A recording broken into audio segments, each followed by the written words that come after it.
I don't think he's hooked up. No, 40. Yeah, we're getting ready. Vern says go. Tell me when. 45. 5 seconds. 5 seconds. Go. I'd like to call this meeting to order. We'll be led in a moment of silence by Dr. Waters, followed by the Pledge of Allegiance. In our moment of silence, I'd like to remind everybody to think about our town, our families, and our welfare of the entire county in our moment of silence. Thank you.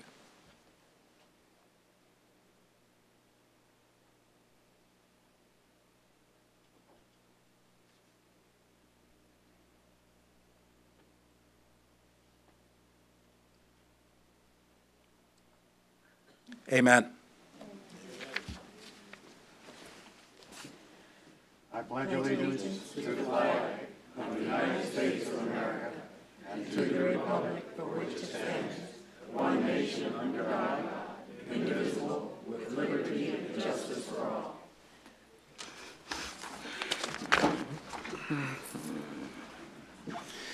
All right, we have a discussion and possible decision regarding the moving of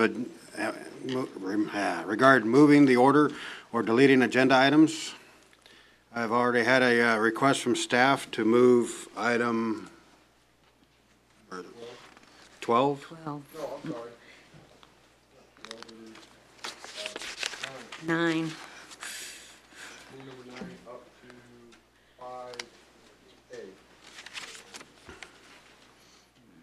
5A. How about 4.5? Whatever the town board uses. Mr. Chairman, Yes, Mr. Colvin. I would like to remove B and D from the consent agenda. And when we hear those items, I'd like to hear D first. Mr. Chairman, can we repeat what Mr. Culkin just said? He'd like, in the consent agenda items, he'd like to have B and D removed from the consent agenda and brought to the regular agenda, and have D read first, followed by B.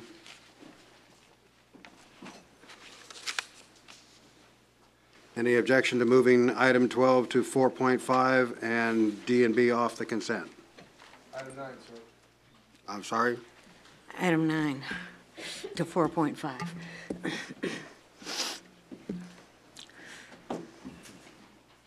I'm sorry, it wasn't 12, was it? No, sir, it's item 9, sir. My mistake, I apologize.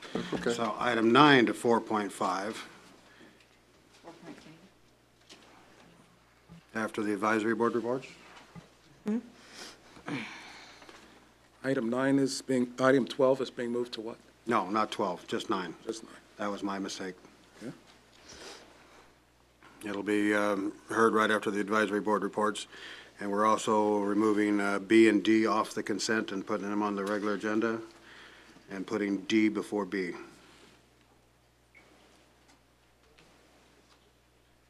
Is there any objection from the board? Mr. Chairman, if I may, sir.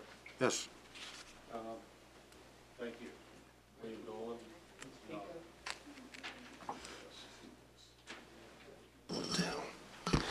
Thank you, Mr. Chairman. I would like to ask you to remove item 13B from the consent agenda totally tonight for the following reasons. First, I was not made aware of my appointment was going to be on the agenda. Secondly, after the recent actions of the Nye County Commissioners in refusing to allow incorporation advisory question to go on, the November 2012 general election ballot on what I feel is bad advice from the Nye County DA, Chairman Hollis has decided he knows what's best for the town residents, and that the residents are too stupid to make a choice if they want to control their own future or not. Therefore, I stand with Mr. Jeff Bobeck, Mr. Don Russ, Mr. Darce Wilson, Ms. Julie Hargis, Mr. Carl Moore, and their resignations from the Incorporation Advisory Board. Thank you. So item B will be removed from the agenda.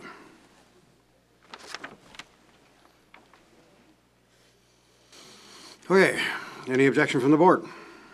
All those in favor? Aye. Aye.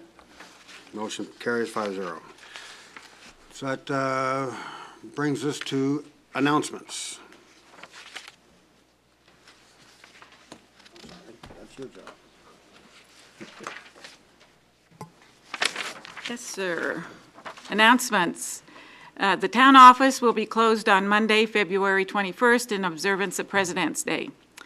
The Pahrump Arena Advisory Board will meet on February 10th at 7 p.m. There's also a confusion as to times. Is it 5 p.m. or 7 p.m.? 7. Okay, thank you. Public Lands Advisory Board will meet on February 9th at 7 p.m. or 6:30. On the website, it's 6:30. Can I have clarification if it's 7 or 6:30? Does anybody know? 6:30, thank you. Pahrump Veterans Memorial Advisory Board will meet on February 17th at 6 p.m. in the Town Annex, and the Pahrump Incorporation Advisory Board will meet not on January 26th, but on January 23rd, correction to that, at 6 p.m. Pahrump Tourism and Convention Council will meet on March 3rd at 8 a.m. in the Town Annex. And the Pahrump Tax Aids will be offering free tax service to qualified applicants in the Town Annex on Wednesday and Saturdays.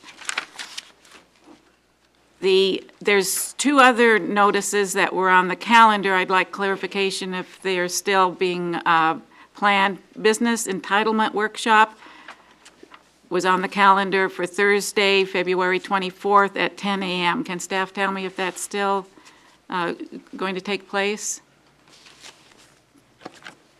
Thursday, February 24th at 10 a.m. Business Entitlement Workshop, also 12 p.m. and 6 p.m. Is that, do we know if that's?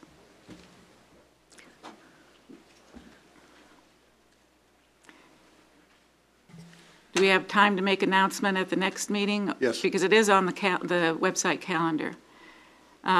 There's also a business entitlement workshop scheduled for Tuesday, March 15th. So if we could have clarification whether those workshops will be conducted.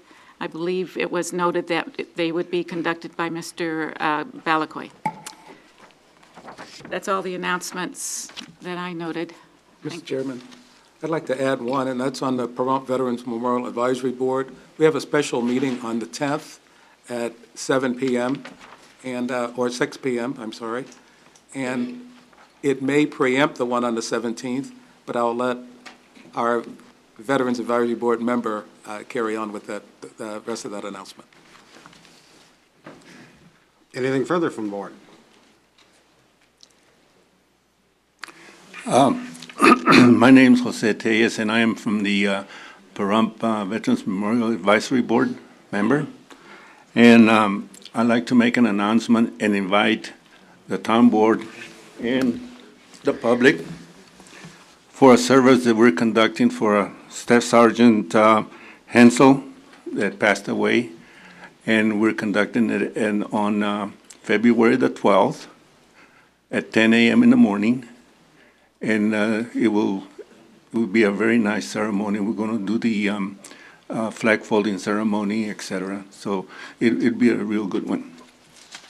Now, for the 17th February meeting, what we're doing is we're going to meet on Thursday, the 10th, at 6 p.m. at the office, town office, at the town office conference room. We had to move to that. And what we want to do is we want to clean up what we have to clean up on the agendas and et cetera. And then on March, what we would like to do is start getting some objectives done, projects, et cetera, going. And I'm hoping that the people that can make it to Staff Sergeant Harry T. Hensel, United States Air Force, Vietnam veteran, please do attend if you can. Thank you. Thank you.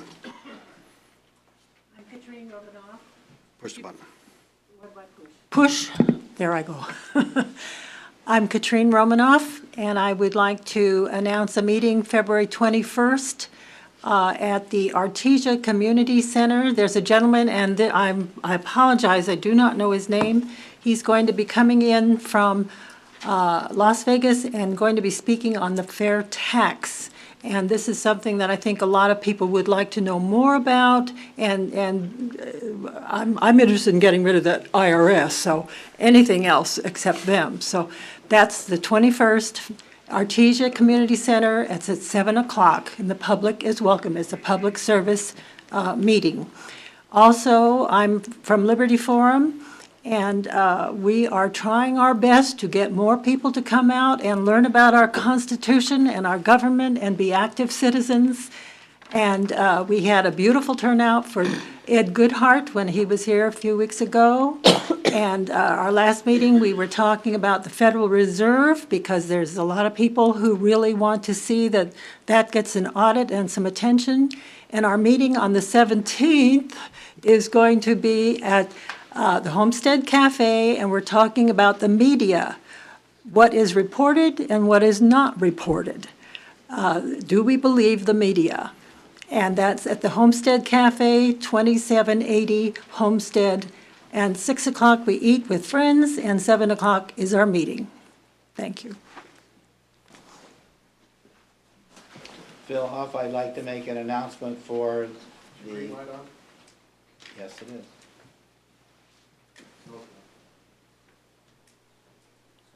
Look here. Green light is on, Mr. Kobar.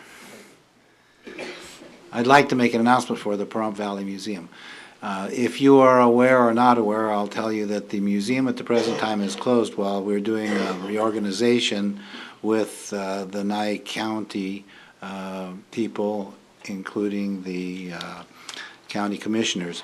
But we've been given a special dispensation this Saturday, the 12th, to be able to continue to present our lecture series. So we'll have a lecture on the 12th at 1 o'clock at the museum. It will be open. If you want to come to the lecture, you can sneak a peek at our new Yucca Mountain exhibit while you're there. The lecture is about Abraham Lincoln because it's his birthday. And the presenter, we hope you'll appreciate his love for Lincoln, and it's me. And I'm going to talk about the Lincoln cent. You don't have to be a coin collector, that's not the purpose, but the Lincoln cent is so interesting that it might make you into a coin collector. So come over to the free, no cost involved lecture on Saturday the 12th at the museum. Thank you. What time is that? 1 o'clock. Yes. Mr. Darby? I have three. I have three. Oh, this is Murray. I'll go after Mrs. Murray. Okay. I don't care. Gonna announce the quote?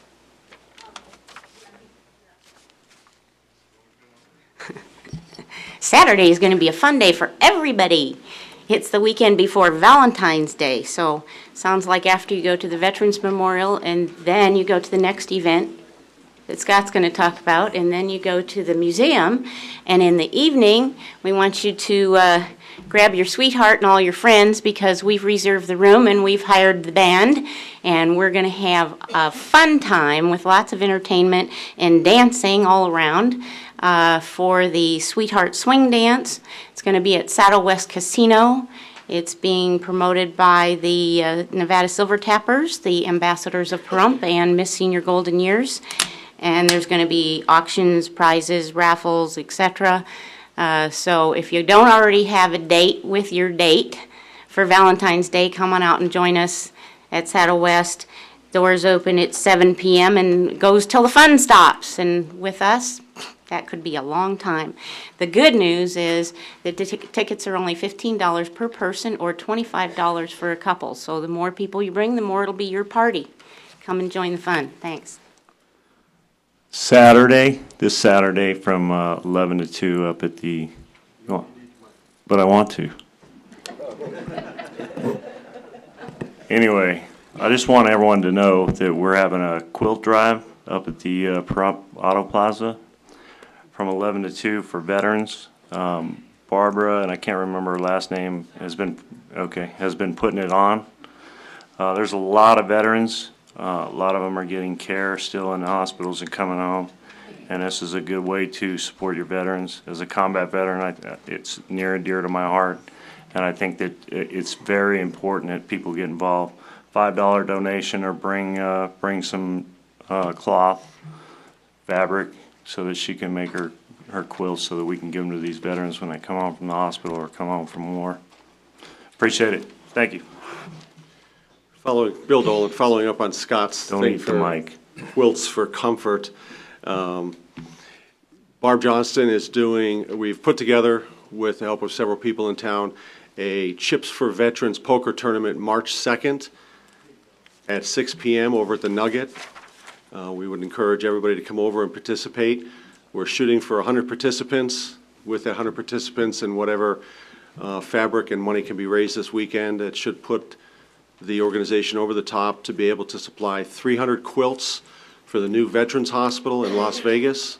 When the veteran goes home from being in that bed, that quilt will go with the veteran. This is something that we're bringing volunteers in. Quilters are being asked from Utah, Arizona, Colorado, California, Nevada to participate. We have the volunteers. Now we need the funds to buy all the material. Thank you. Mr. Dolan, what time was that one in March? It'll be 6 p.m. Thank you. Doors open at 5. You'd know that. And you had a couple announcements, sir? Well, he just stole one. To answer Mrs. Endersby's question, yes, the February date is good for the business entitlement. The March date is not. And I have a release here from the FBI, Federal Bureau of Investigation, Mr. Darby. No, I'm just kidding. I told you I didn't do it.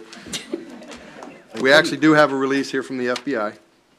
J.G. Johnson Elementary School wins National FBI SOS Internet Challenge, the first in the state of Nevada. Fifth graders are the nation's best in December 2010. Fifth graders at J.G. Johnson Elementary School in Pahrump, Nye County, Nevada, have earned the FBI SOS Safe Online Surfing Internet Challenge National Championship for the month of 2010. The school will receive their FBI SOS National Trophy and a visit from the FBI during an assembly today at 1:15. So if you can get there, go. Yay, J.J. Johnson.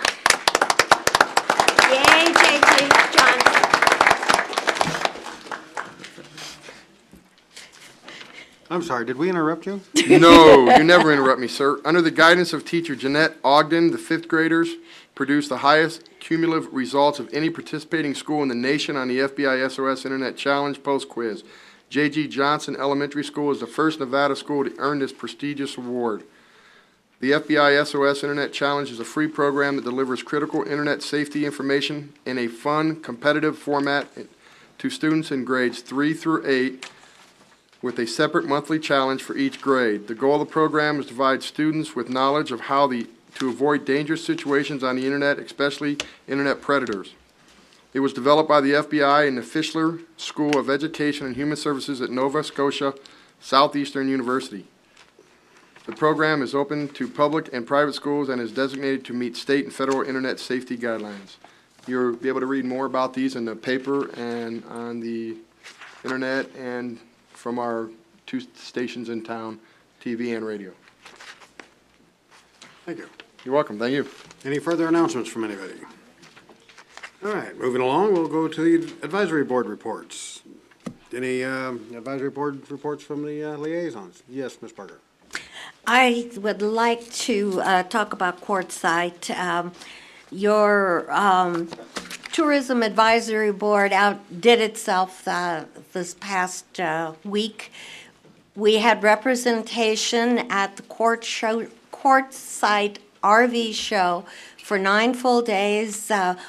Karen Spalding and Arlette from the office were there the first half. I was there the second half. And we were overwhelmed with the response from the RV community. Many of them had heard about Pahrump. They're looking forward to coming here. They've been here before. We actually gave out the first 2 days 3,000 bags full of information on Pahrump. I want to thank the Chamber of Commerce for their information. Also, Mr. Huff with the museum. People really like that, too. We have big plans to replicate this again next year. So let's look for all those new RVers coming to town. And please thank the members of the Tourism Board who stood on gravel all those days to represent you. Thank you. Yes, Mr. Chair. I have a report on the Youth Advisory Board. I encourage any parents, any persons that have contact with youth to speak with them about joining and putting an application to the Youth Advisory Board. The conversations I've had recently have been very good. The community is really welcoming this opportunity to bring youth into the civic engagement and learning about how government runs. There's an opportunity in April for a legislative week where there's a group sponsoring various youth throughout Southern Nevada to be able to attend a legislative session in Carson City. So we're looking to sponsor some youth to participate in that, and certainly if there's young people coming forward to sit on the Youth Advisory Board, it would be a perfect place for them to start their learning as far as what happens on the state level. So I encourage anyone that knows of a youth that would like to pursue that as a learning experience, please ask them to go online to the town website, fill out an application, age 14 to 19, and they have just interest is all they need. So thank you. Thank you. Mr. Chairman, I'd just like to say, too, that when we talk about the backup material for our advisory boards, there's an article that's presented. It's called Citizen Boards When Local Isn't Enough. It's an excellent article. It was put together or presented by Ms. Endersby, and it's in our backup material. If for some reason that you don't have the backup material, I'm sure you can contact Mr. Kohlbarger, and he can send it to you via computer or any other way. But one of the things that we want to talk about in that is the five of us are not experts in all areas. The experts are within our town. That's you. The advisory boards advise us when we don't have the information. That's what we need. We need your expertise on those advisory boards, all the advisory boards. So if you find some place where you have that expertise, I say, as Ms. Endersby just said, go to the website, get an application, sign up for an advisory board. Help us help you. That's what we need to do. Thank you. Anything further from the board? Any chairmen from the advisory boards? All right, seeing none, we'll move to item 4.5, which is actually item number 9, discussion possible decision on approving resolution 11-03, a resolution accepting and approving the 2009-2010 town audit and supplemental materials. Darby, if I may? Yes, please. I'd like to introduce Dan MacArthur, Mr. Dan MacArthur. They don't move, Dan. He is our town auditor, and he is going to give this presentation. And for the folks sitting in the audience, it's on the screens. You don't need the mic. Don't need the mic? Is that good right there? Yeah. Yeah. I appreciate the chance of being here with you this evening. I'm here to review the financial audit of the town for the year ending June 30th, 2010, as you see on the screen there. Just by way of introduction, as an auditor, I'm required to examine the financial activity of the town. I'm required to examine compliance with law and regulation as it relates to finance, and that's not all areas of compliance, but just those that relate to finance. And so I have a presentation here to go through, and obviously each of you have financial statements that are available to look at. I've geared my remarks to some specific areas that I think are of importance, and once I've completed that, if you do have some questions, would like to go into the financial statement deeper, we could do that, okay? So let's hope I can work this, all right? Initially, then this shows up on page 7 in the audit report. This is the independent auditor's report, and I've basically highlighted the important section here in the report on page 7. Basically, if you'll just bear with me here, it indicates that in my opinion, the financial statements referred to above present fairly in all material respects. The respective financial position of the governmental activities, the business type activities, each major fund, and the aggregate remaining fund information of the town of Pahrump, Nevada as of June 30th, 2010. Basically, the town of Pahrump has about 22 to 23 different funds. Each of those funds are used to account for the various specific revenues that the town receives. This opinion covers each one of those funds and indicates that the financial statements are fairly presented. This, in other words, would be deemed a clean audit opinion. Okay, so I've issued a clean audit opinion on the financials. Yeah, see, I don't know what I'm doing. I went the wrong way here. This represents a clean audit opinion on the financial statement, okay? Now on page 13 in the financial statement, if you want to turn there or look with me, on page 13 is in a section called the Management Discussion Analysis. As I indicated, there are 22 funds that the town accounts for all of its various activities in. And on this page, all of those different funds have been consolidated as if they were one fund. And if you note at the top of this, it says governmental activities 2010, 2009, and business type activities. Inside the governmental activities columns, there are 21 separate funds that are accumulated to equal those numbers. Under the business type activity, that basically is all the activity that takes place in the ambulance fund. Okay? They're separated because business type activities are those that are fee for service versus governmental activities are generally financed by taxes. I've highlighted some specific areas here I wanted to bring to your attention as we discuss the finances of the town this evening. You look and you see the highlight item there, ad valorem taxes, which is basically property tax. And you see the 2009 numbers versus the 2010 numbers. You see a slight increase from 2009 to 2010. I point this out because when things get built in the valley here, maybe you see them see the construction take place, but it might take 6 or 8 months or a year before they get on the tax roll. One of the questions I thought might be posed was, well, how can taxes be going up? But if you recall, there was construction, like Home Depot came into town, etc., and those things wouldn't come online completely for tax purposes until a time after they had been constructed. So you do see a slight increase here. But I do want to talk about that for just a minute as you move into this current year you're in right now into future budget years. I'm sure everyone has heard recent news about the drop in assessed valuation. Property tax is a function of the value of our homes and our buildings, land, etc. The assessed valuation in this valley is, from everything I've read recently, has dropped between 30 and 40%. So as you move into future years, this number correspondingly, I assume, will drop, maybe not to that extent because of the abatement law that exists. The abatement law that came into effect in 2005, I believe it was, indicated that no one's property tax could raise more than 3% a year, even if their home value went up 10 or 20%. And so even though there might be a 30 or 40% drop in values right now, it depends on how low that drop goes before you dip back into the abatement levels. But I think it's important to note that from my crystal ball, I believe your property taxes are going to drop as we move into future years. The next line is consolidated tax. You see the number of $754,000 in 2009 and $678,000 in 2010. A drop in that line item. The bulk of that tax is sales tax. Again, a product of our economic environment. As the economy does not pick up as we would all like it to see, the sales tax appears to continue to be in a dropping mode.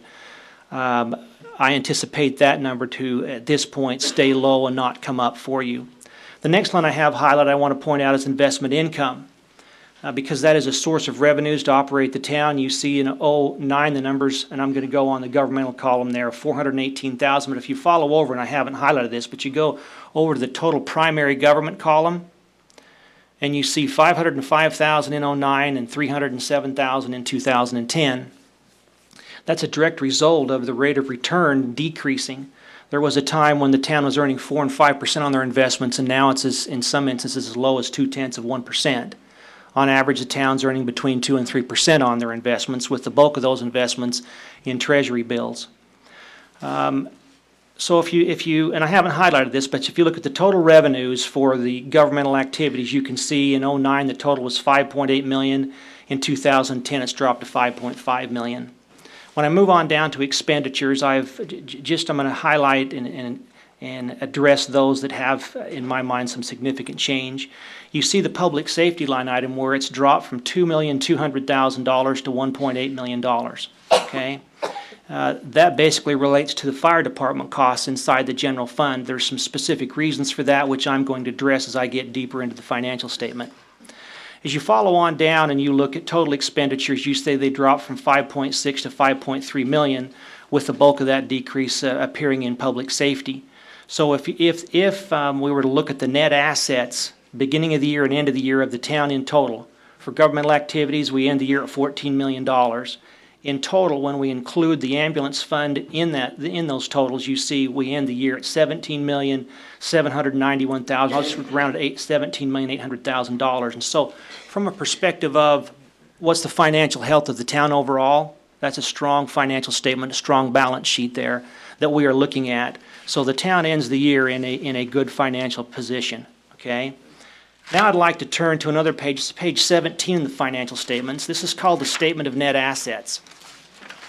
And this shows the assets and the liabilities of, again, the combined governmental activities and the business type activities. And I want to just highlight some specific items on this statement. The first one I want to highlight is the pooled cash and investments. You look at that and you see that there's $8.5 million in cash and investments for governmental funds and $2.3 million. And you need to follow that a little bit closer. There's $2.3 million in cash in the business type activity for a total of $10.9 million included in all the 22 funds of the town. Okay. The next largest asset you see is on page 17 is the capital assets net of accumulated depreciation. You see that number there of $6.8 million. Basically, that number represents the bricks, the land, the building that are owned by the town. And that is a number that is net of accumulated depreciation, meaning it is the cost of the asset less a valuation allowance taken for the wasting away of those assets. Then I've highlighted just a couple of liabilities here that to me I felt were significant. They're both related, and both of them relate to notes payable. You see a current portion of notes payable of $46,000, and then a long-term section of notes payable that are $164,000, rounded up to $165,000. And that basically represents money that is due and payable on fire equipment that's being paid approximately over a 5-year period, about $45,000 a year. Okay. I'd like to just show you one other thing. I want to go to the pooled cash and investments for just a minute, because when you see that number that's around $11 million, on the surface it obviously is a large number, but I want to just make sure everyone understands how that $11,000 is distributed. And so I put this little chart together. You can see the biggest part of this pie is titled Special Revenue Fund. And what I've done is I've taken the different categories of the various funds of the town and shown how much money is in each one of the funds. There are several different special revenue funds. 46% of all the money that the town has resides in special revenue funds, and those are funds that are earmarked for a specific purpose. The revenue is generated for a specific purpose. The best example I could put out initially would be money that's collected for the swimming pool district. Money comes in by property taxes and other taxes to fund the operation of the swimming pool district. That would be included in this, as well as there is some gas tax money that's included in this. It can only be used for expenditures on roads. You see some other parts of the pie. There's the capital projects funds. It's 15% of the total cash. The town has 4 capital projects funds, and those are funds where the money is to be used specifically for long-term assets. It's not to be used for operational purposes. And so they're earmarked for that specific purpose. Then you see the proprietary or ambulance fund. 21% of the cash right now resides in the ambulance fund. And I've been teased about this graph, but it says the debt service fund has 0 in there, even though I've got a sliver of the pie. That's because the share for debt service is less than 1%. There's approximately $40,000 in the debt service fund, earmarked set aside to make long-term debt payments. And then the last category, the general fund, where the bulk of all activity takes place for the town, 18% of the total cash is represented inside the general fund. The purpose of this is to show that sometimes people will look and say, hey, there's $11 million there. Frankly, that $11 million is allocated in all those forms of the pie, both through budgets and through statutory requirements. Now, just for informational purposes, if you go to page 46 of the financial statement, it does show the detail of the fixed assets or the capital assets that are owned by the town. These are summary totals, but you can see in the bottom right-hand corner, after depreciation, you see the $5.9 million number. At the bottom of the page, you see the $904,000 number. The combination of those two equal the total assets, capital assets of the town. The business type asset category are those assets of the ambulance service, and the governmental activities are those assets of, as what it says, government operations, okay? And you can see the original cost of these assets less accumulated depreciation. I just thought I'd put this in here too. This is just a portion of one of the notes in the financial statement about long-term debt. There is this medium-term obligation for fire equipment. This ties back to the ladder truck that was purchased a few years ago. You can see there's a $45,000, $503 payments to be made each year, and you can see that it pays off in 2015 with a total principal due of about $202,000 at the end of 2010. Now I'd like to go and spend a little bit of time. This is now going directly to the general fund of the town, showing up on page 56. This is a summary. And just a few, I want to just touch on a couple things I really haven't got highlighted on this particular slide. If you go to the top of the page, you see taxes, fines and fees, license permits, intergovernmental. Just want to touch on that. The taxes portion of this is basically property tax driven. And as I indicated earlier, when you combine all the taxes from all the funds, you could see that there was a bump in the property taxes from 2009 to 2010. You can see the bump here of 2.5, almost 2.6 million up to 2.7. And you follow on down to intergovernmental. That's the caption under which the sales tax revenue is shown, and you can actually see the drop there from 705 to 639. But at the end of the day, if you look at the bottom of the page, you see the fund balance of the town. That's basically the equity in the general fund at the end of the year is $1.6 million. Okay? Order, Mr. Chair. Why is it that the backups that we got are different than this, what he's showing us? I think he gave the wrong page number. No, I've been following every one, and there's 3 pages now that show different figures than what is showing on that board.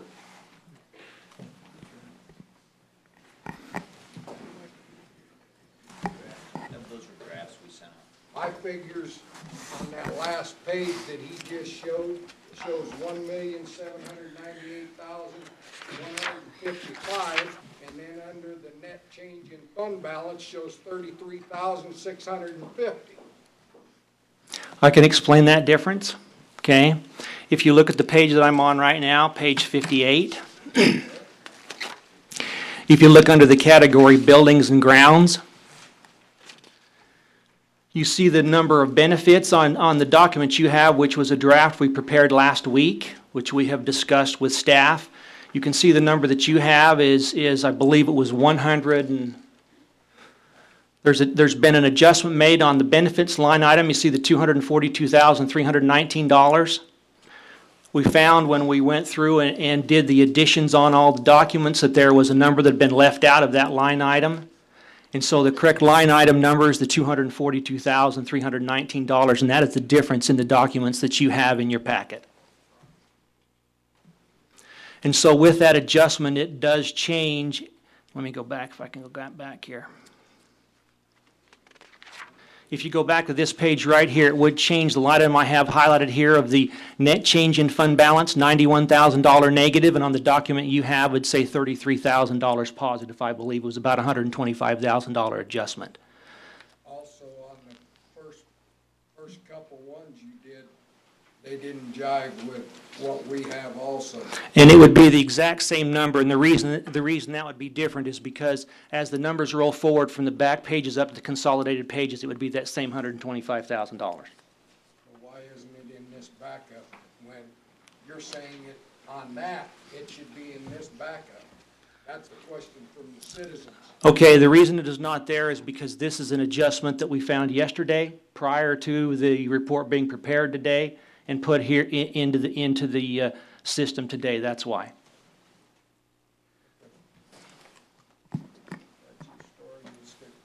Well, yeah.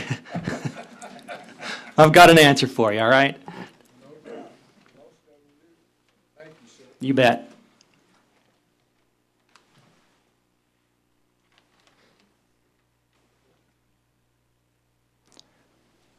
Okay, let me go to page 58 of the financial statement. On page 58, I want to point out some of the significant issues here as you look at this to explain why there are the decreases that you see in the fire department, and maybe we'll address a couple of other issues on this page. If you look, you can see that the budget expenditures for fire department for salaries for the year was $1,027,000. Actual expenses were $921,000.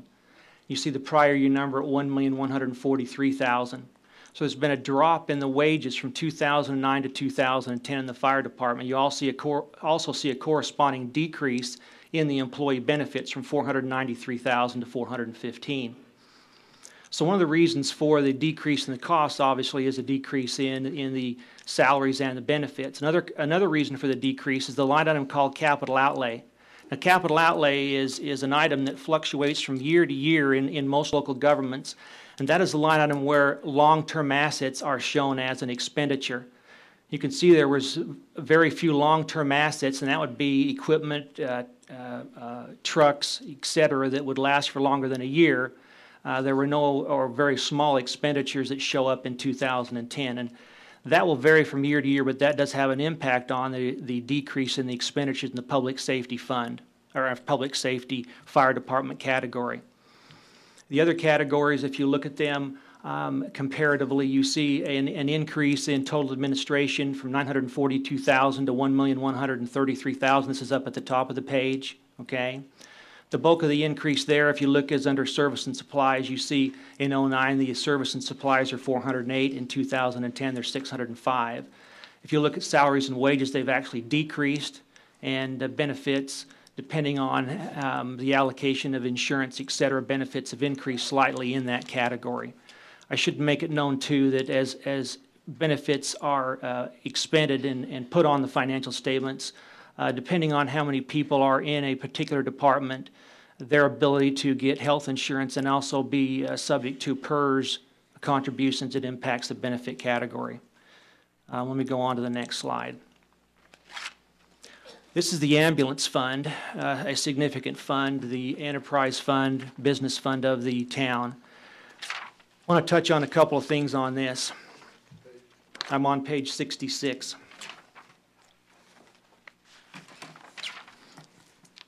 On page 66, the first line item I've highlighted there says ambulance fees net of contractual adjustments. If you look at this, you see that the ambulance fees compared to 2009 to 2010, frankly, are quite close. Now, it says net of contractual adjustments. I want to make sure it's clear everybody understands what that means, because if you were to look at the gross ambulance billings for the year, they're closer to $4.5 million. But as I'm sure everyone's aware, insurance companies make agreements as well as some of the governmental insurances like Medicare, Medicaid, and those agreements are that even though you may bill $1,000 for a medical service, it's agreed that you'll take a reduction for that. And so these financial statements are intended to take into consideration those reductions that are contractually already committed to. If you look under expenses, salaries and wages, you see the salaries in 2009 at $1,256,000. In 2010, they're $1,430,000. There's an increase there from 2009 to 2010, and correspondingly just below that, you see an increase in the benefits of $622,000 to $682,000. I wanted to stop there and address that for just a minute. One of the comments that we have had in a prior year concerning the records of the town were to start an allocation process so that, as I'm sure everyone's aware, those who work in the fire department can also work on an ambulance, and so they can wear two hats. And if a person is designated budgetarily and by department to be paid out of the fire department fund, and they actually take some responsibility and take an ambulance out, then maybe their time has been recorded as a fire department expense rather than an ambulance expense. the town has put into place a cost allocation program where all timesheets are maintained showing the actual cost center of where an individual works. So in this particular year, the financial statements are reflecting the actual time worked on whatever project an employee was working on. And so one reason I want to point this out is I talked about the fire department. You saw the wages had decreased in the fire department. If you move over here into the ambulance, you see the wages have increased here. In my opinion, that's a direct result of the cost allocation, allocating the costs of those employees to the specific tasks they were working on. In other words, if they spent 4 hours of the day as a fireman and 4 hours as an ambulance attendant, then that's reflected in these financial statements, okay? The other thing that is significant in here and is I want to point out is the bad debts, okay? The bad debts are at this point, and it is always this case, those don't reflect the actual bad debts that were written off and approved by the board. That represents, according to generally accepted accounting principles, it represents the estimated bad debts that we will see on the $3,327,000 of gross of revenues. Based on the history of the ambulance over the last 7 or 8, 10 years, where records have been maintained to see what the collection rate are for all billings, those numbers actually reflect what it appears collections may be. You can see the number at $949,000 last year with revenues similar to the current year revenues, but based on the projections that we see and the allowance we're supposed to record on the books, the number appears to be at this point for this year $829,000. You follow on down and you see operating income loss at $94. In other words, if this were a for-profit business, it made $94 for the year, okay? Following on down, you see the non-operating revenue expenses. Those are revenues that show up on the financials of the town that are not necessarily tied to the actual operation of the ambulance service. $60,000 represents money that comes in, that comes from brothel fees that was committed to be used for ambulance equipment purchases. And then you see the investment income number. I did talk about investment income earlier. You do see that dropping in 2009. It was $87,000. In 2010, it dropped to $63,000. And that would be money that's being earned on the cash that resides in the ambulance fund. As I indicated as I began, there is a responsibility for me to examine the Nevada Revised Statute. This shows up on page 112 in the report. I've highlighted the applicable paragraph that's important, or the sentence there. I'm required to examine the financial statements, the financial activity of the town to ensure their compliance to law and regulation. This is a Nevada Revised Statute requirement. Basically, when I do that, I am to provide a statement indicating that I did not find any wrongdoing, or if I did, I'm supposed to note it in here, okay? As you can see in the highlighted sentence there, it says, nothing came to my attention that caused me to believe that there were instances of noncompliance required to be reported under Nevada Revised Statute, and it lists the statute.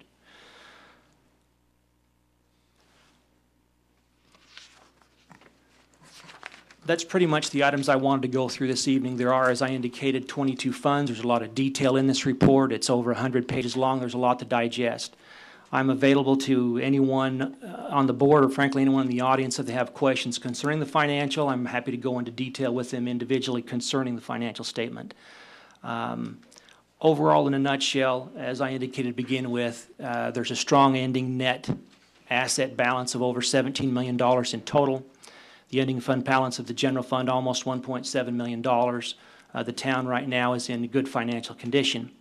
My concerns would be as you move into the future and the impact as you walk into the future. I realize I was here months ago indicating I was very concerned about the town's ability to maintain its financial status because of wage increases that are taking place and my concern of the drop in revenues.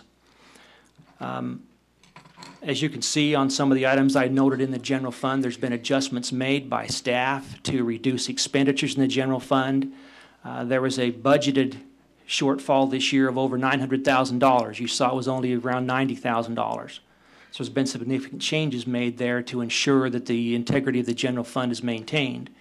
Having said that, however, I think as you move forward, you're going to have to watch property taxes and sales tax and any increases you have planned. That pretty much covers those items I wanted to address. I'm happy to answer any questions you might have. We can get into this in more detail if you'd like to. Thank you. Any questions from the board? Yes, Mr. Chairman. Yes, Mr. Waters. Mr. MacArthur, the one question I have is, when we look at the overall net that the town has, if we want to use that money in different funds, why can't we put it all together and use it wherever we want? Well, there's 2 or 3 reasons for that, okay? I'd like to hear all. All right, you'd like to hear them all, okay. Well, let me address a couple of them, and I'll tell you what, let's just use this, and let's use this as just a jump-off point to go through that. Let me just go to this graph right here, where it shows all the different sources, okay?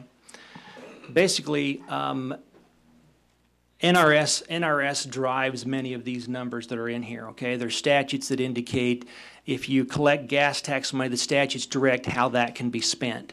Most items that sit inside of this pie, the 46% of special revenue funds, those are all revenues that have been collected for a specific purpose. In other words, we've told the taxpayer that we're going to send a tax bill out to you, and on that bill there's X cents of every dollar. We're telling the taxpayer that's going to be used for swimming pool. And when we make that commitment, that tax is levied, that tax can only be used for swimming pool. And so that money has to sit in and reside inside that fund, okay? If in the budgetary process you made a choice to eliminate the tax rate for the swimming pool fund and move that tax rate over to the town fund, the general fund, and in other words, try to consolidate some of those, again, NRS steps into place, and there are some limitations on how much you can increase a tax rate for a given entity each year. Those calculations come from the Department of Taxation, and they are embedded in the NRSs. And the purpose of those tax rates being embedded in there is so that a board can't come in and raise a tax rate higher than maybe the citizenry could afford. They have some stop gaps in there. But right now, because the swimming pool fund is a specific special revenue fund, by the way the district was created, by statute, it has to stay in that category. There's the gas tax revenues, has to be used according to statute. Capital projects money. Several years ago, the state legislature passed laws and said that any time money gets put into a capital projects fund, it can only be used for a capital asset. It can't be used for any other purpose. Definition: a capital project fund is a fund that is used to purchase land, buildings, equipment.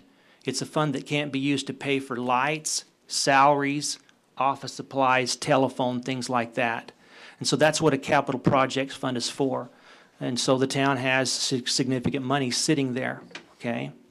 The other fund, the debt service fund, again, when the town steps in and makes a decision to go into debt, then there is a responsibility to put money aside to pay that debt. And the money that actually is in the debt service fund, there's $40,000 in there. Now the payment's about $45,000 a year, as I alluded to earlier. That money actually comes from the general fund and gets transferred over to the debt service fund. That money could stay in the general fund and you could pay the debt out of the general fund, but ultimately it still would have to come out of that general pile of money. From a budgetary point of view, the Nevada Department of Taxation prefers that debt service payments come out of a debt service fund where the money is legally set aside for that purpose. When the board puts their budget together every year, and that process is going to start here in another couple of months, you as a board can designate how you want those funds to look, okay? In addition, I'll get to the ambulance fund next, but one more I want to go to. There are 6 room tax funds that exist right now inside the Pahrump financial statements. Those room tax funds are set up by ordinance and by Nevada revised statutes. Now, you do, as a board, have an ability to walk in and change the ordinance because it's your ordinance. But that ordinance right now that was approved by boards prior to this one determined they wanted to see that money set in several different pieces of the pie: tourism, economic development, fairgrounds. I'm going to miss a couple, but there's a couple more. Okay. But again, that's money that when it was levied for a specific purpose. Town board made that decision through the ordinance. This money is going to be used for fairgrounds, and so once it gets in that fund following the ordinance for room tax, It stays in that fund to be used for that intended purpose. Because of that, that's why you can't drop them all into one pot and just use it, for whatever your needs are. And then the last one would be the second to last, the ambulance fund. That fund was set up years ago, maybe I guess 10 years ago, by the town board. It was set up specifically to make sure that taxpayer money wasn't used to fund the ambulance operation. That was the intent. The intent was to make sure that the fees charged to take a ride in the ambulance were covering the cost of providing the ambulance service. Okay? The ability does exist, should the board so desire. They can collapse that fund and move the money all over into the town general fund. That's probably a long answer to your question, but and the last fund, the general fund, it's exactly what it says, general. That's for general expenses. Frankly, you can pay, you can, out of the general fund, any other fund that's short money, you can take money out of that fund and pay it out of the general fund. You can buy capital assets out of the general fund. You could pay for economic development. You could pay for the fairgrounds. You could pay debt service. You can use that fund for anything. It's the balance of the funds that you're really locked down on by ordinance, by Nevada revised statute. Does that help answer part of that, or That answers my question. okay? Any more questions from the board? Mr. MacArthur, this might surprise you, but I'm not an accountant. And I'm asked here to accept and approve something that, quite frankly, I don't know much about. If I understand correctly, staff furnishes you with a bunch of numbers, and basically you make sure all the numbers fit. But as an example, let's say there's a claim that there's $3 million in this fund. You don't actually go down and verify the money's there, do you? I do. You do? I do. So when yeah, explain that. Okay. For instance, there's $11 million in cash. I'm around the numbers here. There's $11 million in cash that sits here. That cash actually sits in the hands of the Nye County Treasurer. By statute, it has to sit in their hands. Well, I'm going to be real, okay, I'm going to be real nitpicky here. $11 million generally sits with the Treasurer's office. There are some bank accounts that are under the control of local town accounting personnel. There's a bank account that the town has where all the ambulance collections get deposited in. At the end of the year, there might be $200,000 or $300,000 in that account. That money gets transferred once a month up to the county treasurer. The county treasurer, by statute, has to keep track of that money.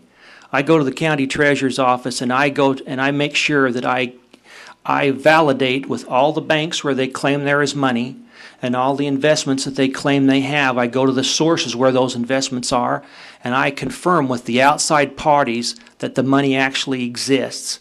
And so I can come back and I can confirm that the $11 million, there is substance behind it, and I can tell you the bank accounts the money sits in, the treasury bills where the money's been invested. And honestly, if I couldn't do that, I wouldn't come and tell you these numbers tonight. So I can back that number up for you. I'm concerned about my liability of saying that I approve this report here when, quite frankly, I'm not, like I said, I'm not a person that can really understand too much of it. I mean, it would take me a long time to sit down with you to really be able to open up a page and fluently understand what's going on. So I'm wondering if we can just make a motion to accept your report, but I got a problem with the approving it, because that means that I thoroughly understand this, and I don't have a problem admitting I don't thoroughly understand this, and I don't want to approve something and accept it that I don't understand. And you know, this may be simple to you, but it isn't to me. Well, I just got a problem with that. I'm going to be spending time on this, and maybe a few months from now, I got some real serious questions. But and I would look awful foolish saying I approve this, and then going back later saying, wait a minute, something don't seem right here. You know, so I completely understand what you're saying. I got a problem with that. Governmental financial statements are a very difficult financial statement to get through as compared to a private business. And as I indicated, there's 22 funds in here. If we were a private business, any private business would only have, this is going to come out wrong, okay? Okay, a private business keeps one set of books, okay, where they keep track of their profit and loss. Governments keep multiple sets of books. You technically have 22 sets of books here. You have a set of books for the swimming pool, a set of books for the road fund, a set of books for the fairgrounds fund, a set of books for fall festival. There's just a myriad of sets of books you have here. And so as these things get put together and consolidate, I agree with you, they're very difficult to follow. And so I understand what you're saying. Well, as we discussed, you're doing the accrual method here. Like in my business, I do the cash. So when I say I have a balance at the end of the month, that's what I really got because everything's paid. But that's not exactly how it works in this thing, is it? That is correct. These are prepared on, well, these are prepared on two type. Basis of accounting is what you referred to. You can have something on the cash basis, and all of us, and not everybody in this room, I'm going to assume we all file our tax return on the cash basis. Cash we received, cash we paid out. When you do these financials, they're done on the accrual basis, which means that if we owe money at the end of the year and we haven't paid it yet, we still put it on the books as an expense. And if people owe us money and we haven't received it yet, we put it on the books as a revenue, thus making it accrual basis accounting. The idea behind that is to show someone who's reading this that they see of the revenue generated what the costs were against that revenue.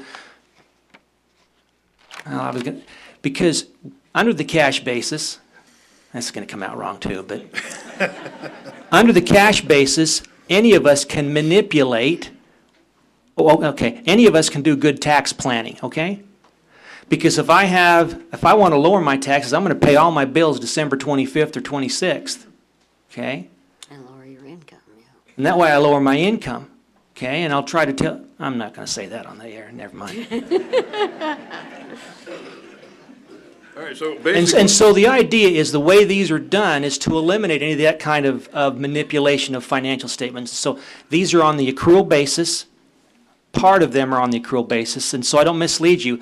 The combining schedules, the first numbers we looked at, those are full accrual financial statements. When you move back into the detail fund financial statements, a government quirky way to do things, but they use the term modified accrual basis, okay? It's almost the same, there's just a small difference, okay? I don't make these rules up, I have to live by them, okay? I understand. Like I said, it's very confusing. It is, no question about My it. question boils down to, would this board be fulfilling its legal requirement by simply accepting the report and not also approving it? Because like I said, I think that'd be like asking him to approve an air conditioning job I did and he doesn't know nothing about it. A little bit maybe, but you know what I mean. I mean, I just don't, this doesn't work for me. So The approval versus the acceptance. Yeah, can we just make a motion to accept? Is that going to meet all the requirements necessary? Mr. Curran. You're actually, Mr. Darby, if I may, Yes, please. you're actually accepting resolution number 2011-03, a resolution accepting and approving. It's actually written into the title Resolution. of the resolution, sir. So if you accept the resolution, you're accepting and approving the 2009-2010 town audit and supplemental materials. So therefore, you answered your question. If you accept it, the resolution, you're automatically accepting and approving the audit. There's no other way to dice that up or get around it. Mr. Chair, may I? Mr. MacArthur, how many years have you been performing the audit for the town of Pahrump? I'm going to say probably 12. Have you ever had any problems with your audits as far as state findings or within your certified public accountant status? You've always... Have I found problems like if I No, found... has any authority that watches over our Watches certified- over me? Yes. No, had any problems? I've had no problems. What about that term in Folsom? So I That was for the free coffee, okay? Just so you know, I am required, at this point in the game, the auditors are audited, Yes. okay? Starting in 1990, CPAs were required every 3 years to be audited by another CPA. This had to do with several failed audits, okay? I'm sure you're aware of some of the bigger ones years ago, okay? And so every 3 years, I get audited by another auditor to ensure that what I'm doing is appropriate. The most recent audit I went through was about 12 months ago. I received a clean opinion. I've had one done every 3 years since 1990, and I have received no exceptions on any audit from that point to this time. Okay, that's a requirement for someone to walk out and do a government audit. Okay. If I don't have that done, then I'm not allowed to perform a government audit. And it's part of quality assurance for government auditing, to answer that question. So with that, we can expect, with your expertise, that the information you've given us is true and accurate, and you would stand behind your numbers, and you would feel comfortable in as you did do so very well, presented it to us. So I'm completely happy to stand behind the numbers. Okay. If I couldn't stand behind them, I wouldn't sign the letter. Okay, and by me signing that letter, I'm putting my name behind the numbers. Okay, that's not to say there might be a $5 problem here, a $10 problem there. Okay, I'm not going to look at the books to the point I've looked at every penny.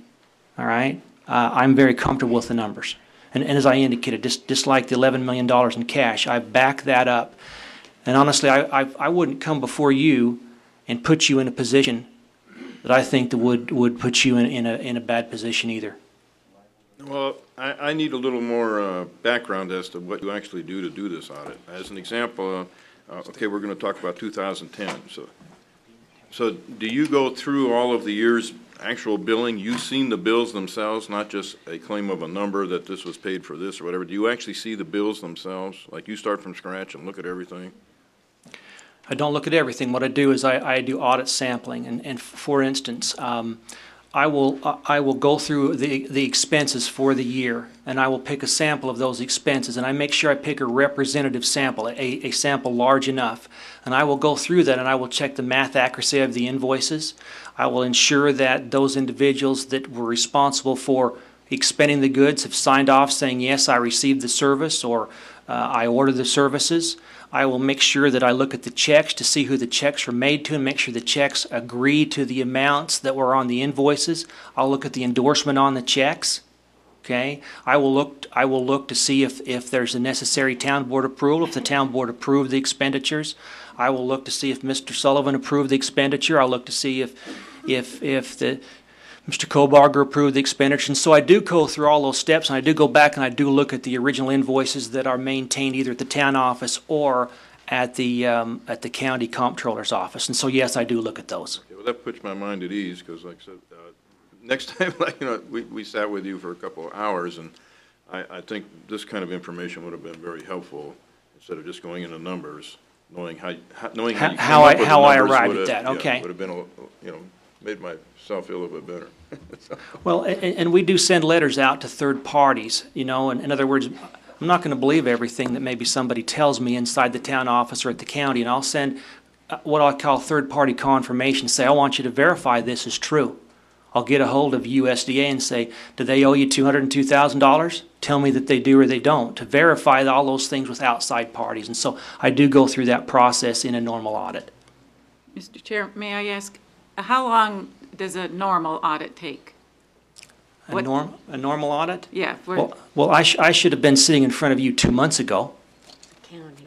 Okay? But, things beyond my control and your control is why I'm here today. Okay, it should take about 3 months. Yeah, I've sat through audits, and I know there's a lot of due diligence that is done, so I appreciate that. Thank you. Mr. Chairman. Mr. Waters. I'd just like to add, I have sat through many government budgets, many government audits, and I've listened to, I guess, a lot of auditors. And I'm very impressed with what I've heard so far. I'm very impressed with the information that I've reviewed, and I find no problem with this. It's been about 30 years that I've done this because I work for the government. The question I asked earlier was because so many people have asked me why we have so much money and why we can't use it. I wanted that for the audience, not for my own edification. I understood that, and I try to explain that, but I wanted them to hear it from the expert. So, again, I feel very comfortable with it. I have a background in budgetary items, working for the government and dealing with multi-million-dollar budgets for the Air Force, as well as for Department of Defense. So I understand that, and I appreciate the presentation you've given us this evening. Thank you. Ms. Parker?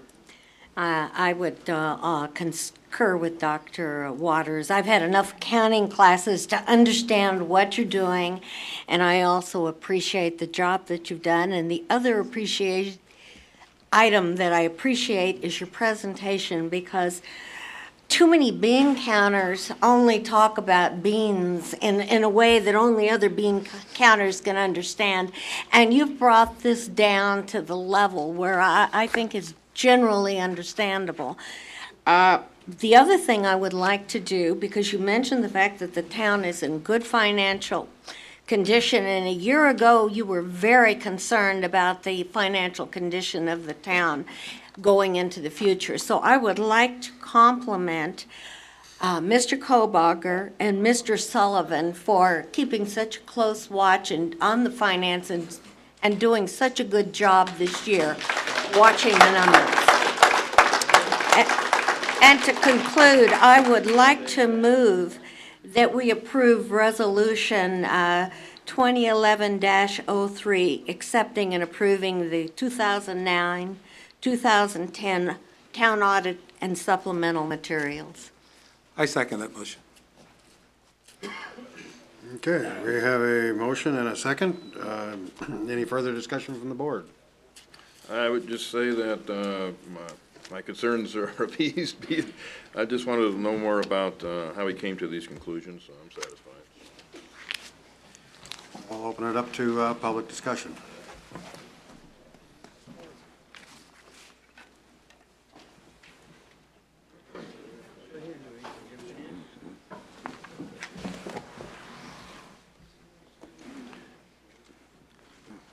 Yes, my name's Louis DeCanio. I'm a Pahrump Town resident here for approximately 8 years. And I heard what the gentleman said about, you know, how they do the audits and they go through everything. And they check with the treasurer and everything about all the finances and stuff. Well, I'd just like to know one thing. With all these just checking into things, how did our bad check program fall through the cracks for so many years? We don't, Okay. we don't have a bad check program. Pardon me? The town doesn't have a bad check program. County. No, the county does. I'm saying with all these checks and balances that they check with everything, how do things fall through the cracks like that? And I'm not saying that things can fall through the cracks here either, okay? Now, they're talking about how good our town is financially. Well, I live off of Blagg Road and I have well and septic. And right now, I'm not sure whether or not I've got cow manure or prisoner piss in my water. And nothing has been done on that. And if we're in such good shape, then why aren't things being done?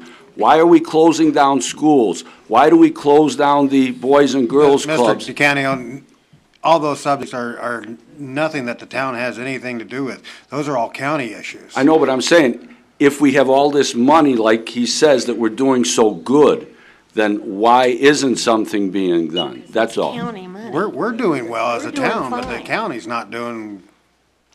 But we live in the county. The town lives in the county. I think what Mr. DeCanio is trying to say is the county is also audited, but how come things are going wrong with the county? And so he, basically I think what you're trying to say is that how can we be so sure that ours is okay when their audit doesn't seem to be turning up some discrepancies? Oh, but normally when I somebody. don't know how to answer that. When somebody tells me how good I'm doing, but yet I see things all screwed up, something just don't jive there, as far as I'm concerned, okay? If our town was doing good and business was booming and stuff, I'd say fine. But when somebody tells me how good we're doing, but I'm watching our town go down the tubes, and we just closed a school recently too. We're losing business, we're losing everything. But your question should be addressed when the county, as an example, does their audit, because that's where your question. That's right, your question. That would be the ideal situation, is to come back to a county commissioners meeting and ask them about their audit. Okay, thank you. Sam Jones, resident, 22 years. On this town audit, I would like to know how it is that if you've audited for 12 years, why is it that our town attorney now is making $500,000 a year versus all the other town attorneys that were getting paid like $6,000 a month, which is under $100,000 a year? Why is it that this kind of expenditures aren't being shown? Mr. Darby? That would be up to this board. Mr. Darby, if I may? He just simply audits the numerical figures. Mr. Calkin, please. Sam, Mr. Jones, those are wages issues. When we hire somebody new, they get a different wage than what the previous one had. I understand, but where in here does it show on that? When it says governmental, I've seen $500,000 under governmental administration. I believe the gentleman sitting to your left will show you right where it is. As his report is just a summary, it briefly highlighted the points that he thought were of interest to the town. It's right there. Mr. Darby. Okay. There's last year, here's this year.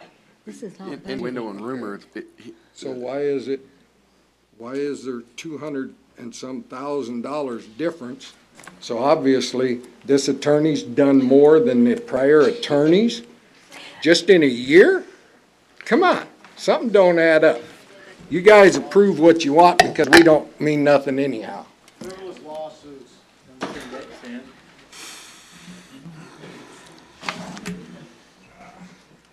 Yeah, Bruce Colley, resident. Mr. MacArthur, I appreciate what you do because I don't have that many fingers.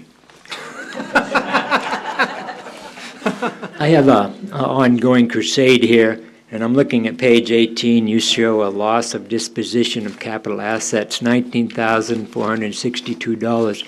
Well, I kind of have an ongoing crusade. Like I said, I'm looking for a missing $19,500 that was taken out of the general fund to pay a $39,000 incorporation study, which turned out to be so full of assumptions that the board was almost unusual to get a conclusion out of it.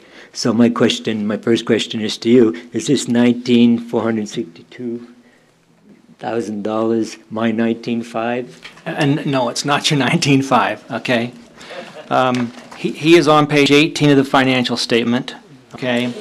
On page 18, there's a line item that's the fourth or fifth line item from the bottom of the page titled Loss on Disposition of Capital Assets. What that represents is when, let me give you an example. We go out and the town buys a truck for $20,000. And there is a requirement to depreciate that truck over the life of the truck. And maybe the truck's going to last, we think, 10 years. And we get to year number 9 and the truck is totally shot and nobody wants to buy the truck from us and we just take the truck to salvage, okay? On the books of the town, the truck will show a value. Let's say if we bought it for 20, we said it was going to last for 10 years, then that means we're going to deduct $2,000 a year on the value of the truck. So we get to year number 9, we still have $2,000 of value left. The truck is no good. So the town takes the truck off the capital asset listing. Maybe we get $50 for it at salvage. And so to make the books balance, we have to show a loss on the books, and that's what you see here is the $19,462. Those are old assets that had no value, that hadn't been fully depreciated. And so it's not the 19.5 you're looking for, okay?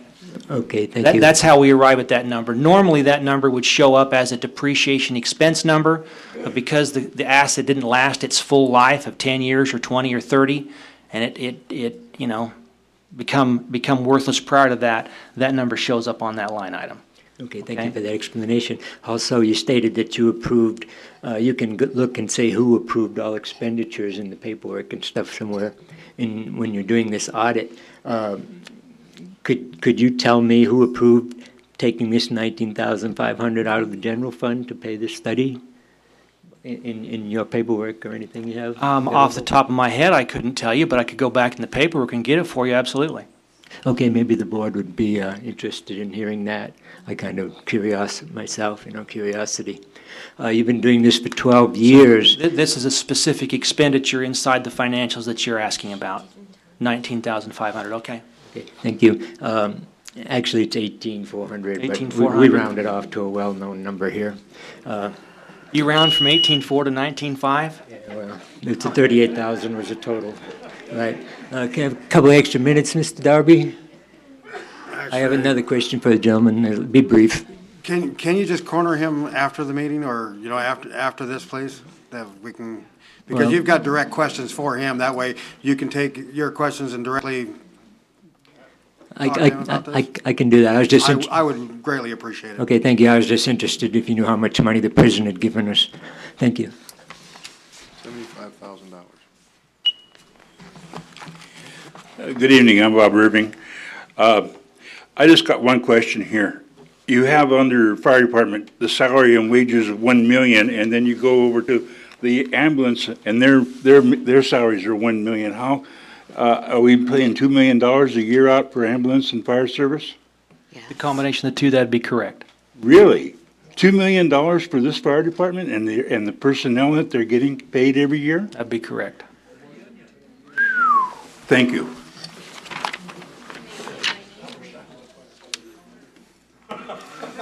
Call for the vote. All right, seeing no other one coming up for further discussion, we have a motion on the table to approve the resolution 2011-03, resolution accepting and approving the 2009-2010 town audit and supplemental materials.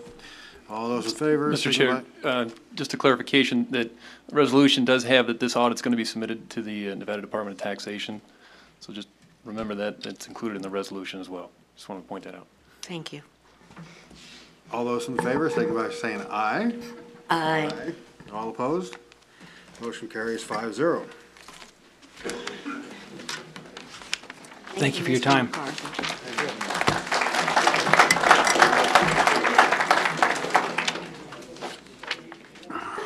All right, that brings us to item number 5, Town Economic Development Report.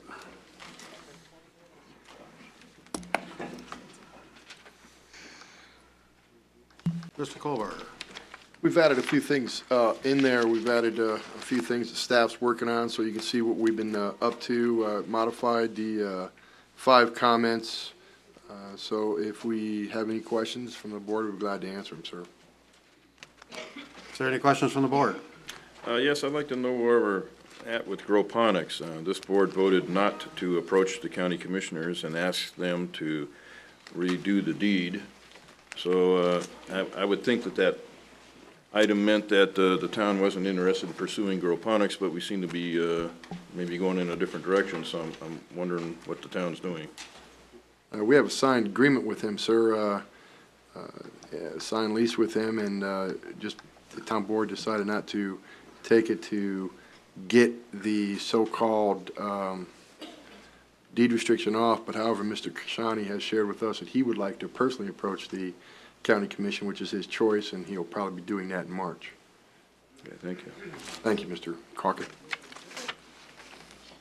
Any further questions? Okay, seeing none, that'll bring us to item number 6, discussion possible decision regarding whether or not to renew the town manager's employment agreement or to direct the town attorney to enter into formal negotiations with the town manager to extend the period of the initial term for no longer than 6 months. And I believe, on this. Yes. Yes, point of order? On number 5, I'd like to submit these to the town board members. I have 5 videotapes of the Grophonics, the prior board that some of you didn't sit on, and I'd like to issue one to each one of yous, and I'd like yous to take the time to look at these videos, because I've done it with my camera, not with the other press camera. This is with my camera where I don't leave nothing out. And I'd like to submit these if I could to you, because you were talking about the Grophonics. Need a motion to accept supplemental material for the economic report? I'll make a motion to accept. Is there a second? Are there copies available for the public? Yes, I can have copies made for Over here everybody. tonight. There's no speaking out unless the chairman recognizes you. No second. I'm sorry, Sam, it died for a lack of a second. Maybe you can distribute those after the I'll give meeting? them to you after. You're out of order, Lorraine. Ms. Endersby.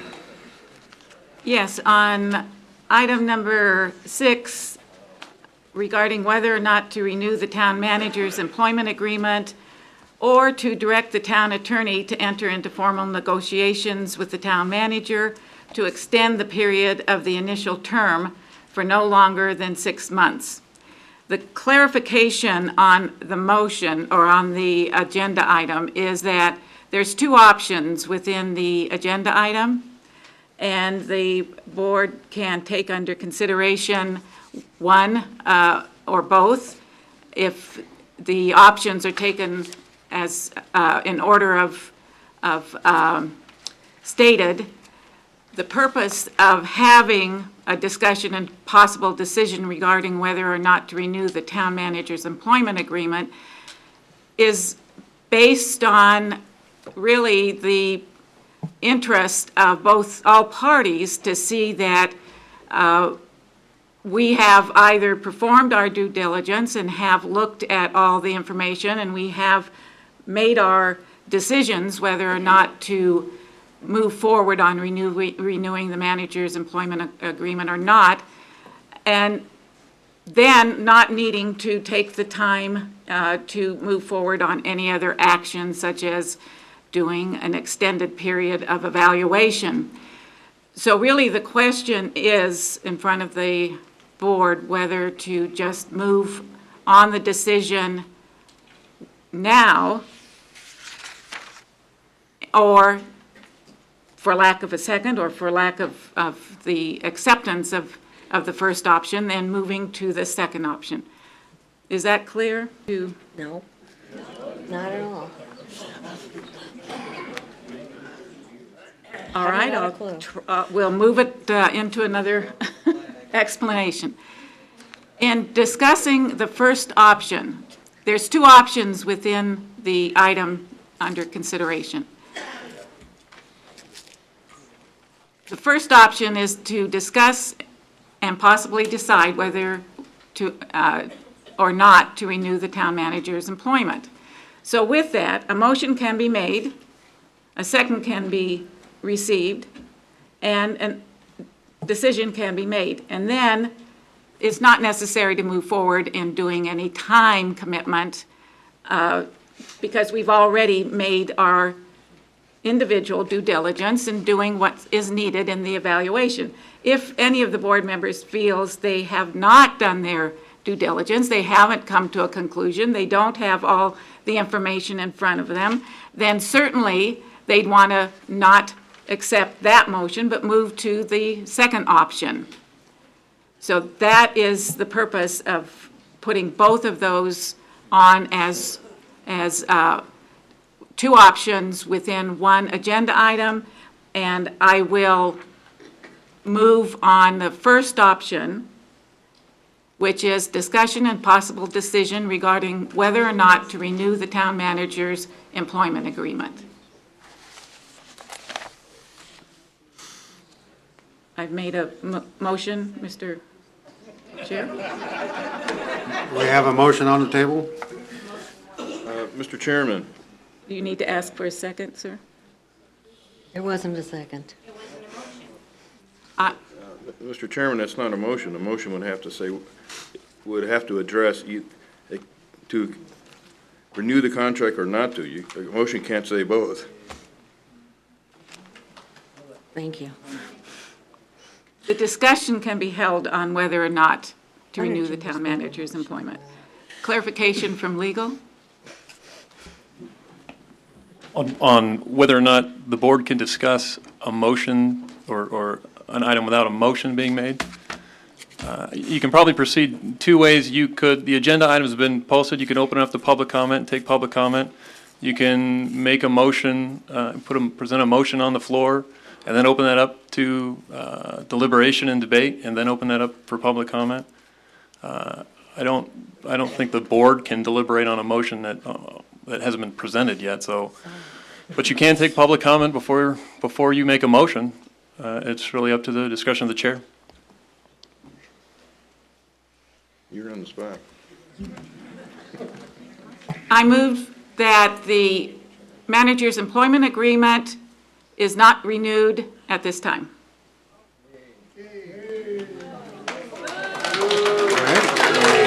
Motion on, order please, order. We have a motion on the table not to renew the manager's employment agreement.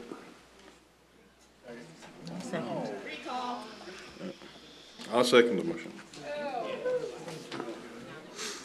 purpose of discussion.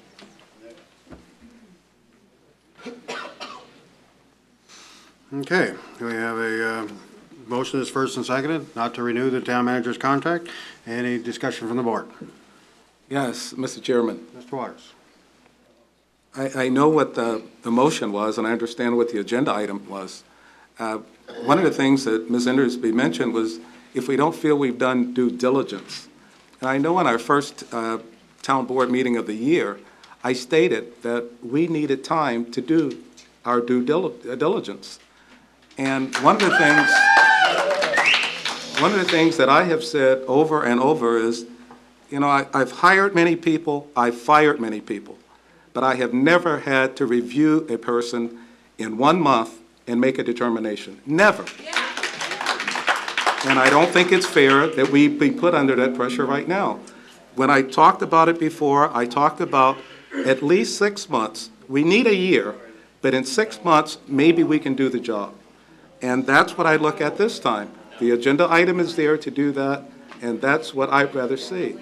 As far as terminating now, after 1 month, we have not had access to all the information, except for 1 month. It's totally unfair to do something like that. Mr. Chairman? Mr. Calton.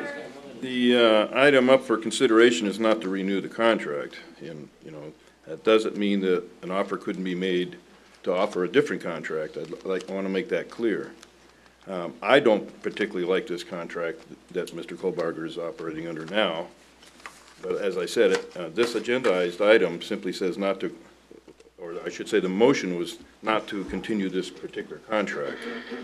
Mr. Kohlbarger will still remain in employment until June. This board has the option to offer Mr. Kohlbarger a job under a different contract if it wants to. That gives time. Just offering some thoughts here. So it doesn't mean exactly what Mr. Waters is saying, that he's being terminated. This, my interpretation of what the motion is that this particular contract won't continue past June. It doesn't mean that something else can't happen. Right on, Harley. Anything else from the board? Yes, I tend to concur with Dr. Waters that the new members of the board have not had enough time to evaluate Mr. Kohlbarger in 1 month. Order, please.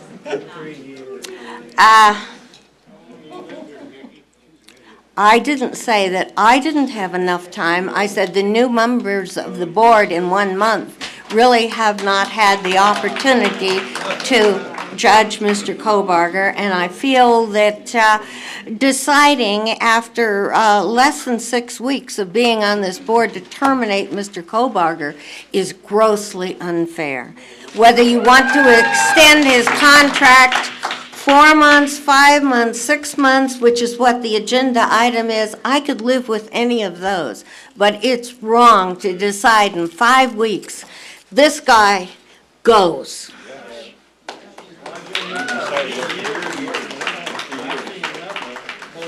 Any further comment from the board? I want to hear public comment. I really do. Before I open this to public comment, it has come to my attention that I am in charge of this meeting, and I will maintain order. If you disagree with this, you know where the door is. But one thing that we're going to have is we're not going to have a bunch of badgering, bad-mouthing, slanderous talk. Now, I know that there are groups of people that are for and against, so what I would like to have is 2 equal rows. I don't want it to be a one-sided conversation. I want the pros and the cons. If we can't have an even number, then the discussion will end with the last even pair. It's open for public comment.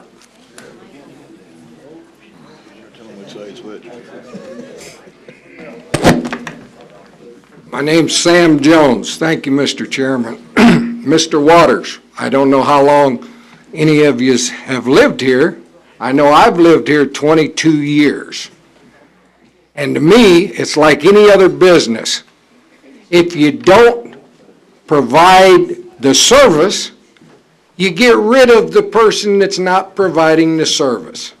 Now, you say this board hasn't had time. Sam, you're talking a little bit loud. Could you back up just a little bit? Sorry. You say this board hasn't had time. Now, we've all lived here long enough that we voted you people in. You've lived here while this man's been in office. What's he done for this town other than spend money? He's not brought no new businesses here. He's not had the town at the best interest.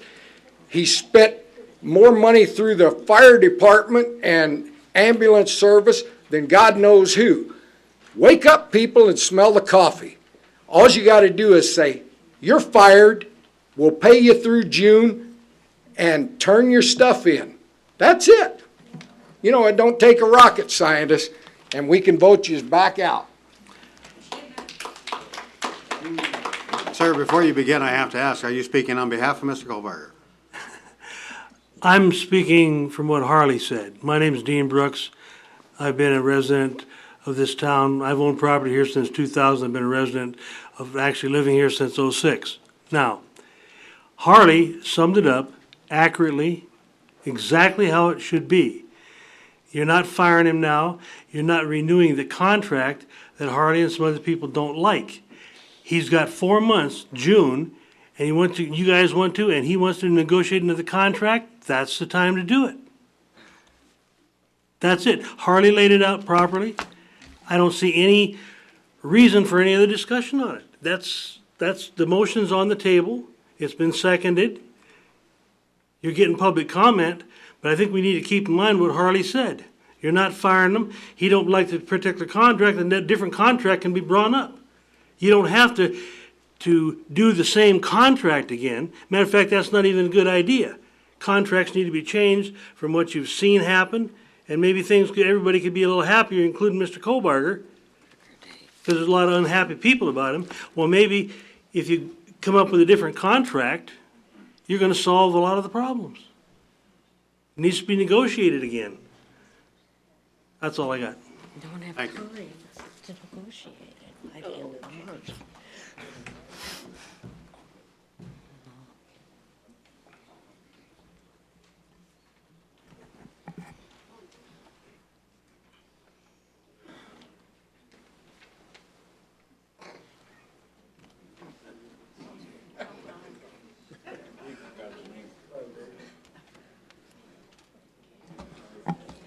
Not my fun thing to do. Dave, you better get started before she gets her foot on the pedal. You got it going 2 minutes already. I haven't even started. I heard you. You were talking. Anyway, I'm for firing Mr. Kohlberger or not renewing the contract. I've said that many a times here. I don't know why you can't figure out, I got a lot of things to say, but I haven't got too much time, but why you can't figure out why he should be in here. $400,000 for lawyers' fees, going up to Fallon and trying to get the town to vote on incorporating that Senator McGinnis to put it on, incorporate the town without the people voting on it. That's what got me teed off. And that Grove Phonics. We've been around this town. I've been here 8 years. Been around this town trying to get that park going out there, or fairgrounds. And these people have worked hard on trying to get that. He treats them like they're dogs. That's true. And as far as evaluating him, half the town was up here the last time they tried to nail him. He's been trying to, he's continuously, he tried to fire him 2 or 3 times before, but the lawyer took him in the back room and scared him. Good thing I wasn't there. I'm not scared of any lawyers. I understand them too well. I got some kind of stuff here I don't agree with in here, so I can't act up too bad here. I would say I wouldn't renew that contract. This guy is wrong here. He's been a bad guy since he's been here. He's not been good for this town. I'd like to know where it is. I'll say one thing in all honesty, they kept everybody hired here. They didn't lay anybody off, and that's a plus right there to keep people working. But that's no excuse to try to overrule somebody on that Grove Phonics thing, or That's the worst thing you can do, is take a man's vote away from him in this country. We've all been in wars. We're all together on this stuff. I've been there too. I just want you people to remember, an old leopard never changes their spots, believe me. Get rid of him. I don't mean to say it in a cruel way either. But if I used to sand sea watches, 100 of them. If I found one guy on my watch I couldn't trust, that guy'd be history, and nothing flat. I got my ways of running people off too. Good thing he isn't on my watch. I know how to make things real miserable for people. Thank you, Mr. Stevens. Thank you very much. Oh, jeez, my back. You okay?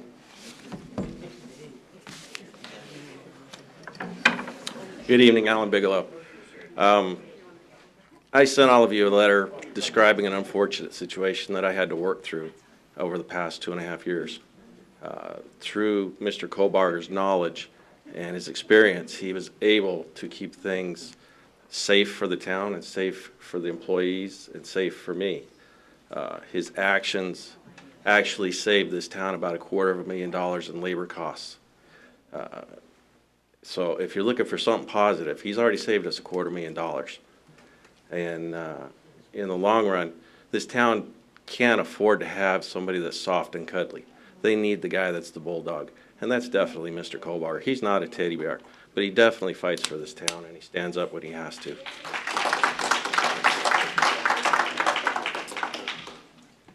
My name's Scott Coble. I voted for most of you. I want you to know that. Based on you telling me how much leadership, how much experience in running businesses, I don't think that it's appropriate after 5 weeks. And I don't know the history, but I'll tell you this, that you cannot put everything on one person when they work for the board. His failure is a direct reflection of your failure. Who's the boss? Who's the boss? If you're the leader, step up and direct him in the position where you want him to go. It's just like the NFL. When a new head coach comes in, the players have to adapt. He's the player. You're the coach. Take control of the team. Don't just kick somebody off because you've heard half stories and half truths, and we all know how that goes in this town. Look, I've met him a couple of times. I think we talked. He told me not to eat the mic, so I'm trying to push it away. But look, leadership's everything. It's in your hands. I'm not saying that he needs an elaborate contract, but he needs a chance. Everybody deserves a chance. And unless you have hard counseling, concrete, disciplinary documentation to show that he is not good for this town, be the leader. Direct him how you want it to go based on how you ran your campaigns. Thank you.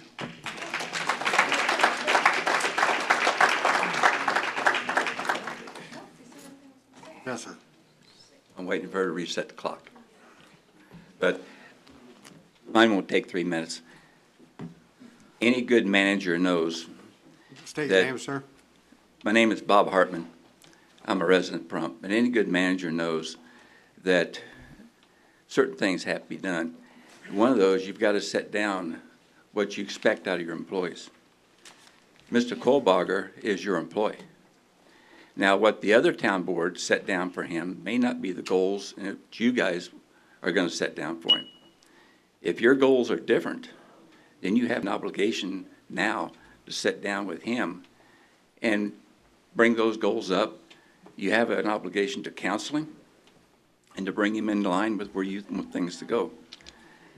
Just to blindly, at this point in our time, to let this man go and try to find somebody to replace him is going to be a big gap. You can't replace a town manager overnight. And you can't can't expect a new town manager to come up to any kind of speed on what's going on overnight. Just like it's not the new members of this board, you're not up to speed yet, guarantee you. In a year from now, you might be. But you cannot step into a new management position and take that and run with it in 5 weeks.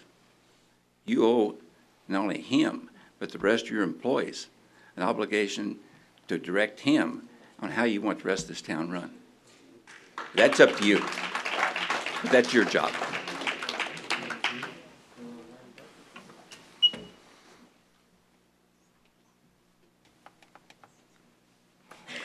Don Cox. I've been a resident here for many years myself. I think this board has the capability and the knowledge to know what the hell's going on in this town. You've been here long enough, you know, to sit down and do an evaluation on a man that's been here. You all know the trouble we've had. When your town manager cites a person to being on a state property and saying they're on town property, that's a violation of ethics right there. And he makes false statements on the news about myself. That's a violation of ethics right there. Mr. Darby, that's a violation of 2009-02 resolution, section 6. There's no proof to this. It's allegations. It's in the window, and remember, it shouldn't. It's not an allegation. Let's just stick to the fact that we're discussing whether or not to renew the contract. Well, I don't think he should be renewed. He's not a gentleman of any integrity at all. We don't want attacks on the person. I'm not attacking. I'm telling you. Want to know? I'm letting you know. You know, if people get up here and they make these remarks that you're his boss, well, we're your boss. And I know there's people out here who don't feel the same way I do, and I really don't care. But he's had his time here, and he's done nothing for this town but cause upset for years. Don't renew this contract, because the county's got to move going. And I'm not one bit ashamed to say that I will support the county if he stays here. Bye.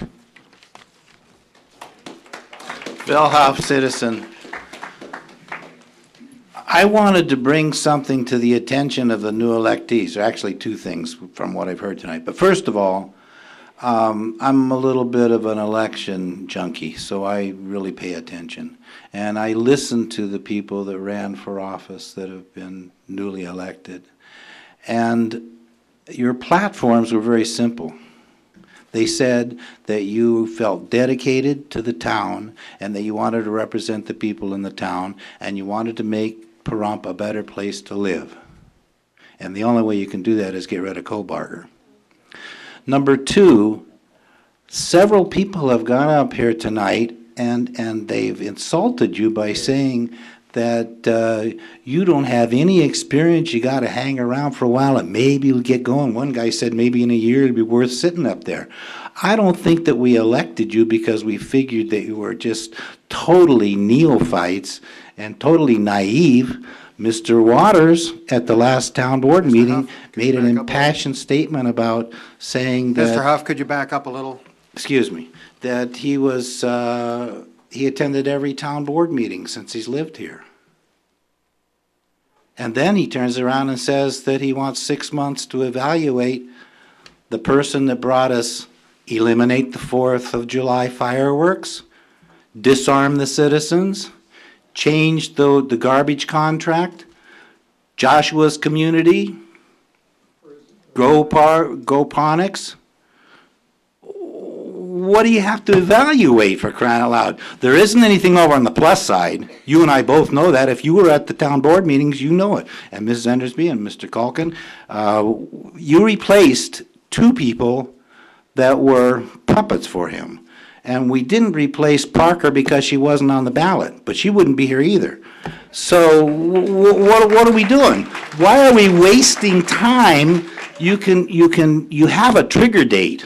Are you ignoring that? The trigger says that you have to do something. He can sit there and say, don't do anything, and he gets an automatic renewal. So come on, folks. I don't think you're naive. I don't think you're misinformed. I also don't believe that in 6 months or a year or 2 years that you can evaluate all you want, but all you can evaluate is a total failure.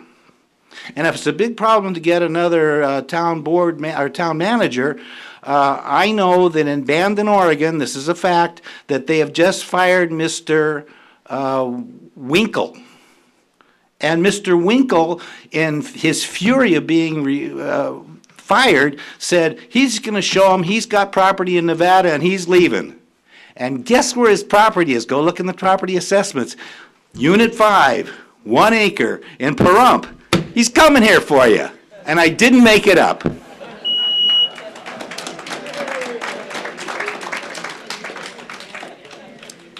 How you doing? Alan Foshee, F-O-S-H-E-E. And I'm neither for the left or the right, pro or con. I'm neutral.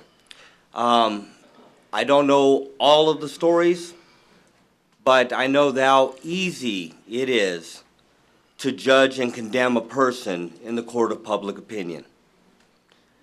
Not every news story reports 100% of the facts. If that was the case, the papers would be 5 inches thick. So, as citizens, we have done our due diligence in hiring and voting for each one of you at one point or another, whether we voted for you or didn't vote for you. You were elected, our trust is in you. It's unfair for us as citizens to condemn a person the way we would condemn a person. It is up to you, individuals up there, to determine. You will and should have access to things that the public may or may not have access to. You will be able to talk with that individual on a one-on-one basis and be able to formulate your own opinion. And I think we all should entrust in that. Whether right, wrong, or indifferent, what you guys do, when I say guys, ladies and gentlemen, do, we should be supporting you. It may not be what we agree with, but that is the democracy that this country has been based on. And I thank you for your time. God bless. Thank you. Yes, my name is Harold Bogus. I've been a resident since '94. And what I have to say is that I don't think the contract should be renewed on several grounds. One, Mr. Kobarger was instrumental in putting in PTO 43. PTO 43, I have researched, and I have one little thing I would like to read. It says, act which transferred powers from county to town was unconstitutional. Trial court correctly ruled that Chapter 682, Sections 3 and 4, now repealed, which transferred powers of planning, zoning, land division, and building inspection from county to town, were violative of this section of Nevada's Constitution. Since zoning and planning fall within the powers, duties, and obligations placed upon a political organization, zoning and planning are precisely the type of activities that this section was intended to regulate. And because Chapter 682 delegates these powers away from a county to an unincorporated town in a unique manner, one not utilized by other counties, it destroys the uniformity of the system of government among the counties. Town of Pahrump versus County of Nye, 105 Nevada 227. So when the county dump becomes under law of the township, which allows a monopoly, which is contrary to the Anti-Sherman Act, then that's a violation of the Constitution, and also the town can only make a deal with the county dump operators for their own township buildings or whatever they need for the dump. They can't regulate laws against us, which is in PTO 43, which Mr. Kobarger and the county dump managers are instrumental in a monopoly, which is an open violation of the law. And I have those laws to present. Thank you.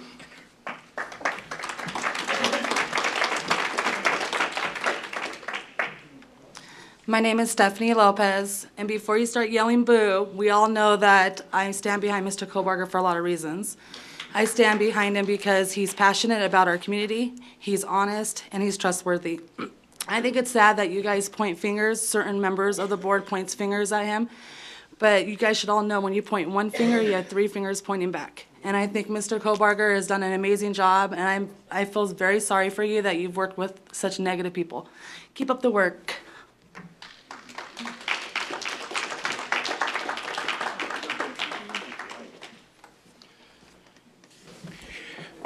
Bob Irving. I just got a couple things here to say on it, and it's not really directed too much with Mr. Kobarger. In the backup here, you state that you're going to have the lawyer meet with Mr. Kobarger. I think that it should be the town board meeting with Mr. Kobarger and then going to the lawyer to set up the contract. If Mr. Kobarger has his way with the lawyer, you guys would pay millions of dollars before he leaves. But anyway, neither near here nor there. But also, here a couple of meetings ago, a person brought up 1,200 signatures stating that they did not want Mr. Kobarger around, and I believe that you have that in your files. Because they were handed to Mrs. Parker, and I think they were given to you there, Chairman. And so there's 1,200 people here, you know, in this town that want to get rid of him. And I think that it's time. He is very disrespectful to the people of this town. He calls them names in the paper. And I think this is not, it's not becoming of a person who's supposed to represent this community. Thank you.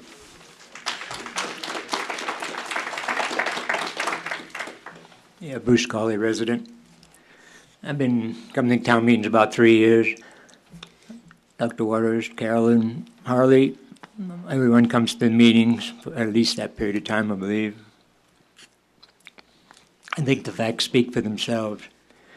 Why we're here right now is to decide whether or not we're going to renew his contract. Well, I say, along with Harley, if you're going to keep him, let's have a total new contract, and let's let the citizens have a little input into that contract. We're not lawyers, but we can surely add opinions. You were put in those seats to represent the people. It would be nice. I'm not personally have a problem with Mr. Kohlberger. We butt heads, but he gives me something to do, you know, and I don't get paid anything for this either. You guys probably make more money than I do. Anyway, that's what the whole thing is about. So let's get rid of this contract, and if you do decide that you're going to keep him around for another 4 months or whatever, or extend his contract before you make the final decision, at least have a new one. And I would suggest changing his title from town manager, as I don't need to be manager, I'm sure many other people don't either, to town staff coordinator. Let him coordinate the staff and take care of the day-to-day business that keeps the town running. He has Al, his economics development man. They can come in with a new business or whatever. Let them research it. Let them do the nuts and bolts of it, and then bring all the pros and cons to you. And then you can let the citizens know what's going on. If there's enough interest, we'll all get down and look for long-term effects. Things all too often here are rammed through, and then where does that end up? In the secret back room with Mr. Armstrong over there. How many lawsuits do we have just because we got to hurry, hurry, hurry? I say, just move a little bit slower, maybe take things a little bit surer. Thank you.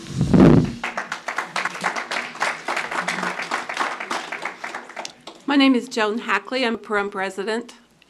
First and foremost, I'd like to advise the board that you cannot fire Mr. Kohlberger. He is the only one that can really deal with a clock.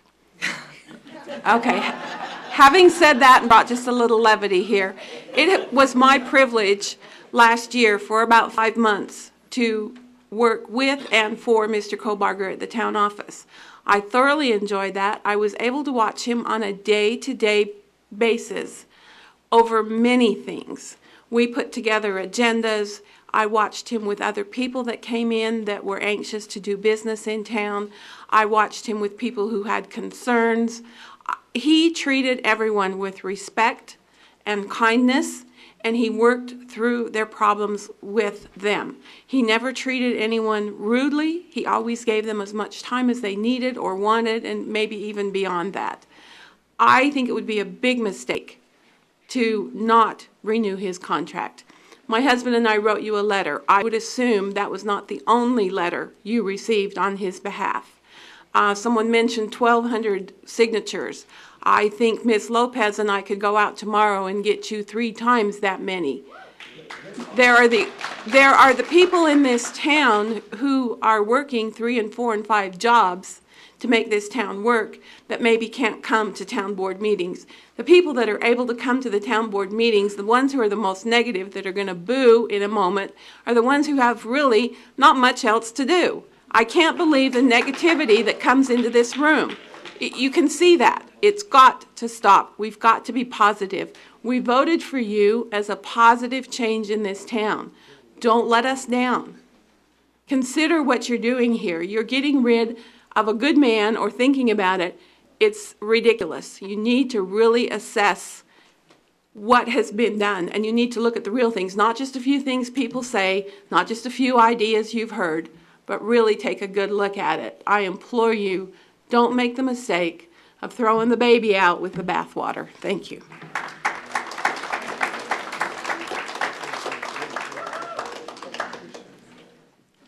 Hi, I'm Kelly Buffy. I'm a Pahrump resident of many, many years. You know, I kind of am going to stand on neutral ground here. And what I would like to say is, I think that I trust you as town board members. We voted you in, and I think I trust your judgment. I think that too many decisions are made by emotional standards. And I've come to these town board meetings for quite a long time, and what I'm appalled by is that the people that are calling our town manager names and pointing fingers and screaming and acting ugly are saying that he's acting ugly. And how is it that we're not looking at ourselves when we're acting that way and cannot apply that same thing to ourselves?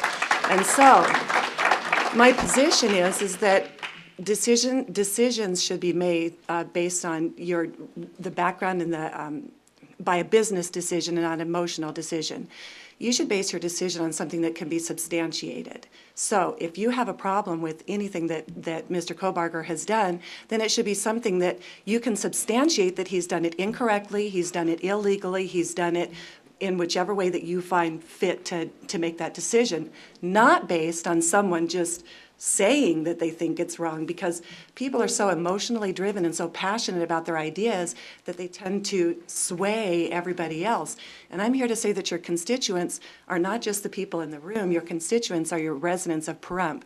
And there's many, many, many, many residents of Pahrump that aren't heard over the screaming and shouting. So make your decisions based on what you can substantiate and not based on emotions. Thank you. Thank you.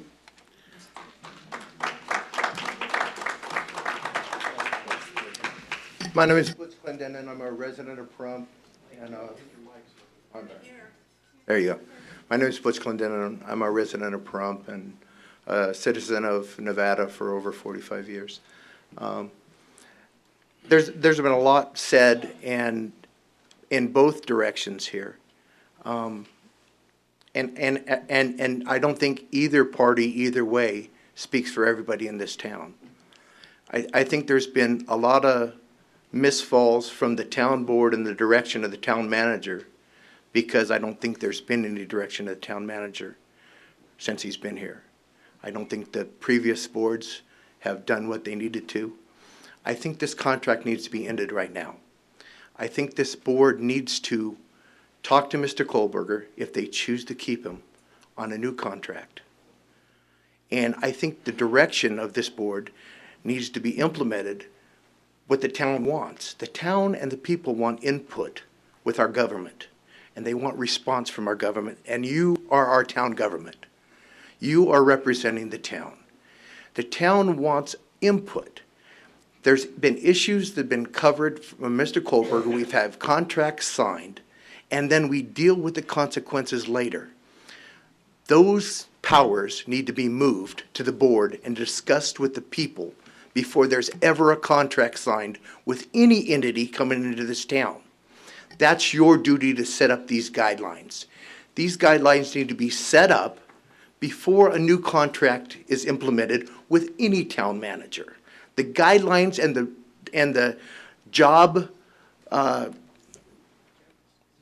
description needs to be set ahead before it's signed. So the town manager, whoever that may be, if it is Ms. Kohlberger, knows those decisions. There was one resolution that Mr. Kohlberger brought in that prospective, in this agenda, and it may come up, that people coming into this town, businesses, are going to appear in front of the board and the public and present it to the public before it's, before they go to and meet about it. And before a decision is made and a contract signed, it needs to be addressed to you and the people before that's done. All these need to be implemented before there's a new contract.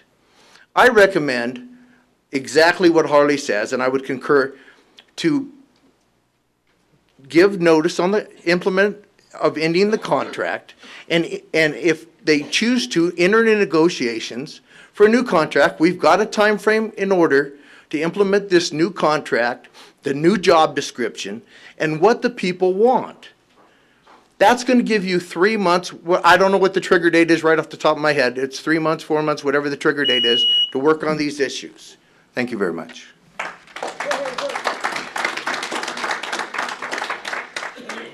Hi, my name is Patty Patterson. I've been living here for about 5 years.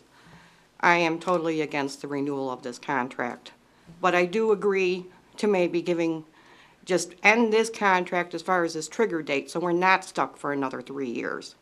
Come up with a period of time to continue with him if you wish, so that you can offer him a contract that's acceptable to all the people, that's fair, not where we're stuck for another 3 years. So I say vote no.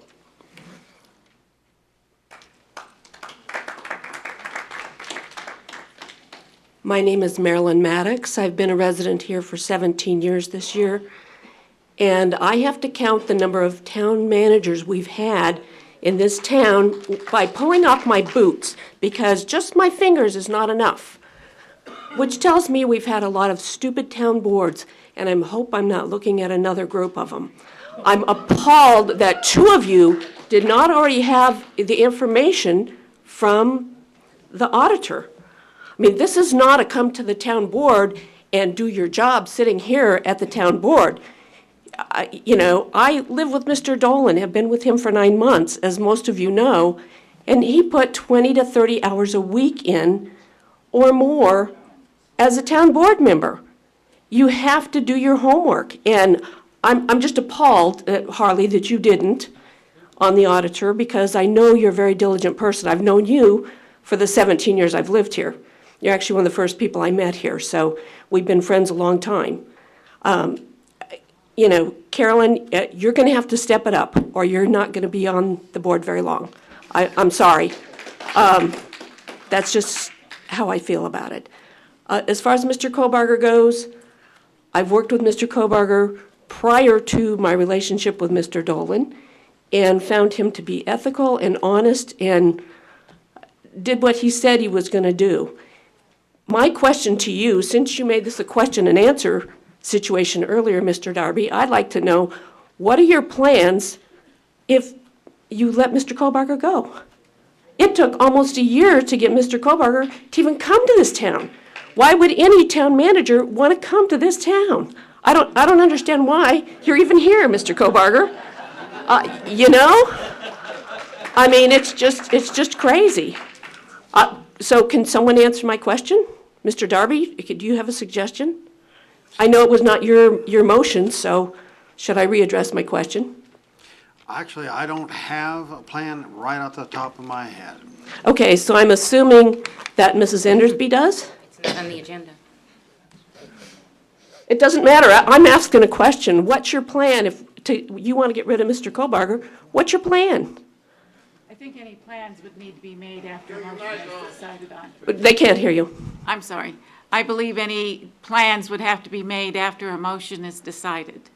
Okay, so we're gonna close the barn door after the horse is gone. Is that the case? I'm sorry. I just think you guys are wrong here, and I wish when my husband died 3 years ago, I could have moved from here. It's just that dreadful of a place anymore. So you guys, good luck with what you're doing. And I know this lady sitting next to me did everything she could to try to make this a positive place, but it's a tough place to be. Thank you. Mr. Chairman, I would like to address one of her comments in regards to the audit. The audit was just prepared and handed to us all, I believe, Friday, and we've only had a couple of days to study it, so I'm not sure what her comments mean. None of us had it before that, so I don't know what she's talking about, that we didn't exercise an opportunity to look at the budget. It wasn't ready yet. That's fine, but let's stay on the contract here. Ms. Murray? Yes, Mr. Chairman and members of the board, my name is Lorraine Murray. I definitely can empathize with your position. I know, looking out this way, what it's like. And it's very unfortunate that the situation that you're in is because somebody's been kicking the rock down the road. Because the agreement that you're currently operating under is already delayed. The setting of objectives and goals and standards and measurements and performance appraisals and all of that kind of stuff that, you know, every effort was made to put into the contract wasn't done. So now you're left holding the bag. And I also understand that unlike any other relationship that you have ever been in, either as a boss or an employee, and I'm sure the town manager is very experienced with this because this isn't the first town he's been a town manager, dealing with a board instead of a boss is a very complicated situation. You don't have a normal boss-subordinate type relationship because there isn't a person that you report to. There's 5 people who can't talk to each other. So it's not your ideal situation. However, you are the ones holding the bag right now. You have in front of you a decision to make. There is a timeline involved in making that decision, and I do believe, as many people up here have stated, that you're in the position you're in. You've either been there for a couple years, if you haven't figured it out by now, you haven't been doing your job, you won't be there much longer, or you were chosen because you have been active, you have been involved, you've had an opportunity to observe things and see what's going on. And even in a matter of months, you can get all the documents that you need to support a decision that's best for the town. Decide if this contract is not good, vote not to extend the contract, and if the arrangement with Mr. Kobar needs to be different, that's the next step. But there's no sense kicking the rock down the road further. The bag is now yours. Step up and do what you know is the best to do, and we all trust that you have done your job. You've spent time in the town office. You've spent time observing the documents and the people that are there. You've talked to the town manager. You know what your goals and objectives are, what you want to see done. You know what has not been done. Time to take the vote. Best of luck to you.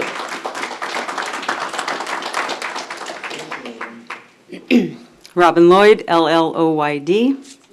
I want to confuse the issue with a few facts here. I think that PTO 43 alone is enough to discontinue relationships with this man, and I would like to remind you guys that weren't on the board when this happened. I happen to be an expert on this. I was first alerted to this when I saw Mr. Kobarger and Mrs. Parker on the air lying to the community about what the ordinance contained. I brought it up to them that they were incorrect in what they were informing the public about. I read from the ordinance word for word to them to try to point it out to them. As stubborn as they are, they still wouldn't admit to it. So I came in front of the board and I presented changes so to bring the ordinance in conformance with what they were saying. If they were going to tell the public that that's what the ordinance said, then that's what the ordinance needed to say. When I did that, Mike Darby was kind enough to sponsor the item for me. He wanted to make a motion to table it until after we had workshops so everyone could be involved. That was a great idea.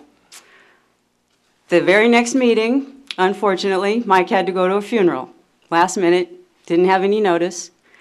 Mr. Kobarger took that opportunity to put an addendum item on that agenda at the last minute and bring PTO 43 back up so that it could get voted on in the absence of Mike Darby. before the workshops were ever planned, and vote it back through again. When he came back, he said, "What's up? I thought I'd got to have workshops." And he said, "Oh, sure, you can have your workshops." So we spent days and hours, and all the community that was interested came out, and we put together an excellent ordinance. And might I say, the ordinance that was first put out to this public was a disgrace, and the law firm that put it together should be ashamed of themselves. It was an absolute disgrace, and anyone that heard me present the changes knows that. Anyone that read the contract would have known it. But still, he let us put all that time and effort into it, getting a perfect contract together, an ordinance together, and then he completely disregarded all of the changes, and Mike knows that very well. He wasted all of our time. He lied to the community. He has no ethics. He has no morals. He's not honest. These are completely against what any manager should have. Yes, sir. Don't you think any town manager should have those particular qualities? Don't you think honesty and ethics and integrity should be mandatory for anyone in that position? Anyone who's has no oversight? Like she said, 5 people that can't even talk to each other are the only ones that have the ability to even consider not renewing his contract? That's absolutely ridiculous. I mean, this whole situation is ludicrous. For 3 years now, this man has been doing the same thing that he did then. Just this last one, the Groponics, look at that contract. That was outrageous. Thank you. I don't think there should be any question here. I don't think an extension is what you need. Point of order. Point of order. Point of order.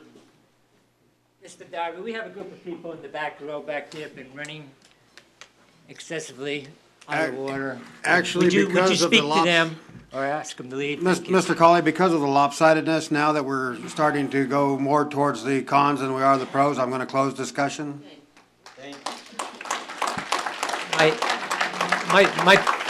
My point in They won't have the opportunity to hoot and holler if we close discussion and we go to a vote.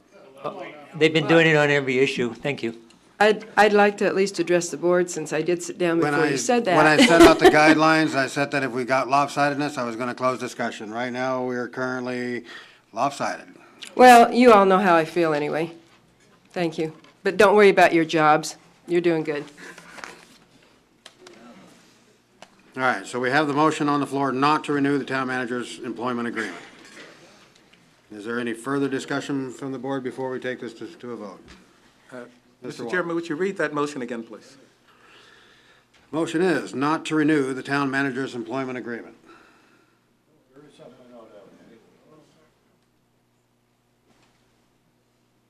That's the way I understood it. And, you know, we've used the term contract and agreement interchangeably. Do we mean exactly the same thing? Are we talking about his employment, or are we talking about a contract? I would interpret contract. I understand that interpretation, but I want to know from our legal authority, are we talking about the same thing? Well, you can have the chair clarify the motion that's presented on the floor. However, I just want to remind the board that the trigger in the contract is whether to renew or give notice not to renew the contract as it stands now. And you need to provide that within 120 days. If that notice not to renew is not provided, it automatically rolls over, renews to a 3-year period. I'm sure you all understand that. So by this motion, that would be the notice not to renew. It's up to the chair, but that's what I understood this to be, that it's a motion not to renew the current contract.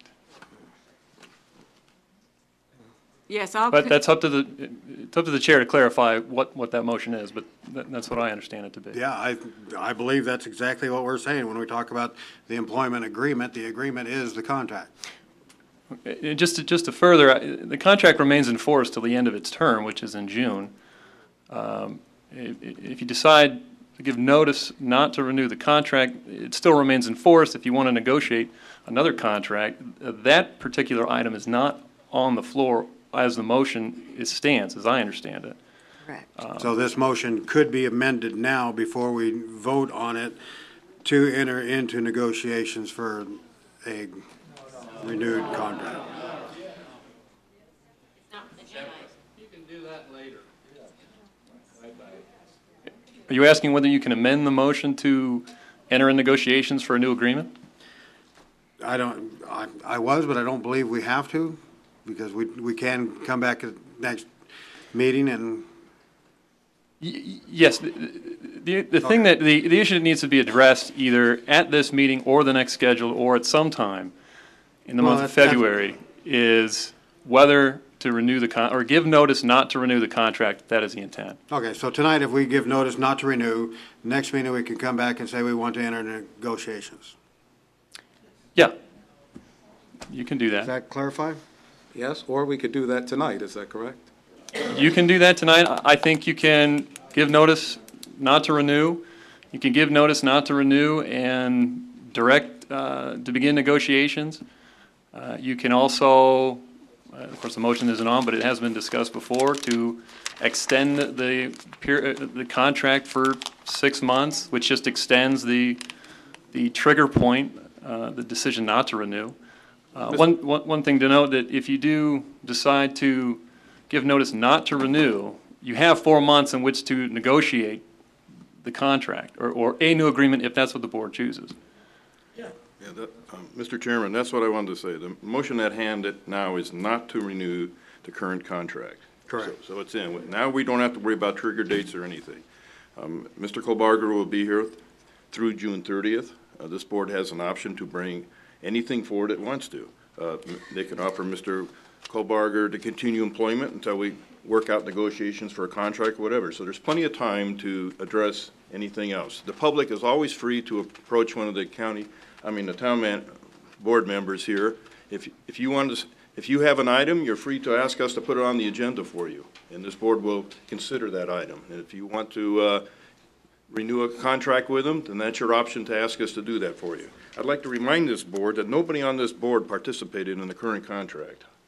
And I think if Mr. Kohlbarger is going to continue employment with this town, I think it should be under contract that this board wrote up. And this gives us an opportunity to do so. So this is just closing one chapter. It is not closing the book. It's simply putting an end to one thing, opening a door to another if this board elects to do so. Yes, Mr. Chair, I'd like to clarify that was the purpose of the motion, was to make that decision at this point whether to move ahead, and how to do that is the second part of why that is worded that way. So the first step is decide if the contract is not going to be renewed so we can move forward and not be worried about a trigger date. Okay, so the motion is not to renew the town manager's employment agreement. Mr. Chairman. Yes, Mr. Waters. I'd just like to add one more time. When we look at this, and I think we're probably all in agreement on the fact that we do want to change the contract, whether it's for Mr. Kohlbarger or another town manager. We'd like to revise the contract. We understand that. But if we terminate the contract now with the motion that I think is currently on the floor, and we look at that, it doesn't give us time, and all of us have been employees. If we were given that same opportunity to say, you have 2 months to find a new job, or whatever, it's just unfair, and that's what I'm looking at. And that's why I said, and I've heard many Harder, please. I've heard many people say we've had plenty of time to look at this. We have not had plenty of time. And the other thing that I'd like to clarify for so many people in the audience, and those on TV as well, is Mr. Kohlbarger works for the town board. We understand that. Mr. Kohlbarger's job is to bring items to the town board for the town board to make the decisions. If he has brought some things to the town board and the town board voted yes, the town board is responsible, not Mr. Kohlbarger. If he votes no, if he brings something that's negative or positive, it's the town board's responsibility. We take the responsibility. And all the negative stuff that has been applied to our town manager is really ill-informed. And I've got to say that. There are some, people may have some personal items that they have looked at and they said it should not have been done. I sat through the workshops with you, and I agree with Ms. Lloyd on exactly what she said about the way some things were handled there. I agree with her on that. However, the town board made the vote. You know, chastise the town board if you want to. You don't chastise the messenger, and that's what's being happened. In this case, when we look at the contract and we talk about terminating the contract, I think we're taking away the time that's needed, not only for the town board, but for the town manager. If he's got to find new employment somewhere else, give him time to do that. That's all I say. I have hired and fired too many people, but I always look at the person and what can we do for our people. That's the key. Mr. Chairman, I appreciate Mr. Waters' concerns, but I've been fired a few times in my life, and I didn't get any notice. Obviously, this is, and I've been here 17 years, and there's obviously a little bit of controversy in regards to the town manager position that I haven't seen in the past. I agree, and I have said before, that the past boards have to take some of the responsibility for the unhappiness that the public has. So I think that changing the motion that's on hand tonight would put too much pressure on the board. I think that we just need to consider the motion that's on the table. And next meeting, another thing could be put on. So I think the motion at hand is what needs to be done tonight. With that said, the motion on the floor is not to renew the town manager's employment agreement. All those in favor, signify by saying aye. Aye. Aye. All opposed? Motion carries 2-3.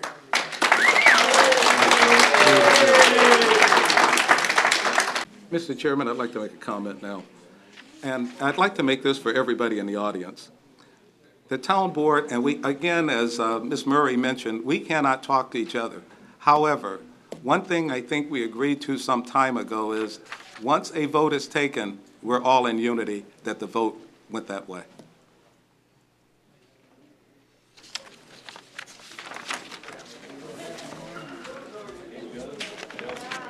All right, item number 7, presentation by Don Corson, Area Director of Free Coupons USA, a new company located in Pahrump.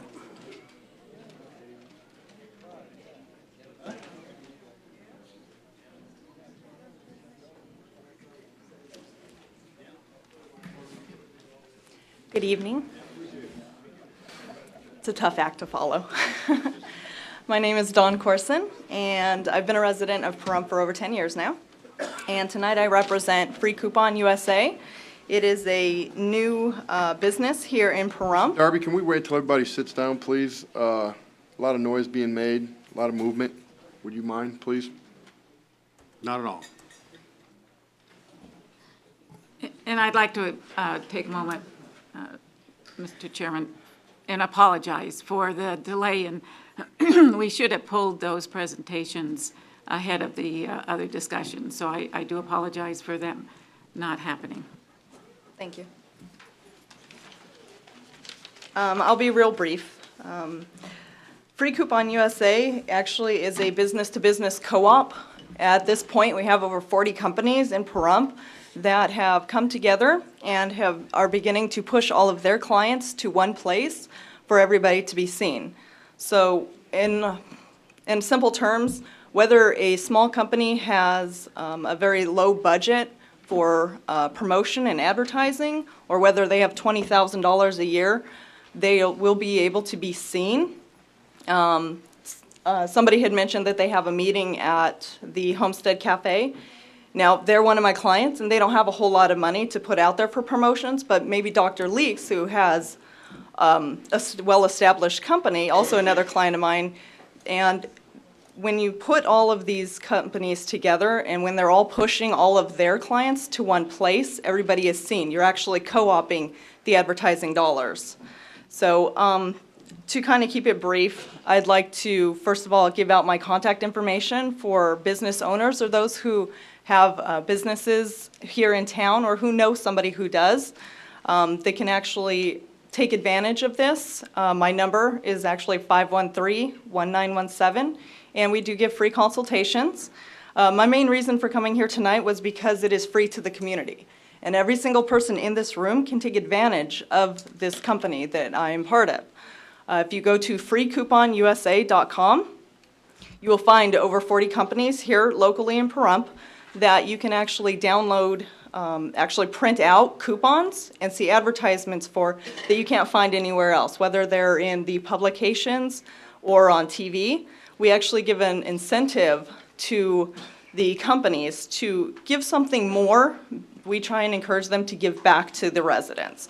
A lot of companies here have people who have been coming to them for many, many years.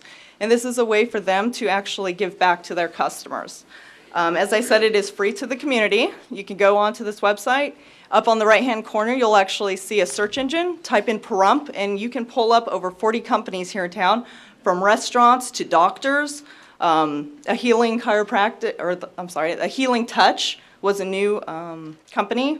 Within the first couple of months of joining us, within just 1 month, she received over 40 new clients to her business, and over 20 of them were because of us.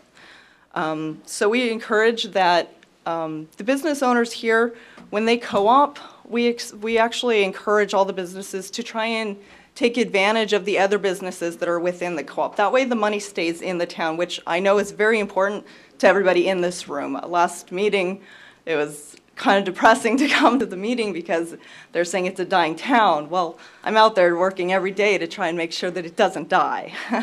So, again, the name of the website is freecouponusa.com.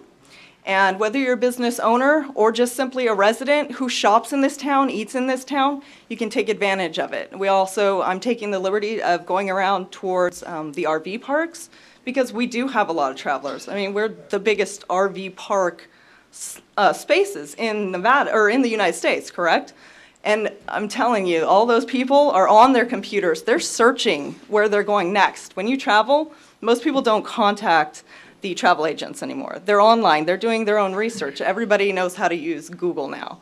So my website is almost like a mini Google. It provides another way, almost like another marketing arm. You have more control of your advertising, and again, it's free to the community. So the businesses have the opportunity to give back to the community. So thank you for your time, and hopefully you guys will take advantage of the website. Again, everybody can take advantage. We don't collect any of your information, and you can print out discounts that you can use locally. So thank you for your time. Thank you. Before you run off, is there any questions from the board? Yes, I have one question. Yes. I know you gave your phone number pretty fast, and I have it down, but maybe there's somebody in the Yes. audience that missed it. Please, anybody with a pen or cell phone, go ahead and punch it in. It is 775-513-1917. And again, consultations are free, and I come to you. And also the website, again, is www.freecouponusa.com. Thank you. And feel free to contact me with any questions, please. Thank you. And I'd like to also congratulate you and tell you that I'm very impressed with the innovation that you've brought to the community by bringing this concept here. We are very lucky, and I hope that ability to innovate spreads. So thank you. Thank you. I appreciate that. If it weren't for Mr. Koberger and Al Balakwe, I wouldn't be here tonight. So thank you, guys.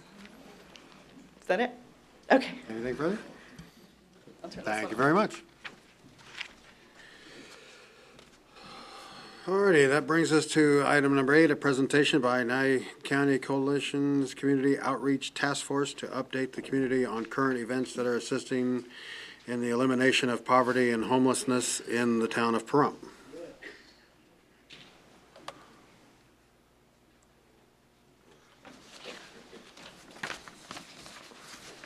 Mr. Fenton.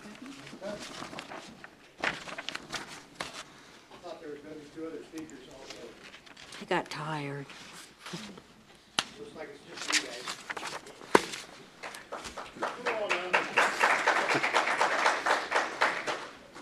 I was under the impression that I would have 5 minutes. I have a 6-minute presentation. Is that okay? Actually, I believe that there are no time limits on presenters. Is the bright green light on? Is the bright glare? Yeah, it's got to need to be bright. Now can you hear me? Oh, yeah. Okay, thank you for the opportunity to speak. Like I say, I was under the impression that there were going to be two other speakers. So let me start by introducing myself. My name is Richard Fenton. I am a member of the Pahrump Community Outreach Committee with 3 subcommittees, which are the Homeless Services Committee, the Working Poor Committee, and the Systems Change Committee. I serve on the Homeless Services Committee. All the subcommittees interact with one another and try to find answers to the problems faced by our community. I will speak to the services that we propose as a solution to the issues that have come about by the economic problems that have befallen our citizens. The problems that we are seeing are due to a lack of education, the economic downturn, and the homeless situation. These are the things that are causing an increase in life, addictions, and hardships. In order to address the problems that people have in our community, we need to find solutions to challenges that cause people to fall into these addictions and hardships. We need to uplift and bring back into their lives hope. Addressing these addictions and hardships is a large part of helping people overcome these lifestyle situations. We need to address addictions and hardships of all kinds, such as alcohol, drugs, gambling, pornography, lifetime hurts and wounds that can grow deep into a person's psyche, people's bad habits and hang-ups, their unforgiveness, lack of education, depression, and last but not least, career guidance failures. You can't heal or help people by avoiding the core problems of their lives. That's why we propose a rehabilitation facility. This rehabilitation facility will provide hope and education through a 12-step program that is faith-based and God-centered. Helping Hands for Jesus is a nonprofit 501c3 corporation that is willing to take on this challenge. We will take the afflicted, the lost, the broken, and the unproductive people of our community and offer them rehabilitation by giving them hope and restructuring their lives in order to make them productive members of our community. What we seek is for the town to partner with us to secure land and underwrite funding for this project. This is a vision to help better the Pahrump Valley economically through creating a solid, productive workforce, one that as of now is dormant, unproductive, and costs the citizens of our community to support. Our focus as a ministry is to bring hope to the lost and suffering from economic hardship. You see, if you give a man a fish, you've satisfied him for that one meal. But if you teach that man to fish, you have given him the skills to satisfy all of his meals. You should have in front of you a conceptual computer layout of the proposed facility. At the left of the page is a legend which gives a brief summary of the details. We will have 100 individual living spaces with full hookups, barbecue grills, and picnic tables. There will be 2 community playground areas, 3 restroom buildings with showers, and a maintenance building. There will be a main building with offices and rehabilitation classrooms, a kitchen with dining room, which can also be used as a multi-purpose room. There will be a computer room, nurse station, and workshops to teach much-needed skills. There will be a convenience store that will not sell alcohol, but will accept the Quest card for food, and a garden for growing fresh organic vegetables. I ask you to picture a self-sustaining, green energy efficient community. The name of this facility will be called Eagle Wings Campground, because in the book of Isaiah, chapter 40, verse 31, it says, "Those who trust in the Lord will find new strength. They will soar high on wings like eagles. They will run and not grow weary.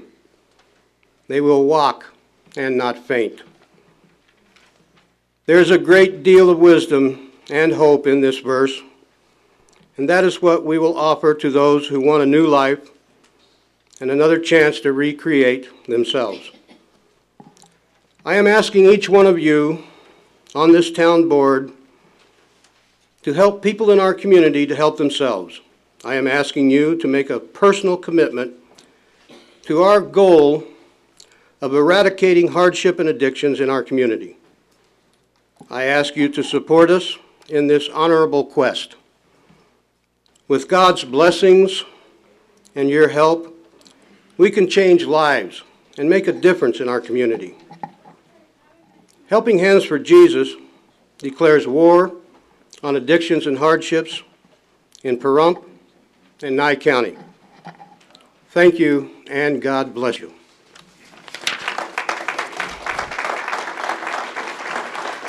Excuse me, is there any questions from the board? Yes. Mr. Culkin. Mr. Fenton, could you? I'm sorry. That's okay. I'm just wanting to get out of here. Not so fast. You did a great job, thank you. Oh, thank you very much. How can I help you? What I was wondering about was, you've told us what you'd like to accomplish, but I'm wondering what you're doing to accomplish this.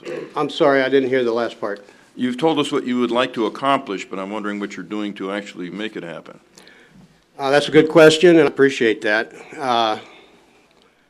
Mr. Culkin, in order to accomplish what we have set forth to you tonight, we are meeting with other investors other than the town, trying to get their interest. We are producing a concert in May that will bring a well-known Christian artist to our town, and we will be gathering information from people that have knowledge of how to actually do what we want to do, and we will be picking brains as we go, and we will be formulating a plan that will be suitable for not only the town board but the county commissioners and the citizens of this town. Our main goal is to help those that are not able to help themselves. In order to do that, we have to come together as a community. We have to take a step in faith towards a goal that is God-centered. This is something that I have been preaching for the 10 years I've been here. And for the last few years, some of you have gotten to know me because I have been involved with the homeless people. But 20 years ago, I was given this vision by God to create a rehabilitation facility for people like myself that were homeless. I was homeless for 10 years. I was addicted to drugs and alcohol and pornography, and you name it. I was a compulsive personality, you might say. I was hooked on just about everything there was. The reason I sit before you today clean and sober is because God cured me. I didn't cure myself. I gave my life to the Lord for one reason. If I hadn't, I'd be dead right now. And there's a lot of us in this room today who feel the same way, and in this community. And we want to band together to make this community a better place and take these people that are hurting and that are not productive and bring them back into our community as a productive person in our community. So I hope I've answered your question, Mr. Culkin. Mr. Chairman. Mr. Waters. Mr. Fenton, again, as Ms. Endersby said, very good presentation, really appreciate it. Now, are you planning to also give this presentation to the county commissioners? I am. Excellent. I can envision something like this in our community. I am very proud of our community. I am too. I see Pahrump becoming a place where we're all saying nice things instead of complaining about what we don't have. May I just interject one thing, Mr. Waters? I was raised in the 50s. I was born in 48. I remember the way it used to be. Mr. Culkin, you have often spoke of these things, the way things used to be. We used to take care of ourselves. The churches were the center of our lives, and the people around the community helped each other. When we get away from the center of what's important in our lives, we lose a lot, and our citizens start falling away, and that's unproductive. If we can bring that back and tighten up this community, I always like to say this: if you're a carpenter, you'll know what I'm talking about. If you're hammering a nail into a piece of wood and you miss that nail and you hit your thumb, what's the first thing that happens? All right, let's say the second thing. Your other hand will drop that hammer and grab that thumb. Now that's what our community needs to do to the people that are suffering in this community, in my opinion. And there are other people that believe that. So, Mr. Waters, I apologize for interrupting you, but my whole goal, as you know, we've talked about this before, is to bring our community together to help those who can't help themselves. Amen. Thank you. Any further questions from the board? I would just ask that if you need any help that you feel the board can help, please come to us, and because I know we'd like to help, and unfortunately, an awful lot of veterans are homeless. And yes, that's true. I know I speak for the board, and we would like to help those people that gave some time to our country. I am glad that you have said that, Mr. Culkin, because there is something that you can do, and I would like to talk to the board about eventually put on the agenda somewhere down the line when we're ready.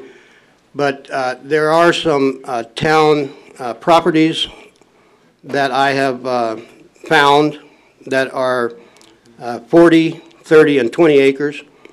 I would like to have 40 acres, but I could probably do it on 20 if I had to. But I would like to discuss the fact that these town properties can be, from what I understand, through a couple of the NRSs, donated to 501c3s for for community purposes. In order to help the community, you can donate land to a 501c3 for that purpose. And there's also, I haven't completely understood this one, but there's a NRS that I'm going to continue to try to understand that says something to the nature of when the town or county does not fill a need, then a Private 501c3 or a nonprofit organization can step up and fill that need and have your support. So that I'd like you to think about as well. Yes, Mr. Chairman. Certainly the responsibility of a of a public entity, excuse me, is to make sure that the safety and welfare of the citizens in that community are looked after and met. And with the new legislative session coming in, it really appears as if some of those responsibilities are going to come to a local level to be dealt with. And we certainly need to look at those public-private partnerships where we can address some of those basic requirements of our community. So thank you for bringing that. Yes, we could be one of the first communities to implement this. And let's don't just think about Pahrump. This could be a prototype for the entire world. We could take this statewide. We could go from community to state to the world. This is a concept that is very needed for the entire world, not just for Pahrump. But let's start somewhere. Let's start here. Let's be the first to implement a concept that's worthwhile. Thank you.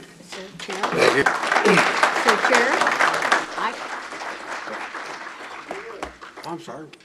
Guess not. Mr. Fenton, there was one more question. Sorry about that. Can't let you run off. I don't think it's so much a question as a comment, but it's my understanding that town staff has been helping you along with this project and with the acquisition of land. Well, not the Working on it with you. There has been town participation, staff-wise, in advising me with questions that I've had. Mr. Kohlbarger and Al and the ladies in the office have been very, very gracious in meeting the needs that I've had, which are usually questions that I don't understand. They've helped me with that. So yes, the town staff has helped. I just wanted to get that on the record. Right. Thank you. Hold on a second. One more. Mr. Chairman, has Mr. Balakly showed you some properties that he's identified that the town might be able to buy for back taxes? You might want to meet with him and take a look at those properties if you haven't seen them. Yes, sir. We have been talking about that. I have found other properties that the town owns, and through other means other than Al and the town staff. But we were looking at some back taxes from the county, but boy, it's a can of worms, in my opinion, because I'm like you, Harley. I don't understand a lot of things. You're going to have to tell me twice sometimes some of the things that are going on with the county, and I just don't know. So I have to research and understand and research some more on how to get that property. It's a can of worms. And I hope it's not the same with the town. I hope the town is able to say, this is the property that's available. Your concept is good. If you want this property, let's work on that. Let's work on a deal towards that end. Right? Right, guys? Thank you. Any further questions from the board? Comments? Going once? Going twice? Thank you. All right. Ready to move on? All right, that brings us to item number 10, discussion possible decision for the town of Pahrump to sponsor a single military family or multiple military families during the Christmas season.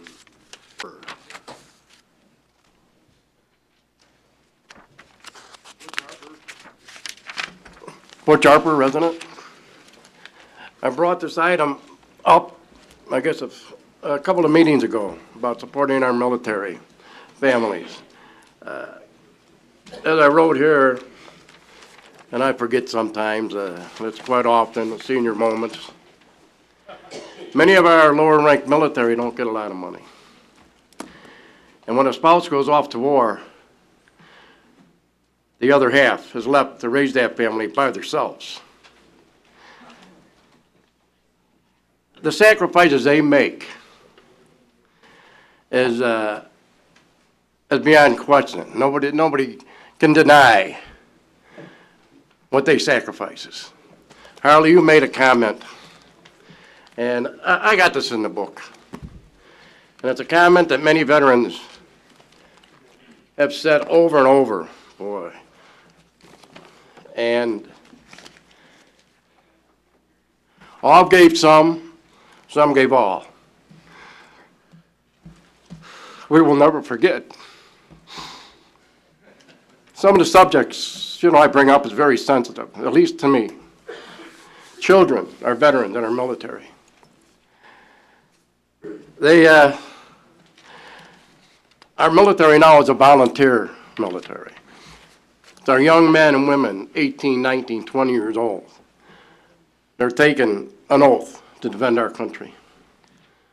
And they're willing to put their lives on the line. What more can we ask of them? What greater gift can you give for your nation?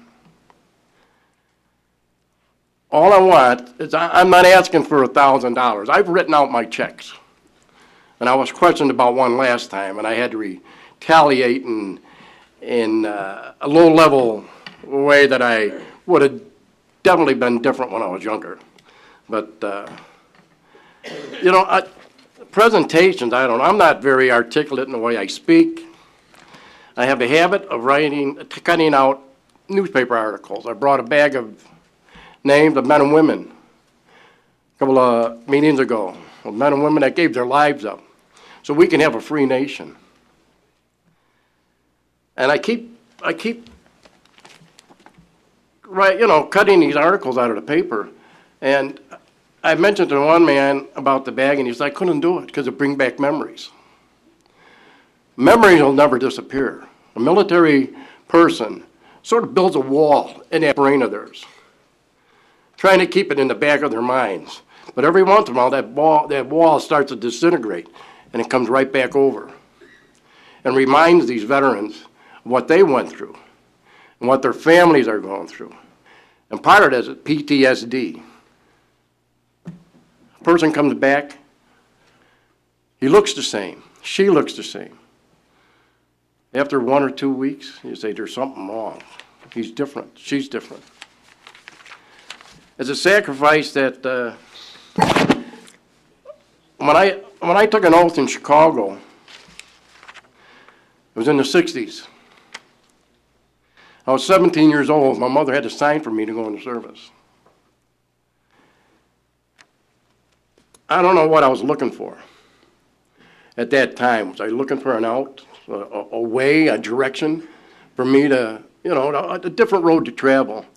And when I got into service, I met some of these men and women that I served with, and I looked up to them.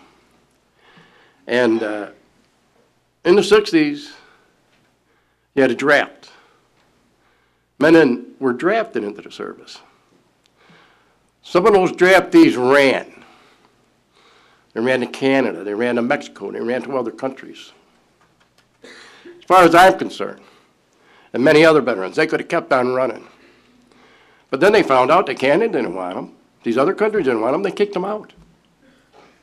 When they came back here, many people never opened up their arms to them.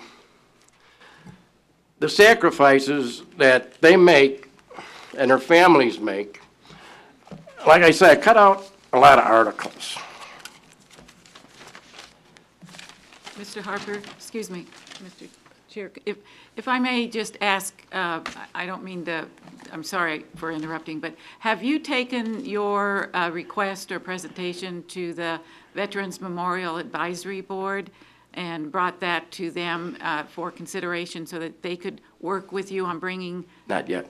Okay. Just a recommendation, you might want to make a presentation there. Oh, definitely. Definitely. There's other charitable organizations that can help in this project. This is just recently. Fallen Marine's family adopts his bomb dog. Yeah, I saw that. There's a picture. His son holding his dog. Does that dog replace his father? His father was shot by a sniper. No. When that dog passes away, that link between the father and the dog and the son is broken. I have another picture here. A young lady, a young soldier, lost both her arms trying to dismantle a roadside bomb. I wish I had pictures I could put up on that screen, but they're so sensitive. Both arms, from the elbow down. And here's a picture of her husband brushing her teeth. What kind of sacrifice? Not only is that soldier making, but the family. They gotta raise their family back there, but every day the stress and strain is my dad gonna come home? Is my mother gonna come home? My wife, my husband? Mr. You know. Chairman, I don't think you have to sell us on what veterans have given to our country. I think what we're here to, is what would you like us to do? Well, what I'd like you to do is support at least one military family every Christmas. Many of them having a hard way to go. I was asked a couple of weeks ago, is it just the veterans of Pahrump? And I'll answer that question right now. When I took an oath in Chicago, I can't remember if I said, I will defend the town of Chicago that I live in and be stationed there only. I took an oath to defend this nation. There was another statement made that night. I can't understand why our military has to ask for food stamps. Harley, you're a veteran. Tom, you're a veteran. There's other veterans in this room, you understand what I'm talking about. All I want is the town to help one military family a year, that's all. You know, if either that or we can get some charity groups together to work with the town. Mr. Chair, I do recommend that this be referred to the Veterans Memorial Advisory Board and discussed and found a way to accomplish what you're asking. I also agree with Ms. Endersby on this, that I think that you should work with them and then bring a joint presentation back. I'm willing to do that. Yeah, because I think we'll get a lot further than today saying, yeah, we'll support you, but it doesn't mean anything without details, and you can work out details with the Veterans Board. I'm willing to do that. And then, If you talk to Dr. Waters, he's a liaison, he can set you up. Mr. Chairman. Just, give me just a second here. That's exactly what we need, because the way the agenda item is written up, it's asking for a decision on something where we don't have any facts or figures, like how much are you asking for? What kind of support are you asking for? What can we do for a family? These are the little details that we need in order to make a decision. As far as a presentation, I think this is an outstanding presentation. We just need more details as far as what it is you're asking for in order to make a decision. Mr. Waters. Yes, Mr. Chairman and Mr. Harper. One of the things that, in listening to the presentation, very pleased with what you're asking for. And the way I see it, and looking at the agenda item, is I think I would like to see the town have a proclamation for a family, not to provide any funds or anything else. And yes, you should go to the Veterans Advisory Board. That should be your next step. But something I think the board can do tonight is say that, yes, we will have a proclamation once a family is selected for that family. And then the town itself can offer, from any of the other groups and organizations, they might be able to do something for that family. But I think that the recognition area should come from the town. And a proclamation stating a family that is selected for Christmas, and it could be, as an example, the Harper family, the Sergeant Harper family. We would have that proclamation for them, and then all the agencies in town could contribute something to that family. And it more than likely it's going to be one of the families on food stamps. Because we're talking about low-ranking families in the military, they don't make that much. And I think being recognized by a town will say something, whether it's at Nellis, whether it's Army, Navy, Marines, that wouldn't matter. A family recognized by the town of Pahrump, I think, would be a good thing. and that's one of the things you just mentioned right there, Army, Marines, Navy, Air Force. It's a family. No matter what idea, and we're all coming to a common cause, and I'm willing to go up to the other board, present it to them, come back, represent it, and, it's just stuff that runs through my mind constantly. And I have the situations under control. Many military men understand that. You control the situation. Don't let that situation control you. And I won't go any further with it. But I will go to the other board, bring it, present it to them, and see what we can and come back. Mr. Chairman, I would have a problem selecting one family over another. No. And so what I'm getting at is I think that we have an unknown figure. Basically, what I think we would be wanting to do would be to make children's Christmas better than it would be. And so we don't know how many children would fit in this arena here. So maybe you could get those numbers, and I would prefer to see the town somehow sponsor something that we provide a better Christmas for all these children. I don't know how you could pick one family over another. I know it's tough, So, but I don't ask for much. So I think that what we should do, instead of picking one family over another and making other families feel bad, would be that we should identify a number of what we're dealing with here and see if there's a means that we could help all these people. I'm willing even to go out to Nellis. I got connections out there. I can get names. And, you know, how big the families are. We can support our military families here. But it's just something that we got to get back. Right, so following what I'm kind of saying here, then working through the Veterans Advisory Board and coming back with a suggestion would be the course. Okay, I'm willing to do that. So thank you, and Well, we still have to, because of the way that this is written, we have to make a decision on this agenda item. What I would like to Can table suggest, what I would like to suggest is tabling it for, I believe, 7 weeks would put us out to March 22nd, town board meeting, and you can come back. I believe that, well, that's 6 weeks from today. Would that be enough time, or do you want to? No, I don't need it, no. Till April 12th. I'll go out tomorrow and work on it. Well, Whatever I present. I understand your dedication, but I need to give you time to contact people that only meet once a month. Let's, Okay, Mike, I'll do my best. Mr. Darby, if I may? Mr. Colbart. Do you not have a second and a motion and a second on the floor that if you're going to table it, those motion and second need to be rescinded, and then you can make another motion? There hasn't been a motion made. No, I recommended that we refer it. Yeah, no motion. That was I thought she motioned. made a it. recommendation. All right. I didn't hear a My second. bad. I'm sorry. I'm battling a head cold. I can't hear. Mr. Chairman, I don't believe we have to take any action. No. So we've made our suggestions, and I think we're moving forward. And I'm willing to do it. So I just want to thank you, and I want to thank our military personnel. Okay. Item dies.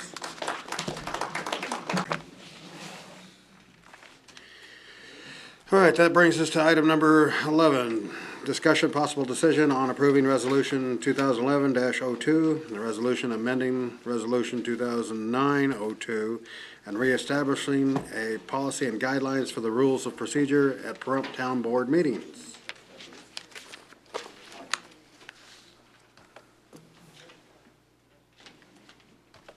I gotta get caught up here.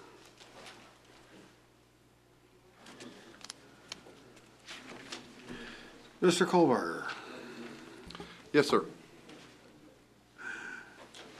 Got your name on this one. Oh, no, it's actually, the name of the presenter is Tom Board, sir. I just sponsored it. Mr. Chairman, I'd like to make a motion to table this until our next meeting. We still have some other items to do, so, because this is going to take some time. If the board would accept that, it works for me. I agree, because this is could be a 2-hour thing. So don't put anything in the next meeting. It'll take a lot of time, and this will be our heavy hitter.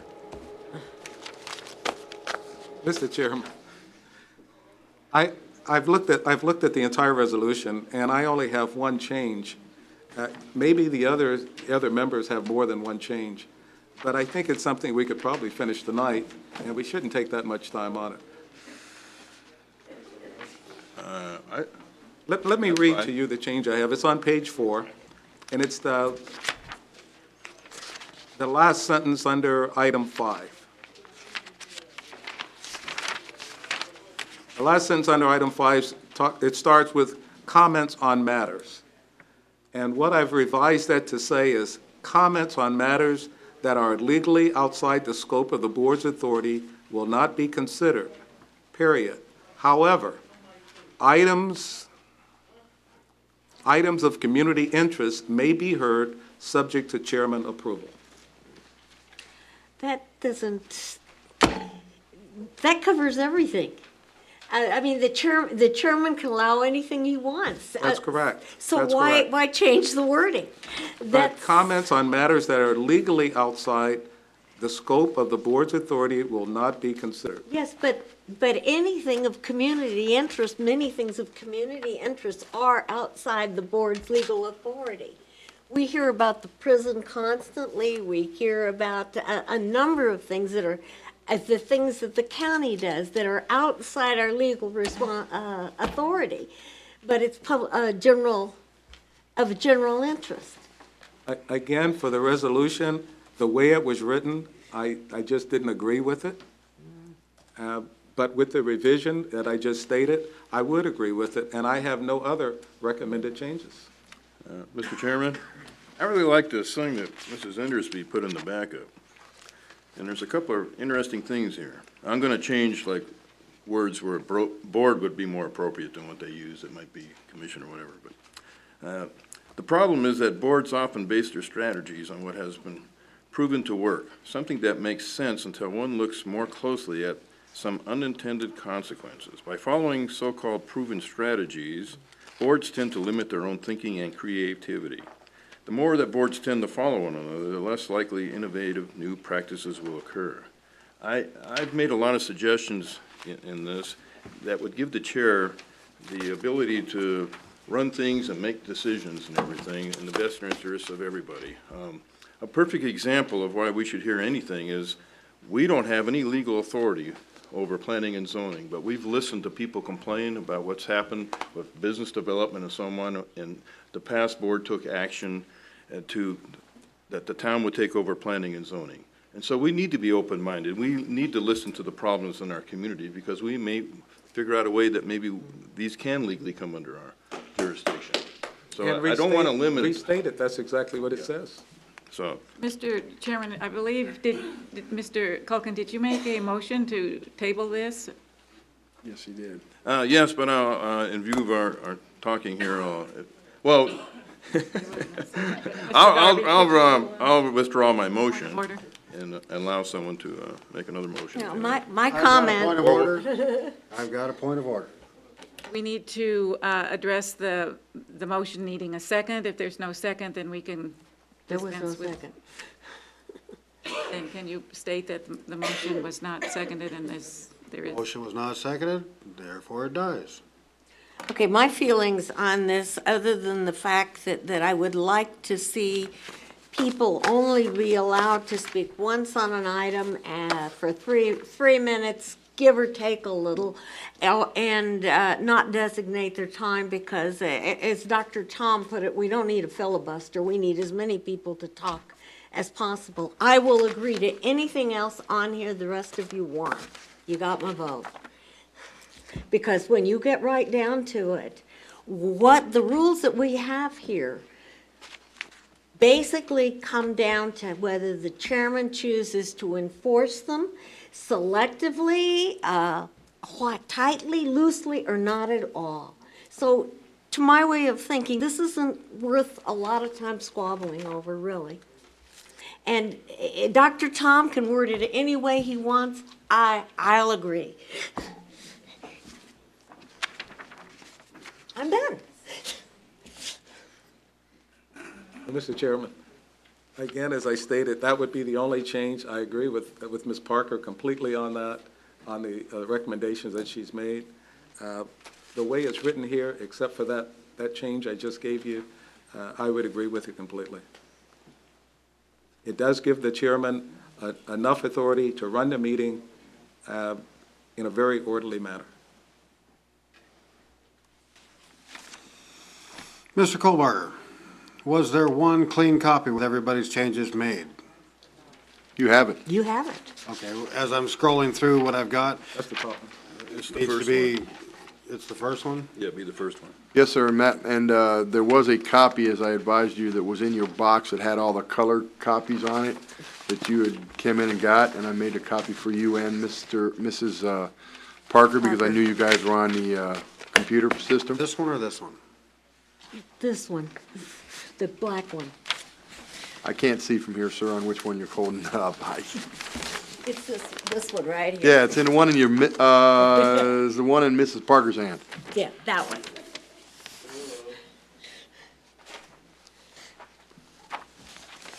Four pages. I'm going to start with page 1 on the next to last bullet point. This has to do with no quorum and their actions being recorded in the minutes. I'm sorry, if there's no quorum, there's no action, so there's no record. You just record the members that are there and adjourn.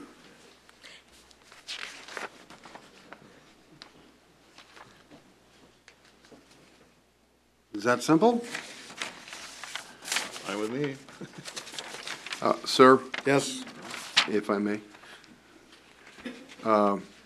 It's referring to if you lose a quorum, Somebody leaves. If you lose a quorum, if you lose let's say the you're meeting not allowed start, to conduct business. what is happening, if the meeting is started, you Okay. have a quorum. Right. You go through half the meeting and their actions are stated, you vote on issues, and then you lose 3 members and there's no quorum, then the meeting stops. What it's stating is, at such meeting shall be recorded in the minutes.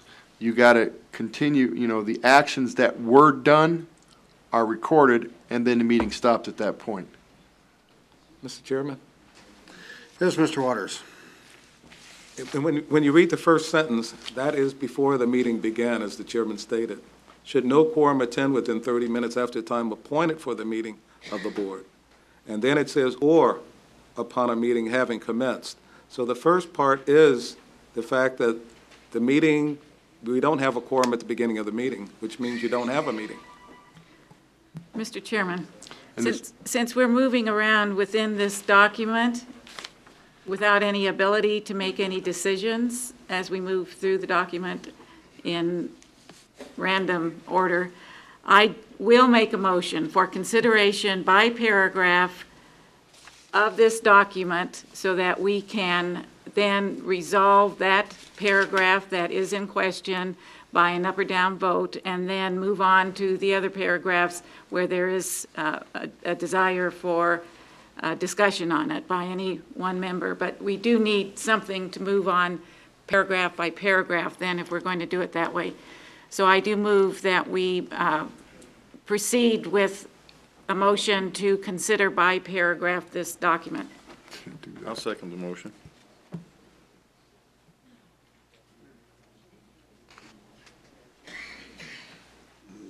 To consider this document paragraph by paragraph.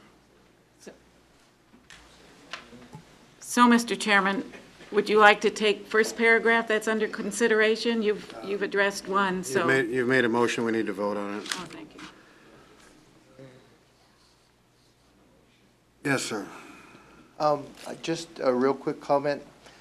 If you do it that way, before you make a decision on each paragraph, you're gonna have to have a public comment.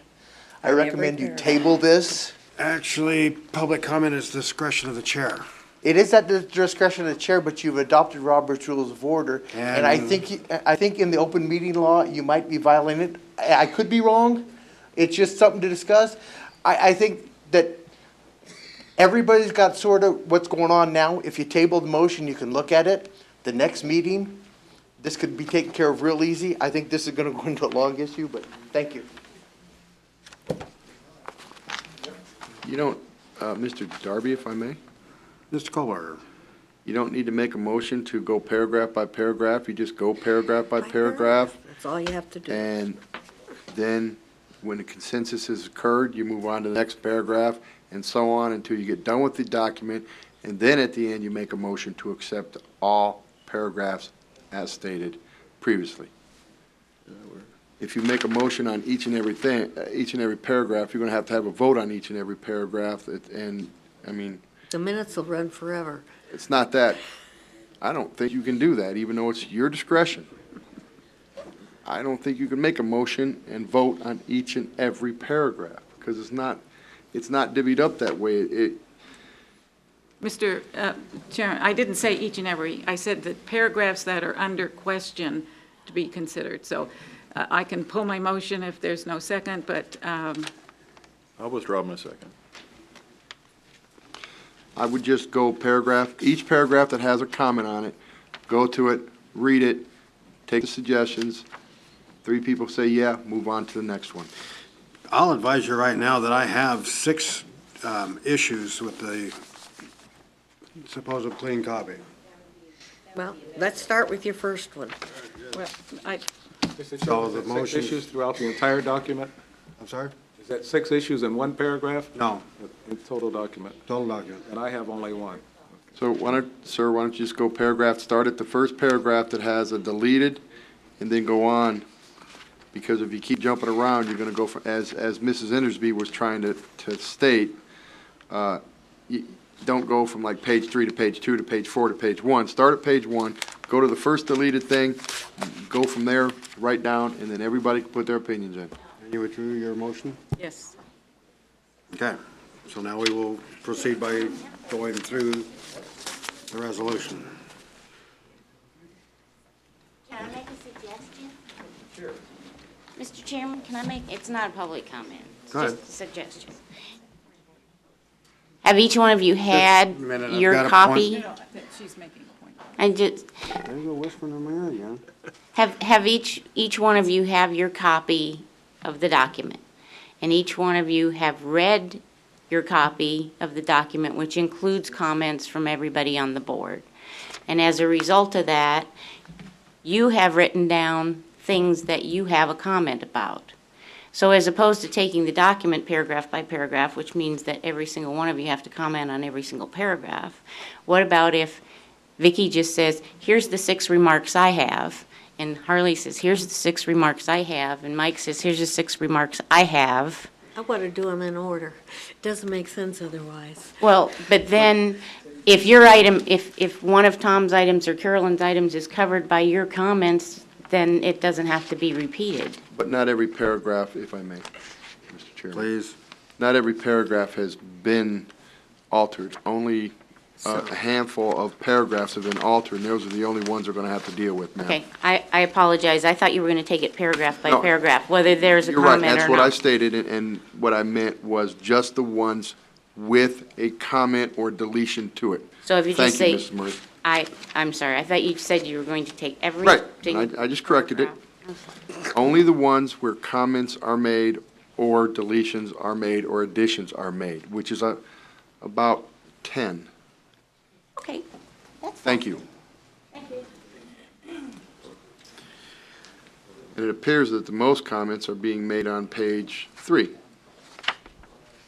Well, I think we're done with page 1, aren't we? No, well, yes. Yeah, We because can go to page 2.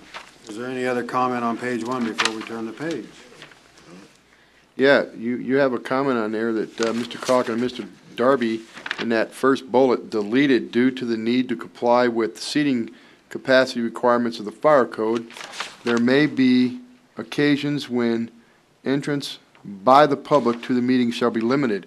And what is that is stating, as Mr. Darby reminded us all of the open meeting, if we know we're going to have a meeting where there's going to be 500 or 600 people on one issue, then it's up to us to move that meeting before the start of the meeting to a place that has a seating capacity, is what Mr. Taylor said. However, if for some reason 4 or 5 people show up out of the clear blue sky and we were not expecting it, we have to follow the fire code, and you can allow 1 out and 1 in. And I know Mr. Calkin's going to have a problem with that, but that's how the fire code works, and that's why this is it. And unfortunately, what happened was with the county, on the issue that Mr. Calkin is having issues with, is the fact that they held a meeting. They knew that there was going to be 400 or 500 people there, which there was about 250 people, 300 people actually, more than the capacity of the Root Center. They should have not conducted that meeting at the Root Center. They should have conducted it at the high school auditorium, which could have sat 1,000 people. That was their fault. Not putting blame on the county, but that was an issue. If we know of an issue that where 400 or 500 people are going to show up prior to a meeting, then it's our obligation to move that meeting. However, if we have no clue, let's say resolution, the one you're doing right now, everybody in the town wanted to show up and have an issue on this resolution, and we didn't think that would happen, then we could have to go by the fire code. We can't allow extra people to stand in this room, because if a fire does happen and people get hurt, you five will be held personally responsible and will and can be sued. And can't allow that. That's my job. I'm not saying that it's because that the fire code is what needs to be. The open meeting law supplies that if such an event happens, the meeting should be canceled and moved to a larger venue. And that's fine, but you don't need to delete what you deleted then, and because you have to comply with the capacity requirements by the fire code. You're removing a fire code issue here. Mr. Darby, Mr. Chairman, you know, whether it's in the policies and procedures for the board or not, doesn't negate the fact that it is an ordinance. It was adopted in April of 2005, that we are obligated under town ordinance and to meet the Uniform Fire Code and the 2003 International Fire Codes, which is what that comes from. So whether it's in the policies and procedures, we have to meet that ordinance and those fire codes. So it's kind of, doesn't matter if it's there or not, I don't feel. Mr. Chairman? Mr. Colvin. Those ordinances do not supersede the Constitution of the United States of America. The First Amendment guarantees people the right to assemble, and it guarantees them freedom of speech. It does not negate the Nevada Revised Statutes either, which I've read before and I'll read it again. All meetings of public bodies must be open in public, and all persons must be permitted to attend any of these public bodies.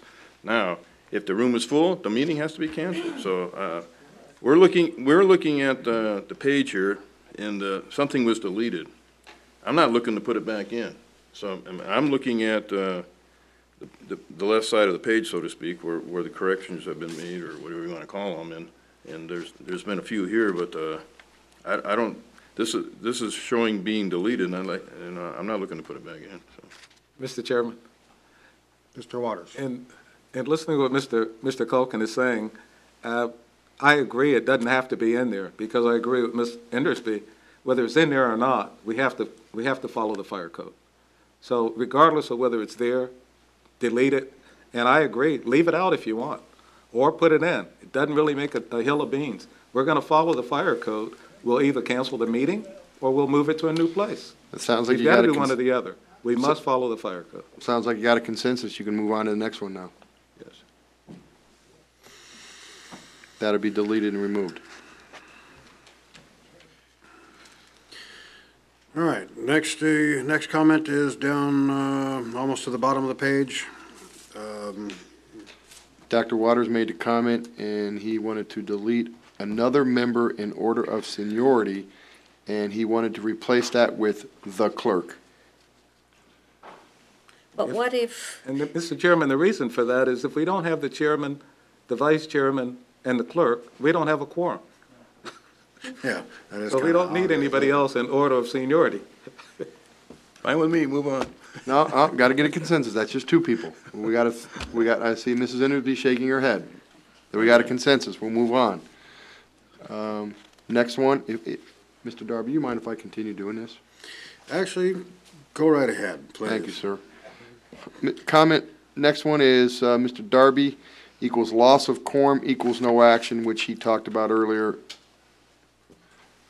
And comment on that? And I still believe the way that it's written, it talks about taking action after a quorum's lost.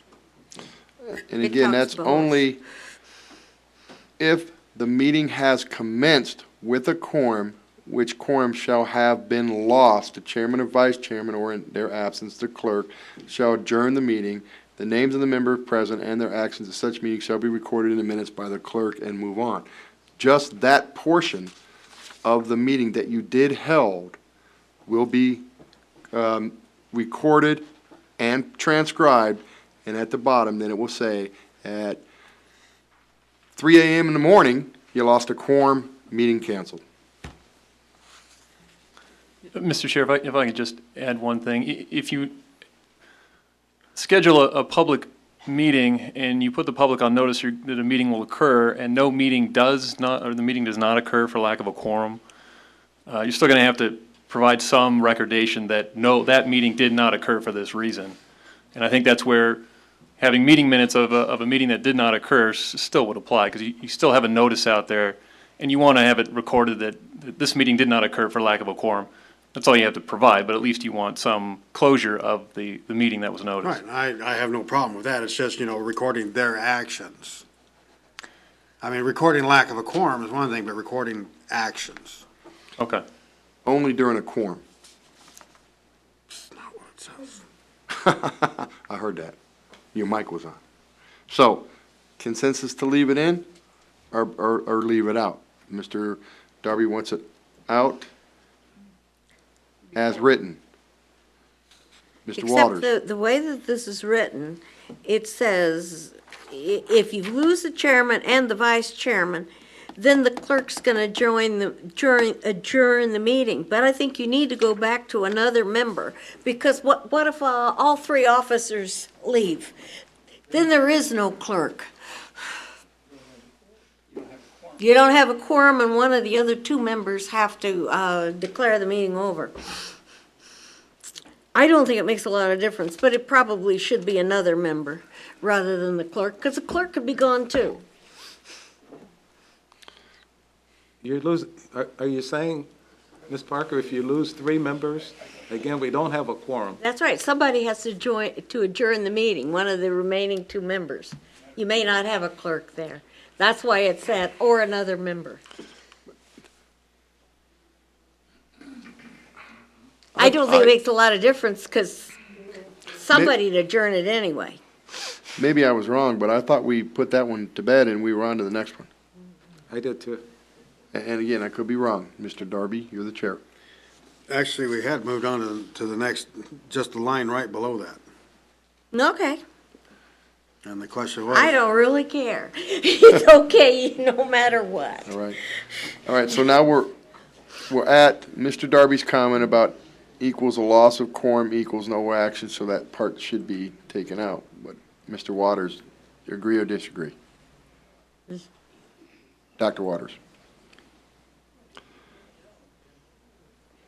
And I'm just going right down the board line, that's why I'm starting with you. No, I'm lost on that. Repeat that, please. Blah, blah, blah, blah, blah, blah, blah, do you agree? All I want to take out is this highlighted page part. I'm sorry, Bruce, I took your line, I apologize. But that's what the attorney was saying. Yeah, but. Are you saying that we would add the phrase or not add the phrase, loss of a quorum equal no action? It's just a comment, so he wants to get rid of it. He took it out, I believe, no, that's right, that's right, he was just making a comment on it. So there's nothing to do there, it's just a comment. But the loss of quorum just needs to be recorded and stopped, record action after Yeah. loss of quorum. He just says, Point of order, are we taking a recess? No, I don't think so, are we? Oh, well, I was wondering why the chair left. So, was it explained properly? Yes, it was. And He's basically saying that if there's a loss of quorum, there's no action should be taken, so remove that part. However, as we've stated, if a meeting starts, you go on, then the quorum is lost, everything still has to be recorded. And as the attorney respectfully stated, 3 members leave, someone's going to still have to say on the record, we stop in this meeting because we do not have a quorum, and that then will be recorded. Does that make more sense, Mr. Darby? Yeah. Okay. We have consensus on that then. Mrs. Endersby? Yes. Mr. Cochran? Yes. Mrs. Parker? I didn't have a problem We with got 5-0. We're moving on. The next one, Mr. Cochran would like to add, a majority of the board by vote shall govern any command given by the chairman. I kind of like my comment. No. A majority of the board by vote shall govern any command given by the chairman. In other words, if the chairman makes, oh, Mr. Cochran, you can explain it. Well, in other words, if the chairman says something that we don't like, we have a right to override it, check and balance, that's all. I don't expect that'll ever happen with Mr. Darby, but, So, Mr. Cochran, if we have a citizen who's being very disruptive and Mr. Darby tells that individual to sit down and the individual continues and Mr. Darby then wants to have that individual removed, are you saying at that time the town board can speak up and say, no, we want this disruptive citizen to continue on, and then he can be outvoted? Is Or that I what like you're the saying, sir? scenario that, the chairman's saying arrest that guy, and the board says, wait a minute, that's going too far, and the board says, no, we don't need him arrested, just tell him to go home. Well, actually, I don't think well, yeah, the chairman, at a later date and time, if the sheriff's department deems necessary, can bring charges against that guy for causing a public The bottom scene and line is disrupting a that meeting. All right, I could come It would up, have to be a majority. So I could come up with a better example. The chairman says, that's enough, we don't want to hear you talk anymore, or we don't want any more public comment, and the rest of the board says, wait a minute, we disagree with that. That's what you're talking yeah, it about. could be anything. Could be, yeah, that's what I'm saying. I was just trying to make up anything. Yeah, it Yep. could be anything. So it's just a I check understand. and balance, that's all. Could be the town board wants you to get a haircut, and you said no. And then Yeah. Darby says, He you need a got haircut, his and the town board says no. haircut. Yeah, and if the, three of them say I gotta get it, I gotta get it. So consensus, Yes. Mrs. Yes. Yes. That was Stays easy. in. We're moving on. The next one would be page 2. Comment, Mr. Darby equals from here, I gotta increase this to about 125%. Oh, it's, in that area, it's talking about, it starts out talking about an emergency meeting, and then all of a sudden, it doesn't. So you want a different header in there, correct? Add a header. Add a header. What would the header be, sir? Non-emergency meetings? Or regular scheduled meetings? And you'd want it after the third bullet, sir? Actually, he's right, you need another heading. Yes, under the third bullet point, So past the third bullet, above the fourth. correct. All right. Dr. Waters? I can Consensus? go along with that. Mrs. Endersby? Yes. Mr. Calkin? Yes. Mrs. Parker? Yes. We're moving on. Next comment, Mr. Darby. We're extending the courtesy to out-of-towners to move their agenda items up to the beginning. I think we should also consider that to school-aged children when there's a presentation involving kids from the school. Mr. Waters? Absolutely. Mrs. Endersby? Yes. Mr. Yes. Calkin? Mrs. Parker? Yes. Moving on. Down to comment, Mr. Calkin, he added, questions may be answered to the end of bullet 1. I agree with that as long as it isn't the rhetorical questions, because I believe that people should be able to have their questions answered, but I think that I like the word may in there because sometimes the questions are so narrowed down that it's only one person's interested in it. So at that time, it's like, talk to me after. But Right. if somebody's screaming at you with rhetorical questions, we don't have to answer those either. So I like the word may in there greatly. Thank you, Mrs. Parker. Mr. Calkin, you agree or disagree? Yes, I agree. Mr. Darby? I'm hesitant to agree because I've seen it turn into a arguing fest with members of the board against the public, but I'll agree. Well, if you hesitate, that's fine. That's cool. We'll go on to Mrs. Endersby. Mr. Chair, just one point to bring up, if I may. Items that are listed or that are brought up during the general public comment are not items that are agendized or items that are brought up or given notice to the public. Therefore, there's a concern inherent that comes with opening up deliberations or discussions, and right here, you certainly don't want to do that during general public comment. Okay. The reason being is that no other member of the public is given notice of what's going to be discussed. I probably don't have an issue with it worded as is that questions may be Could we answered. put questions may be answered other than during general public comment? Well, this item only relates to items brought under general public That's comment, so why. you don't need the exclusion there. You just a caution. But remember, the chair has the ultimate say-so. The chair controls the meeting. I'm gonna need a bigger gavel.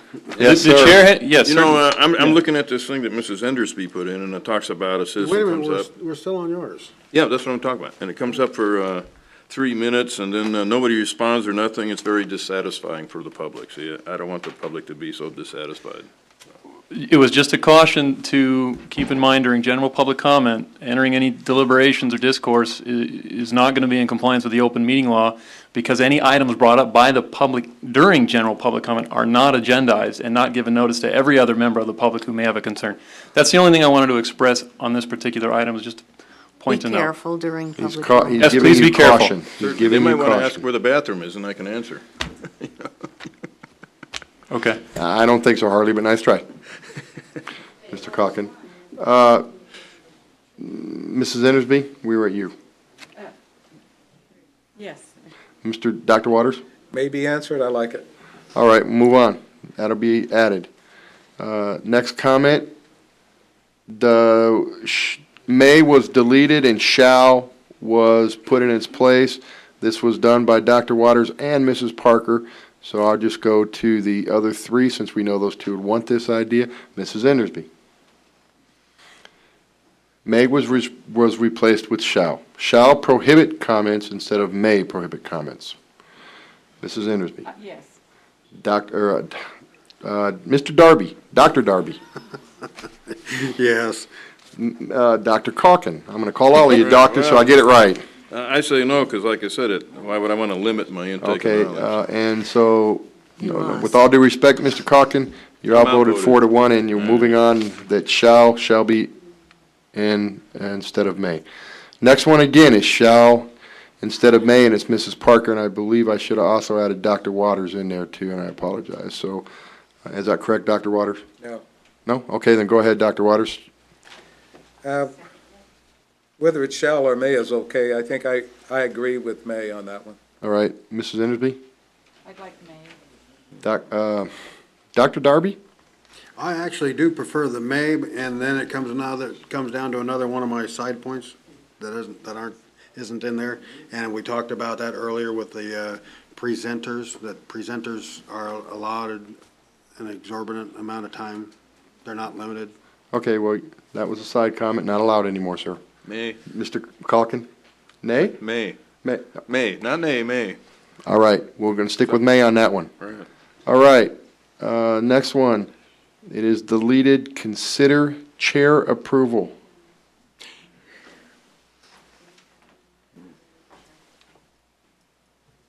Where'd you go? It was right under may. It was deleted, chair approval. That's there, no matter whether you write it there or not, so the deletion's fine. The chair has control over this. They control the may or shalls or anything else, so deleted's fine. Well, are we saying, and it says, and presenters may not designate their time? No, he's No. talking about putting chair approval in there. You don't have to say the chair approves whether the shall or no are the 3 minutes. Well, it says They already additional- know that. Additional time. No. subject to chair. No. Is that what you're saying? Leave it deleted. He's talking about this. They deleted the word consider chair approval. We don't need that. So it's going to say this. No. Is it okay if you take those 3 words out? That's what we're Leave discussing. it deleted. Dr. Waters, delete it. Leave it deleted. Mrs. Endersby? I agree. Dr. Darby? Sure. Mr. Calkin? All right. All right, we'll keep it deleted. Now, we I have. might win another one. We have an addition. Dr. Waters and Mrs. Parker, and presenters may not designate their time to be used by others. We understand Dr. Waters and Mrs. Parker are for this. Mrs. Endersby? The question is to. They adding, and presenters may not designate their time to be used by others. Oh, I agree, yes. Mr. Darby? I have a problem with the definition of presenters used in this sentence, or used in this context, because It's this speakers, is yeah. public comment where the public gets up and speak. They are not presenters. Presenters are the persons listed on an agenda item that are presenting the agenda item. Change it to commenters. Speak. Dr. Waters, do you have any rebuttal to that? But changing it to commenters? Doesn't matter. We're talking about the people who are speaking. All right, sounds good. Mr. Calkin, you agree with that? Well, why don't you change the presenters to public, because this is public comment. Doesn't make any difference. Public. We'll take care of that. Yeah, same Consensus, thing. consensus? Agreed. All right. We also have the next one is by Mr. Calkin, not Mrs. Calkin. Additional time subject to chairman approval. You don't need that, because he can do that regardless of whether you put that in there or not. All right, Mr. Darby? I'm saying it's fine, go ahead and add it in there. Mrs. Endersby? Yes. To add it or remove it? To leave it in. All right, Dr. Waters? It's not necessary. They can leave it in or take it out. It Doesn't means the mean same thing. anything, yeah. All right, well, I guess we'll leave it in because consensus says leave it in. Next comment is done by Mr. Darby. I believe that there was just too much of the verbiage. If a person actually represents an organization, that needs to be stated in the beginning.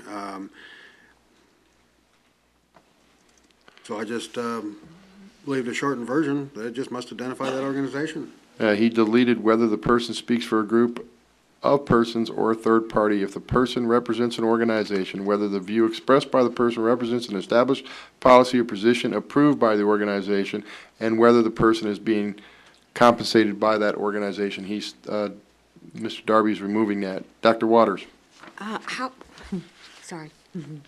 I think it should be left in, only because there are some organizations I think we do want to recognize. All Want to right. recognize it for the benefit of the organization. Thank you. Mrs. Endersby? Yes, I concur and add that. It also gives a number of. Concur with Dr. Waters? With or Dr. concur with- Waters, I'm sorry. Thank you. Mr. Calkin? I would go along with Mr. Darby's suggestion. It's changed that they would identify the organization, and I believe anything else will be self-evident after they start talking. Thank you. Mrs. Parker? I kind of like the simplified thing, too. Does that mean you agree to deleting it, or do you want it left in? Well, you could put it in there if a person is speaking for an organization. And then that covers everything that was deleted. All right, so Yes, if a person is speaking for an organization, they must also identify that organization. So, Mrs. Parker, are you for or against the deletion? Would you like to have that? I'd like to reword it. Delete this. That's not an option at this time, sorry. So delete this, makes it. Well, then, And you got what you want, because it says. it doesn't make any difference, Bill. No. Whatever the majority wants is cool with me. Well, wait, whoa, no, wait, hold, please. It's a 2-2 right now, so you're deciding vote. Would you like it left in? Okay, Delete that, means that. Or Leave it in. I'm going to delete it. you're gonna delete it? Yeah, now I want to reword it. All right, next page. Mr. Darby, that's your call. She said she wants to reword it. Are you gonna accept, are you gonna let her reword that or throw something out to the board?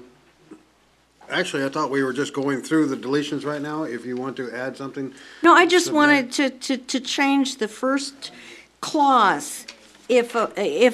If they are speaking for an organization, rather than represent, but speaking for, because you can come in and wear your Boy Scout uniform, but not be speaking for the Boy Scouts, if you follow me. You could be speaking about something else. But I just leave it deleted. It's not important, really. All right, okay, well, moving on, it's been deleted.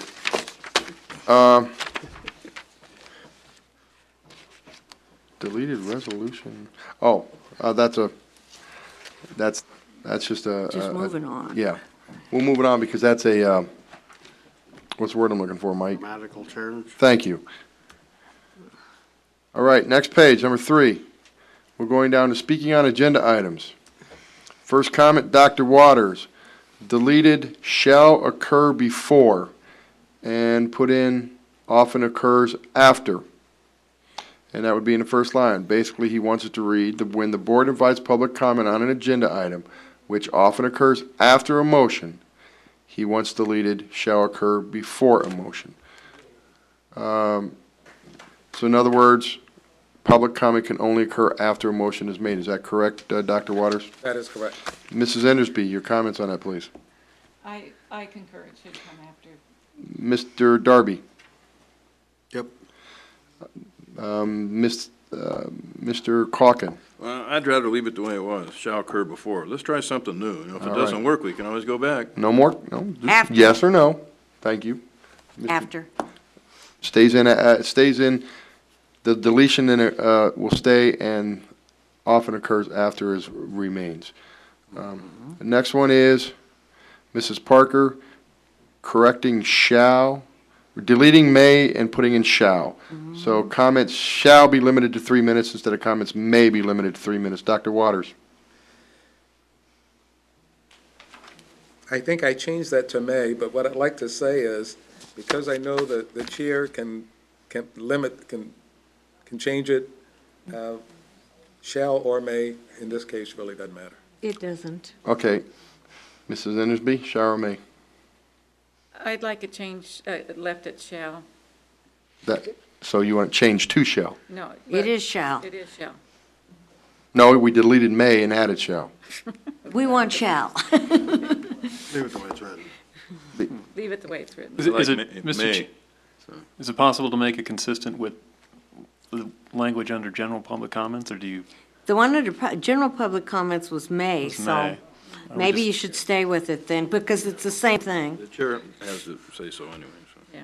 Yeah, it's up to the So chair, no matter Mrs. what. Parker, are you changing your comment, are you changing what you, because originally you wanted it deleted and changed to shall? I think that I will take Mr. Curran's advice that it should be consistent with the previous page where we said may. All right, Dr. Waters, yes? I Mrs. Endersby, agree yes? with consistency. Mr. Darby, yes?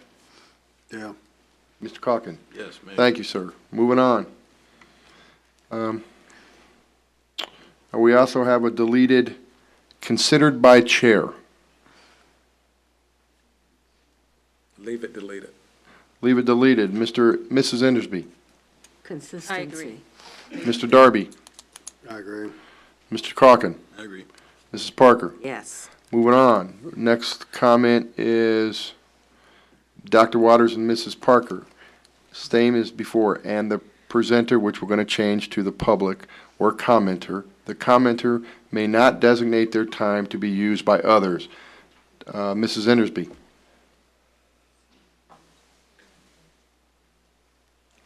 Can you restate where that was at? No member of the board or. It's speak before it's being on, recognized? still the first bullet. Oh, I see. Public presenters may only be allowed to speak one time under public comment, and commenters may not designate their time to be used by others. Yes, I agree. Mr. Darby. I agree. Are we going to change presenters in the sentence above that? We can change it all to commenters. Mr. Calkin. Okay. Mrs. Parker. Yes. All right, we got that one. One other additional comment by Mr. Calkin on that same line. Additional time subject to chairman approval. Dr. Waters. It's not Just like the necessary. last one, it doesn't matter, leave it in. Mrs. Endersby. I agree. Leave it in. Mr. Darby. Leave it in. Yes. And Mrs. Parker. Yeah, it's meaningless. All right, moving on. Deleted, and it would be the, I believe, the third bullet. Deleted, no member of the board except the chairman may speak while another person is speaking. The public must be recognized by the chairman. And it has in there, no member of the board or of the public may speak before being recognized by the chairman while another person is speaking.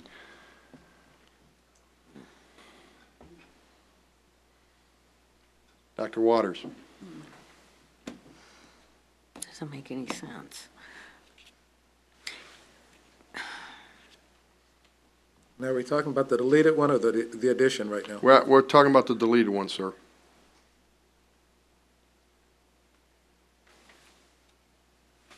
It's an either or, right? I think the one that we're adding replaces that, and either one would be okay, but the one that's inserted, I think, is okay. So leave it deleted. Mrs. Endersby. I'd like to leave the deleted in. I don't think that it's clear as to the other statement. Okay, Mr. Darby. The reason I put this in there was because we don't want public outbursts while people are talking. If I may, Mr. Calkin.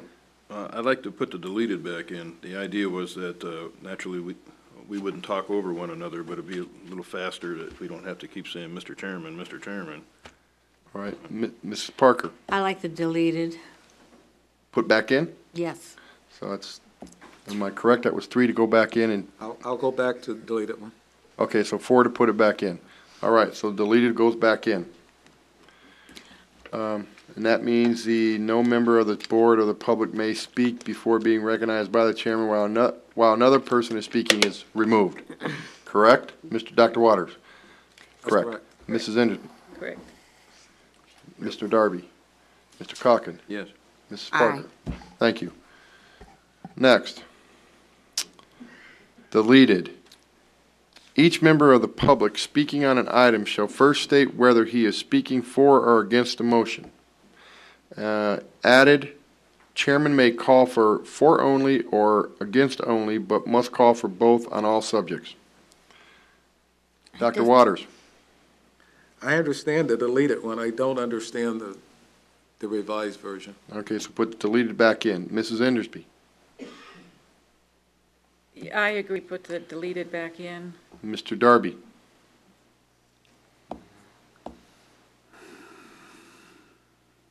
Yeah, put it back in. Mr. Calkin. Well, just like Mr. Darby called tonight for only and against and so on, the chair can do that, but I figured it was self-evident that when people get up, when they start speaking, we would know whether they're for or against something, so it seemed like a waste of their time to be asking them to state within their 3 minutes, are you for something or against something? I mean. All right. Mrs. Parker. Deleted, All right, so deleted will go back in, the addition will be removed. Next one. Board as a body was deleted, and I believe chairman was put in its place. All remarks shall be addressed to the chairman instead of all remarks shall be addressed to the body as a board as a body. Dr. Waters. I agree with Chairman. Mrs. Endersby. I agree. I know Mr. Darby does because he put it in there. Mr. Calkin. Yes. Chairman. Well, all right. Actually, chairperson, please. Chairman is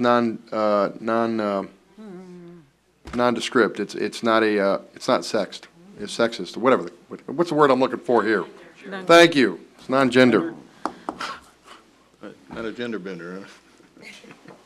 All right. Next one. No person, including a member of the board, is added, and the word thereof deleted.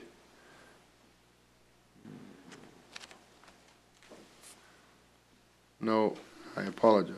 It's confusing. No, what happened was, including was added. Nothing was deleted. No person, including a member of the board, and the person having the floor may be permitted to enter into any discussion. So the word including was added. That's fine. Dr. Waters? It clarifies it. It's okay. Mrs. Endersby? Yes. I know Mr. Darby agrees. He put it in there. Yes. Mr. Calkin? Mrs. Parker? Yes. All right.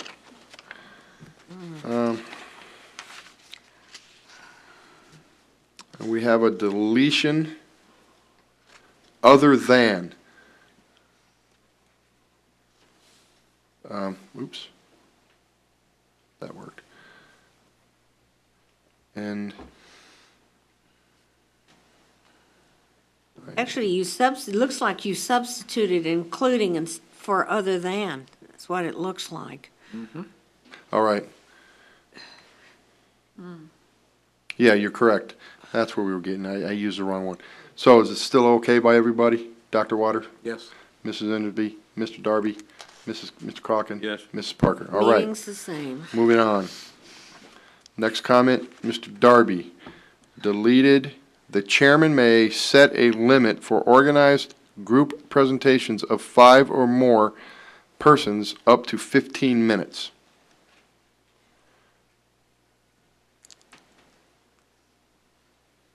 Dr. Waters. Wait a minute, I'm lost. Where are we? We're on comment B22, BK22. Right above point of order. Yeah, right above point of order, it says comment B22, or BK22, Mr. Darby. Under that, deleted. The chairman may set a limit for organized group presentations of 5 or more persons up to 15 minutes. Now, I have a question on this. What was deleted, was that referring to presentations or public comment? Because we don't generally have groups of people comment as a group, so I'm confused what that was supposed to have meant originally. Originally, Mrs. Endersby put that in there, so maybe Mrs. Endersby can touch on why she put that in there. Yeah, I'm confused. And realizing that in general, things will not occur, but this is a possibility, and it does give a time limit to any group presentation.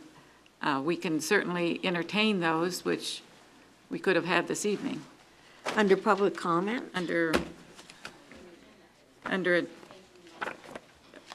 We had 2 presentations. They could have brought a number of their organization up to speak. So it is a possibility that we could have. Okay, that's where I was confused, what it was in reference to. Well, Mr. Fenton said he, Point of order. Yes, sir. It's 11 o'clock. I'm asking to vote an adjournment. That is in your bylaws or agenda or whatever you want to call it. We haven't voted. We haven't voted on that. We haven't got to that yet. Haven't gotten there yet. That's the chairman's call. That's actually in these resolutions that we're amending right now. That's in the resolutions that we're working on right now. But it says 10, you're crossing out to make it 11, but on the other, your old resolutions also said 11. We haven't voted on it yet. What does, to answer the point of order, does the board as a whole, led by the chairman, want to adjourn, or do you want to keep the meeting going? Let's keep this meeting going. Mr. Darby, that's your call. I would like to finish these and get them done with. That's the chairman's call, unless he's outvoted. Don't look like he's outvoted. Thank you, Mr. Jones.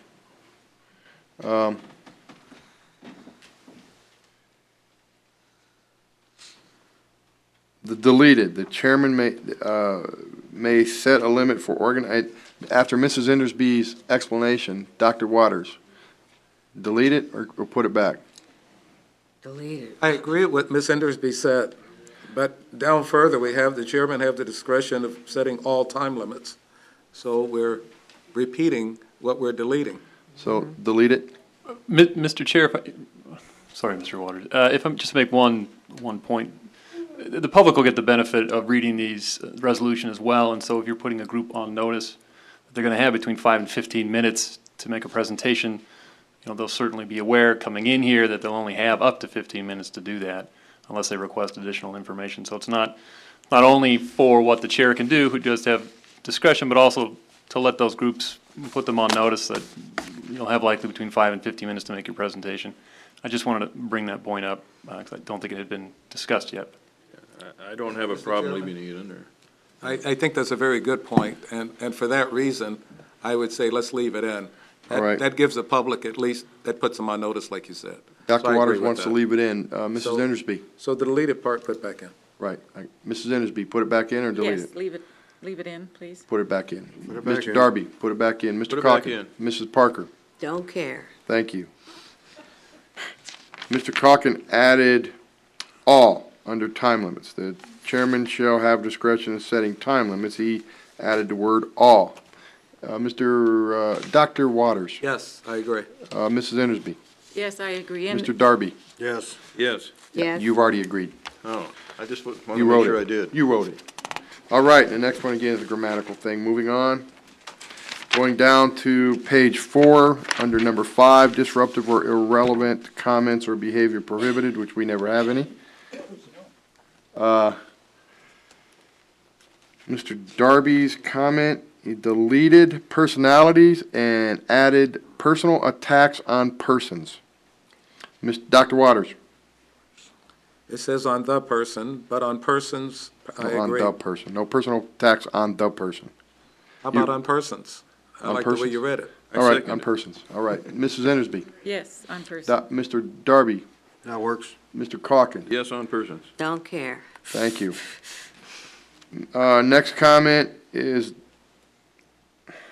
added pursuant to NRS 203.090, which is actually in your backup. Yeah, leave it in. Dr. Water, you added that. Mrs. Endersby added that. Mr. fine. Darby. That's fine. Mr. Calkin. Okay. Mrs. Yes. Thank you. Next one. We have a may, a shall going to a may. Dr. Waters. Failing to comply as caution shall be barred from making any addition. Mr. Calkin would like it to say may be barred. I agree with May. Mrs. Endersby. The May is fine. Mr. Darby. May. May. Thank you. Next one. Remove unless permission to continue. Delete unless. Dr. Waters. Hold on, let me read this. Okay. I like the unless there. Is that a period after chairman? No, sir, it's colon, it's comma. It doesn't make sense. So then you want to add back in unless? You've got to have something in there. It All right, doesn't make sense Mr. without it. Mrs. Endersby? Yes, leaving unless in. Okay, Mr. Darby? Yeah, put it back in. Mrs. Yes. Parker? Yes. All right, it's going back in. Next one is Mr. Calkin again, deleting the word is.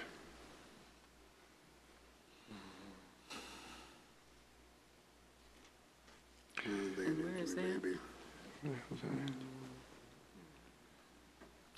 And it appears to be, It's continuation. or again address the board It's gotta be. is granted, and he deleted is and put in may be.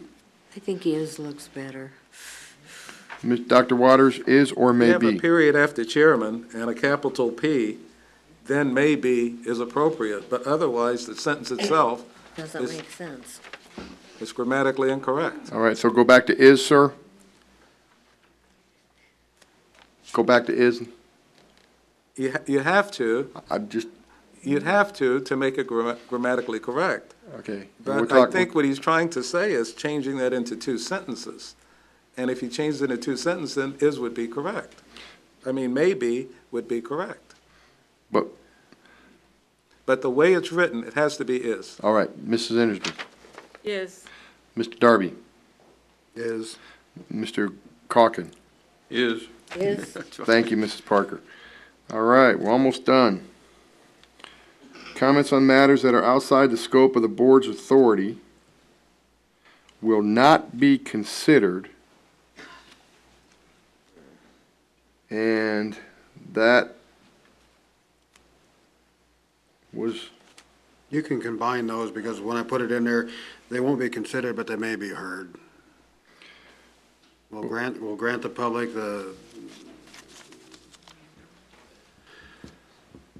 an audience to hear it, but we can't consider it. How about to put after the word considered, put in the word but, just the way he just said it. will not be considered but may be But, heard, yes. subject to chairman's approval. Yes. Dr. Waters. Will not be considered but may be heard, subject to chairman approval. Dr. Waters. I like the way I changed it, but I also like what I just heard. So let me look at this again. And the way I had it changed to was comments on matters that are legally outside the scope of the board's authority will not be considered. However, items of community interest may be heard, subject to chairman approval. And I listened to what Ms. Parker said on that, and I'd like to hear again the latest change. Do you Will mean the not way be that- considered, Oh, I thought he was looking at me like he wanted me to read it. I've been reading it, so. Go for it. Will not be considered but may be heard, subject to chairman's approval. Yes. I like that. Mrs. Endersby. Yes. Mr. Darby. Yes. Mr. Calkin? Yes. Yes. Thank you. The next one, we have three individuals, Mr. Darby, Mrs. Parker, and Mr. Calkin, who would like to remove that whole bullet. And we have two individuals that would like to change 10 o'clock to 11 o'clock and 8:30 a.m. to 7 p.m. So we have three individuals who would like to remove the whole paragraph. So I guess I'm going to go to the two who did not state that. Dr. Waters, you want to remove the whole paragraph? No, I like the paragraph in there, and I like 11 p.m. Okay, Mrs. Endersby? Yes, I agree. Mr. Darby, are you sticking with removing the whole paragraph?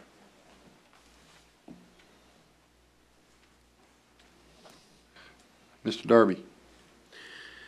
No, I'm up to amend it. Okay, amend it to what, sir? 11 o'clock, as Mrs. Endersby and Dr. Waters stated?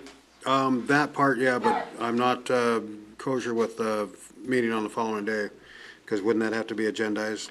Well, actually, if you stop the meeting, you can then carry it on the next day at a prescribed time you set forth. Correct, Mr. Attorney? Mr. Chair, if I may, as long as you put this notice in the agenda, so this language is agendized that items that aren't finished by 11 p.m. may be continued on. May Sorry? May I comment on this? If you cut this meeting off tonight at 11 o'clock, you would not be able to continue it tomorrow night because the RPC meets in this room. So that's something that needs to be considered. That's true. That would be I something to can't be into considered. two places at once, and you can't hold two meetings in the same room. We should finish whatever we're doing. And that's why the agree. last sentence is there. The last sentence covers that. Unless applicable law requires hearing at a different time, or unless the board by a majority vote of the members present determines otherwise. So, and what Dr. Waters is stating is, you have it in here, it's set, but if the town board, as they just did a few minutes ago, decides they want to go past 11 o'clock, they can continue to go on until 4 o'clock in the morning if they deem necessary, as long as the majority of the board votes. That's correct. Now, getting back to Mr. Calkin, do you I wish to still want to delete the whole remove? thing. Delete the whole Okay, Mrs. Parker, do you still want to delete the whole thing? or just- Yes, I want to delete the whole thing. Okay, so we got three that just wants to change, which wins. The I think. 10 to 11, 10 to 11, and 8:30 to 7 p.m. Is that correct, Dr. Waters? That is correct. Mrs. Endersby? That's correct. Mr. Darby? No. No? No, because you added in the 7 p.m. Oh, You know, if we could take a moment here. so what do you? Does the public want to come back another day to hear a little bit No, more of the time? we can't take a moment here, sir. It's They're really shaking. late. I don't I'm think they want to kidding. come back. I'll change mine to strike, Okay, strike the paragraph. strike the whole paragraph? Yep. Right. Okay, so wait a minute, now let me do this all over again. I'm sorry, I want to make sure this is correct. Dr. Waters, strike the whole paragraph or just change the times? Change the times. Mrs. Endersby, strike the whole paragraph or change the times? Change the times. Mr. Darby, strike the whole paragraph or change the times? Strike.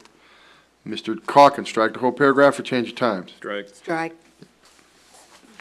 Thank you, Mr. Darby, or Mr. Calkin, for speaking twice like that.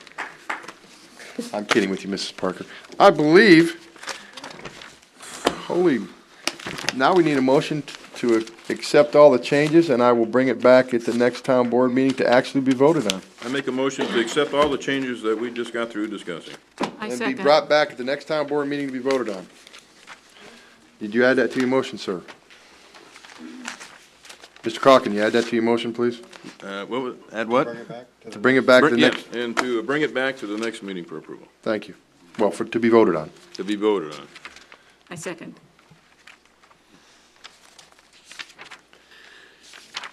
Need to open this for public discussion. You know, at this point, You don't have. I really don't think so. All those in favor, signify by saying aye. Aye. Aye. Any opposed? 5-0. May I just comment that the purpose of having the policies and procedures is so that we can make disclosure and have people understand what the rules are, and I appreciate everybody's diligence in looking at all those. Thank you. And you did tell me that item 12 was pulled, right? No, sir. No, well, item 12, I don't even know where we're at. Hang on a minute, sir. Item 12? That's not pulled. No, item 12 wasn't pulled, sir. That's not pulled. That's the one you kept trying to move. Let me get down to where we're at, sir. You were just getting the numbers mixed up. Why is it not? Nothing was pulled. It's The- not in the backup that I was emailed. Mr. Chair, can we have an explanation from staff as to why 12 didn't have a backup? Because we have no staff to do it, that's why. No, That's not why. no. Yeah, it was. I put the item on the agenda and I was gonna do a verbal presentation. It's right here. It's here. It was added, it's on the agenda, so it can be dealt with. The agenda item request form was sitting on my desk and never got into the backup. But it is on the agenda, so therefore you shall deal with it. Or at your, I don't, listen to me, bark out orders, you shall deal with it. Up to you if you'll deal with it, not me.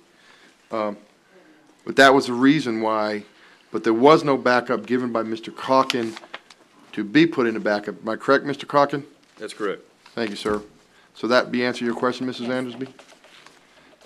All right, so, no, number 12 was not pulled, sir. Neil, deal with number 12. Okay, I just don't have it in. You don't have it because you got it by email. Yeah. It was added after. And it states, discussion and possible decision on requesting a meeting with Armstrong Teasdale LLCC to discuss their town attorney / legal services / retainer agreement. Mr. Calkins requesting that the town board meet with them to discuss any issues that they may have. And he wanted a closed session, however, you can't do that on a closed session, Mr. Calkin, after checking with AG's office. So what you can do is if the town board would like, you can forward all your questions to me and I can send them to the attorney, then you can meet with them 2 at a time like basically did with the auditor. Or you can bring them here in front of everybody and ask them the questions in front of everybody. It's totally up to you. Probably do it both ways. Yeah, both ways. I mean, I don't have any problem having an open meeting, so. So you want to do it both ways, sir? Sit down with them first and then bring it to the town board as a whole? Yeah. I'm not following you. Just like we did with the auditor, sir. Oh, I see. You met with the auditor to go over the audit, then the auditor came here and presented it. I think that we can just do a public hearing, put it on the agenda and have a public hearing on it, or whatever you want to call it. I don't think we need to, that's just more time. I think it's really pretty basic. But I put it on the agenda because I feel it's an open-ended contract, which of course it is. $7,000 a month for up to 30 hours of legal services. Anything after that's $250, so we're spending over $200,000 a year for legal services. I have to talk to other attorneys, and I know we can do better. So I thought the first approach would be to discuss this with them, and maybe they would renegotiate this contract in a manner that would save this town some money. Well, exactly, sir, and that's why we put it on the agenda. And again, the best way to do that, in my opinion, just my opinion, is to do exactly what you did with the auditor. Meet with the auditor, two and one, and then as a whole. You get all your questions answered, and then you can bring them to all the citizens and explain what questions you asked and what answers you got. But it's not a matter of just getting questions answered, it's a matter of negotiating. And you can do that, sir. Or you want to do that in an open meeting without any questions being presented to them or anything like that. It's not going to go anywhere in Not a an little bit open meeting. unfair, I would like. Mr. Darby, go ahead. Yes, Mr. Chairman. I would like a fact-finding opportunity so that if something is in front of me, I can get some information beforehand, or else we'd have to look at the agenda item and move it till we do have some information. So Is that a motion, ma'am? we have an opportunity to table it until we have an opportunity to meet with legal counsel as recommended by staff. Huh? So her motion, if I was hearing this correctly, Mr. Darby, was to table it, to have staff set up meetings with the attorney, and then that way they can get their fact-finding, then bring it back to deal with as a I'll whole. second that. Yeah. Is that correct? Yes, thank you. All right, motion table, all in favor? Aye. Aye. Any opposed? Motion carries 5-0. That brings us to discussion, possible decision concerning consent agenda items. You removed 2 of them. Yes, sir, you have, well, B's already been removed by the individual himself, and then D, Mr. Calkin requested at the beginning of the meeting that that be heard separately. Am I correct, Mr. Calkin? That's correct. So basically what you'd be voting on right now is just. A and C. Yes, sir, just A and C as soon as I get to my agenda. Those are the town vouchers, and C is the approval to accept Damon Shea to the Pahrump Nuclear Waste and Environmental Advisory Board. Yes, sir. I make a motion to approve. Second. We have a first and a second. All those in favor? Aye. Aye. Aye. Any opposed? Motion carries 5-0. All right, so we pulled item D off to talk separately. Yes, sir. That's the approval to accept the resignations of Mr. Jeff Bobick, Mr. Don Russ, Mr. R. Darce Wilson, Ms. Julie Hargis, Mr. Carl Moore Sr. from the Pahrump Corporation Advisory Board. Well, I guess being as I asked for this item to be pulled, Mr. Waters. Mr. Chairman, I'd like to make a comment on that. I'd hope to make a comment on it anyway, because having worked with the people that have worked on the on that advisory board, these are outstanding people and they are experts in the field. So I understand their frustration, and I think I share the frustration that they have. But they are the experts, and the advisory board itself has not been disbanded. We're going to continue the advisory boards with people that doesn't have the expertise that the current people that are resigning have. So we'll have an advisory board, and these are people who are going to be advising the town board, but they're not the experts that we need. I would love for everybody that resigned to say, look, I withdraw my resignation. That may or may not occur. But we do need an advisory board. We need somebody that understands exactly what's going on to help this board understand what's going on. We're going to get the information, and whether we get good information or bad information relies on the advisory board. My plea is that the experts advise us on what we need to do with this information. The people who resign are those experts. And I don't know any other way to say it. I share your frustration, but there's nothing we can do at that point. But work with us. You've given us a little over a month, and there's a lot of things that we want to do. But we want to work with you, and we want you to work with us. And we can't do it if we don't have the experts advising us. That's all I have to say. Mr. Chairman? Actually, I always wanted to see a board refuse to accept resignations. Mr. Calkin. You can't imagine how I felt when these people gave up so easily. Would I be sitting here today if I gave up so easily? Would our country have been founded? I mean, I can go into a whole big old tirade, but you understand where I'm coming from. So I'd like to make a motion to direct staff to ask these people to reconsider their resignations. I'll second that, if that was a motion. Yes, it was. I say something to you? Any more board member comments? Yes, Mr. Culkin said it. If we had losers on the board, people that we didn't trust, it would be so much different. But these are people that we admire, we trust that you're going to provide us good information. We need help. We 5 cannot do this without your assistance. We need your expertise. I agree with Mr. Culkin that if staff will ask them to reconsider, if they will reconsider, I know I would appreciate it, and it sounds like Mr. Culkin would as well. Yes, Mr. Chairman. As liaison to the advisory board, I've spoken with the remaining members, Mrs. Janice Painter and Mark Kimball, They are in agreement that it's a vital board to move forward on many questions, and any input that the existing, any help that the members that resigned or felt they needed to resign. I just regret that they didn't come to a regular meeting of the advisory board and speak openly about their concerns. Without that, it's hard to address their reasons. But they certainly have the ability to come and be a part of the work that needs to be done. They have history there.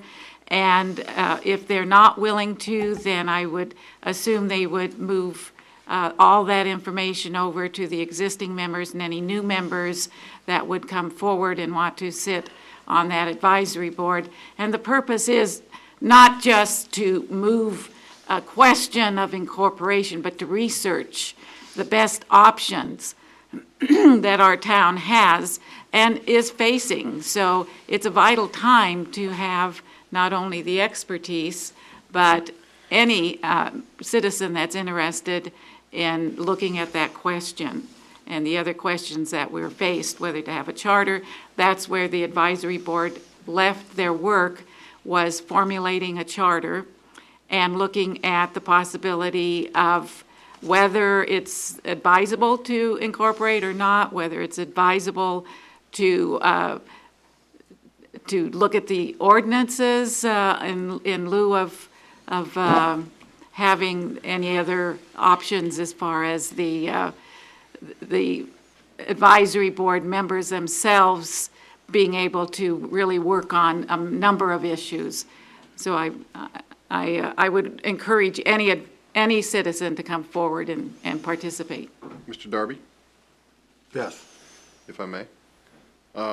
I really don't think it's staff's position to ask them to reconsider. I think it's the town board liaison's position to ask them to reconsider. And I'm asking the town board to amend their motion to have the town board liaison ask them to reconsider. It would be much more coming from the town board. Could I speak on this, Mr. Darby, please? I think that it would be, I kind of agree with you, the staff idea, but I still think that we need to vote on this, to say that we really, the town board to say to these people that we really would like you to come back, and so that the liaison could present that to them rather than you.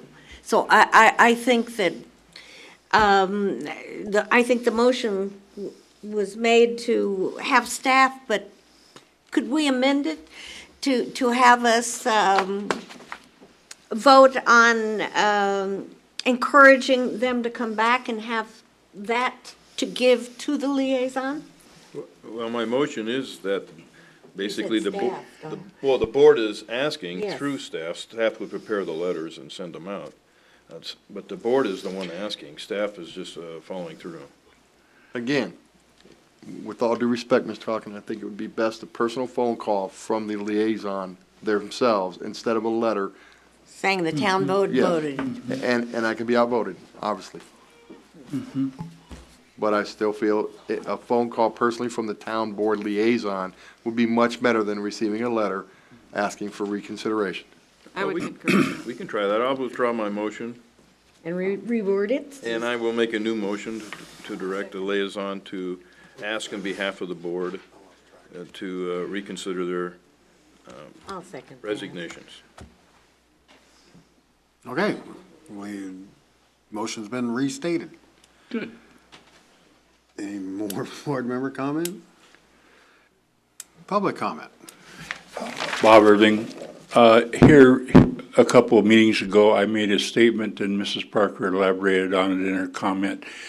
I would safely say that partly because your board or your committee went south on you is because of one big reason, and that is they're volunteers. And I'm not trying to belittle anybody. Now, don't take this wrong. But when individuals whether whoever they may be, go and try to go and get this thing put on a state budget or state level, and there was nobody from that committee even on the group that went up there, or an individual that comes to the county commissioners. There was nobody there representing that particular group of people who have taken the time and the effort to go and put together whether we should incorporate or not. This sort of is a slam dunk to people who are trying to volunteer and to make this town better. And then consequently, when somebody goes and circumvents them and doesn't really have, quote, a good knowledge of what's going on, and doesn't have the respect to the board, to the committee, to come out and say, hey, we need your assistance on this. Why don't you come with us to wherever we're going, or if we're going to a county commission meeting or whatever it is. This is where this town falls down on working with the volunteers that they have in this town, because you don't give them any recognition. There's been times, and I've seen it quite a few times, because I've been at these meetings almost all since I've been here for the last 7 years. And I know of another individual where a man worked on a particular project for 10 years, and an individual walked into town and says, I've got it now, and never said another word to him. And I think it's very, very wrong. If we treat our volunteers that way, it's never going to change. You're going to lose people, and you're going to finally run out of the volunteer people, or a person's going to do it just too darn dumb to realize that he's not going to get nothing's ever going to happen with it. So this is where I think that we have to really, really concentrate on, is making our volunteers, and your volunteers. I mean, and I'm not taking it away from you, but we need somebody. You need to sit down there and tell your volunteers that they're doing a good job, and use them when there's a particular time that they're needed to be used. That's, I think, is your solution. Thank you. Thank you. Mr. Chairman, may I comment on that? I agree with him.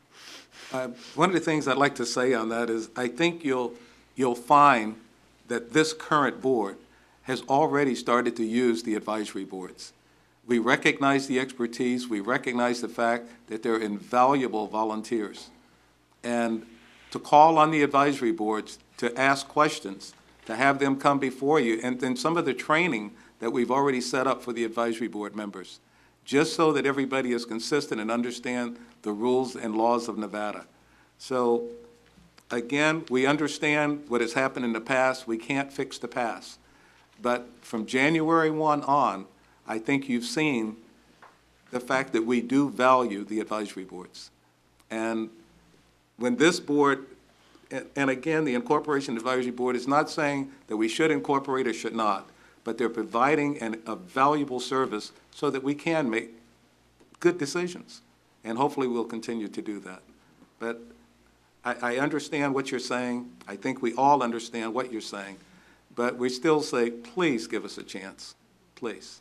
And I'm not going and saying anything against any of you. Understand. Mr. Stevens. Oh, thank you. Get your finger off that thing.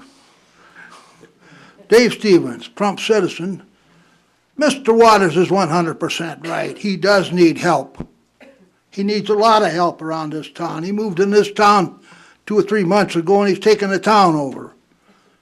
Now, I have no axe to grind with anybody on that board. I go over there and give them a bad time every once in a while because I enjoy that. They hate me so bad there. But there's only one person I really don't like over there. I won't mention it here. I've done that before. I've told him right straight to his face what I think of him several times. And I'm starting to take a disliking to you, too. I didn't say what name. I was so happy when that come across that they all quit. And they got more sense than to come back because it isn't here to get this thing incorporated. You can go ahead and do it. That's fine. I got nothing, no axe to grind with those people. Go right ahead. Vote on it right now. You got to get 180 signatures. That made me feel better. But even if you didn't have to have the signatures, you go ahead and vote. You ain't going to get it. Those people are actually too smart. They finally smartened up. There's only a couple of them on there that had any brains, but the old bunch that was on there 4 years ago, they was pretty That's a smart violation people. of 2009-02, telling them they have no brains. Come on. Mr. Stevens. They don't. Tell me one of them's got any brains over there. Again, that's Including you haven't got any either. Violation of what? You taking my freedom of speech away here or something? Point of order, Mr. Darby. Can, I have a right to talk when I'm not saying anything. can you make? Shake your head at me, I'll... Speaker, address the issue? Ask them to please address the issue. What's the issue? What's the matter, Mrs. Hennessy? I was just getting ready to, you voting right tonight. I know you don't care for me, or none of you people much, except maybe one or two of you up there. We just passed a regulation that. What regulation you talking about? This right here? Policy. Well, you got this one right here. You may Where be the asked hell by they the go? chairman to leave the podium and move to the meeting, and it's subject. Got one of them here. You're taking my freedom of speech away, all this, here, right here. Is that what you're talking about? Yes, sir. Huh? Yes, sir. Yes, I hope I'm the first one that you try to find me, because I'm gonna bring a lawyer right in here and sue this town for taking my freedom of speech away. You go ahead and shake your hand. Mr. Stevens, the issue at hand is for you to talk about is whether or not you would like us to direct our liaison to talk to the former board members about. That's fine with me. I got no argument with that. If they That's come it. back, that's Time's fine. up. What Would you I like us said, to do that or not? what I said is they're too smart to come back. That's what I said. But people come around here, if I had a little time to talk, don't give me enough time here. And they're not over there shaking his head around here.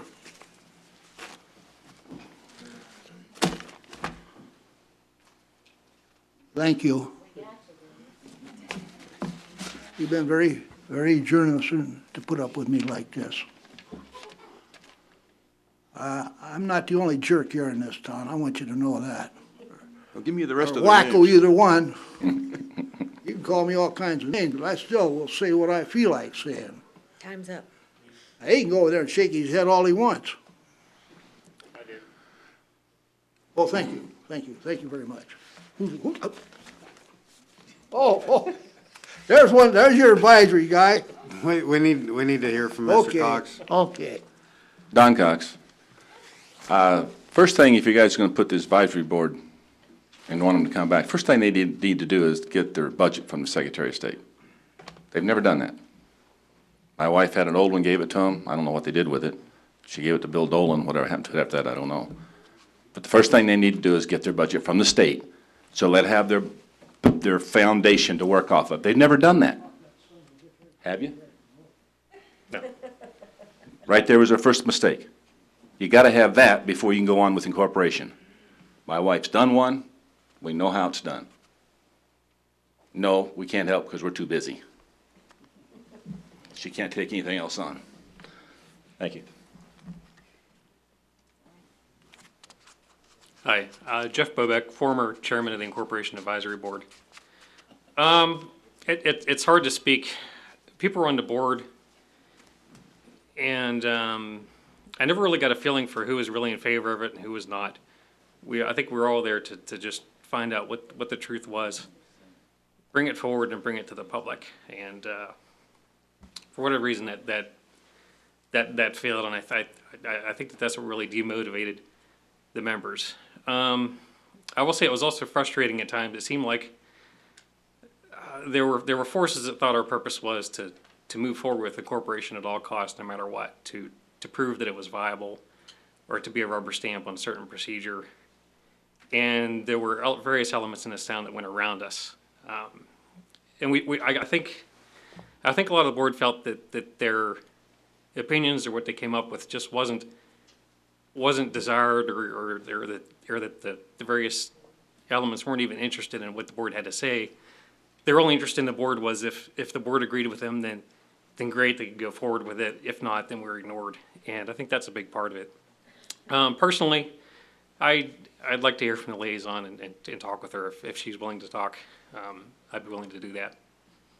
And that's all I have to say. And I appreciate that, Mr. Chairman, because as I said, it would have been a real service to have the board members come to the last Incorporation Advisory Board meeting so that this can be discussed. But certainly, the next one, perhaps we could have the whole group there, everybody that's interested, and I'll make myself personally available at any time. Like I said, I can't speak for the other members. We were all there for our own reasons, and I think no one showed up. I think just to prove a point that they were done, they were frustrated, they were done with being on the board, and that was the end of it. I don't know what would happen when you go to each one of them and ask them to come back and advise. Thank you for the opportunity to do that. You're welcome. Anything else? All right. Yes, yes. I would like to, because I've been to the majority of the Incorporation board meetings since its inception, and I would personally like to thank Jeff and the other members of the board for the countless hours that they put in. It was appreciated, Jeff, and thank you. And I know your husband was in there. He was appreciated. He put in considerable amount of effort and time into it. And I appreciate that.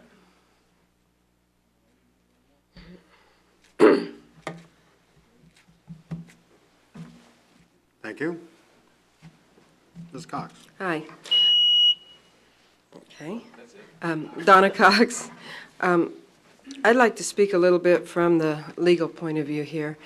You may all be just beating a dead horse trying to keep this incorporation board issue going because it may be illegal.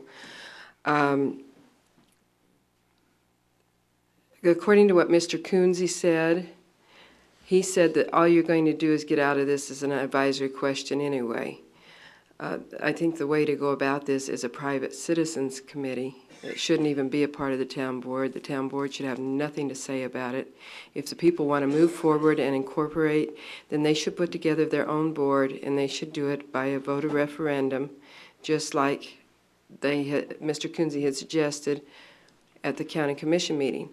And they can go out and get their 1,842 signatures that they need to move forward with it.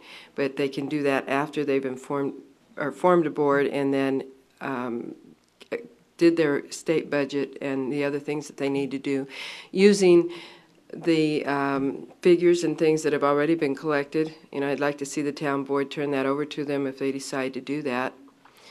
Since the money's already been spent. I mean, it wasn't much of a study, granted. I don't think anybody got their $40,000 worth, but the point is they could, if the town board would allow them to do that, that might be of some use to them.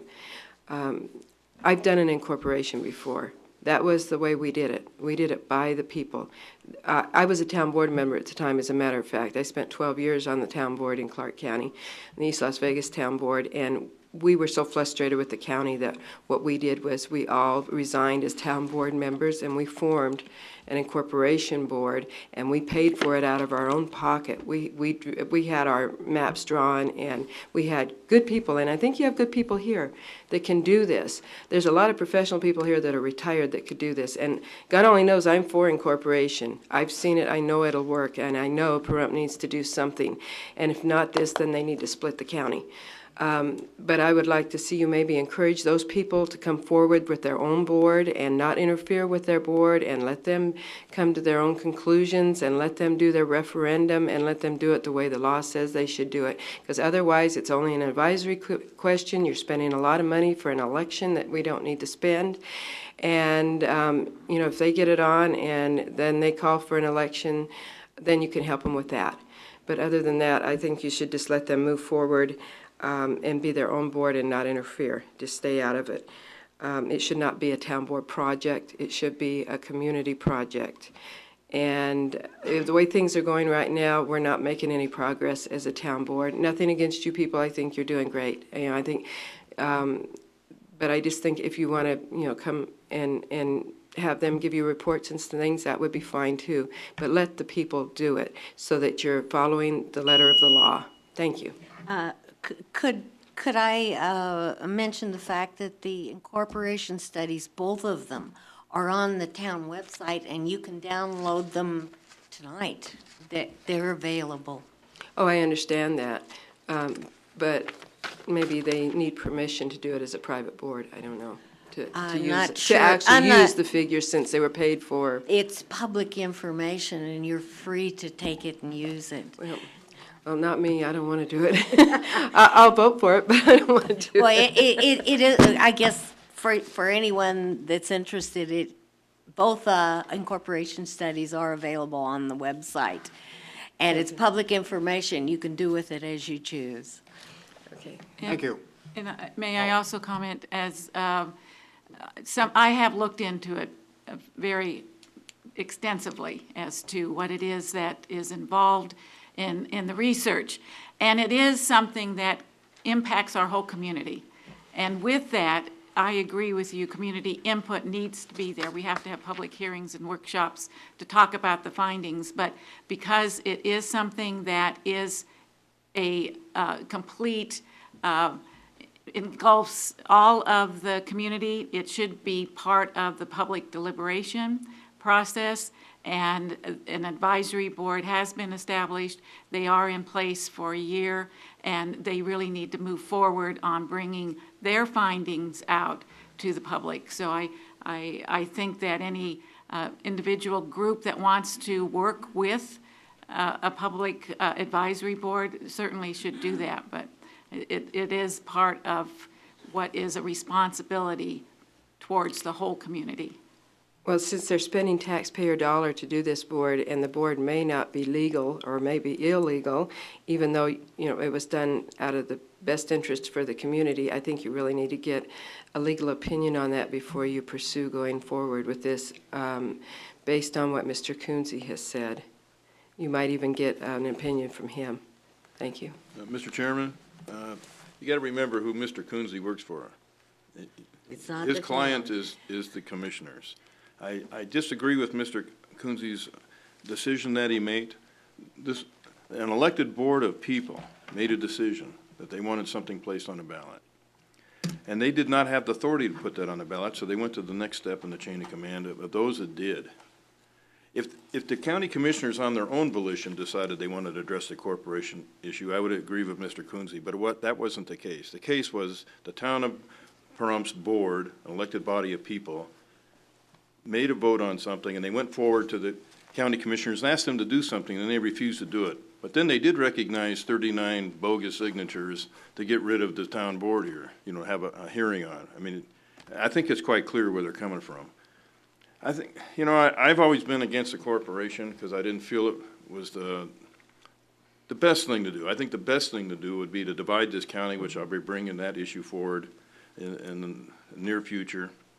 And to have a county commission that has the best interests of all the communities. But I don't think anybody's going to argue that knows what's going on, that we've been shortchanged grossly. And the more I find out, now that I'm in the inside, the more information I find out, the more I find out just how bad it's been.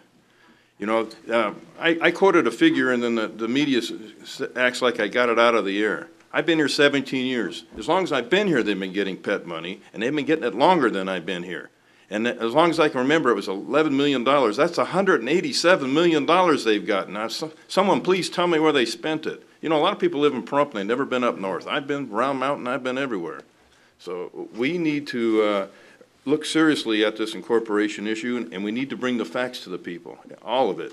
And I believe that a board under the auspice of the town board is going to have an easier time getting information from the state and so on than just a private little organization out there trying to get into things. So I think we need to move forward, and the past board has done a lot of work, and I don't want to see that thrown away. Well, I agree with you on some of those things, Harley, but I'd like to comment on what the state has done. All I did was call them up, and they sent me the figures I needed. I don't want I understand that, but he said something. I know, but a 20-minute discussion, and we have another person that would like to speak. Well, give me 30 more seconds, just on behalf of Mr. Coonsey, because I don't think that, Mr. Coonsey was elected by all the people, and I don't think Mr. Coonsey would jeopardize his job whatsoever for any of those county commissioners. I've watched him, and he's been putting his foot on him, and he's trying to get control of them, and I really don't think he's going to go the other direction. I really Thank want you. to cut it off, because that's not the That's discussion. not our... Well, you were speaking to me, I was Please. speaking back. Thank you. What's Clendenin? Donna covered a lot of the issues that I wanted to mention. I think the biggest issue, and again, it's been with previous boards and mistrust, and not giving the public the information to make an educated decision. The advisory board was trying to do that. Some of them. Some of the people involved, or at least one, was in the mindset that we're going to incorporate no matter what.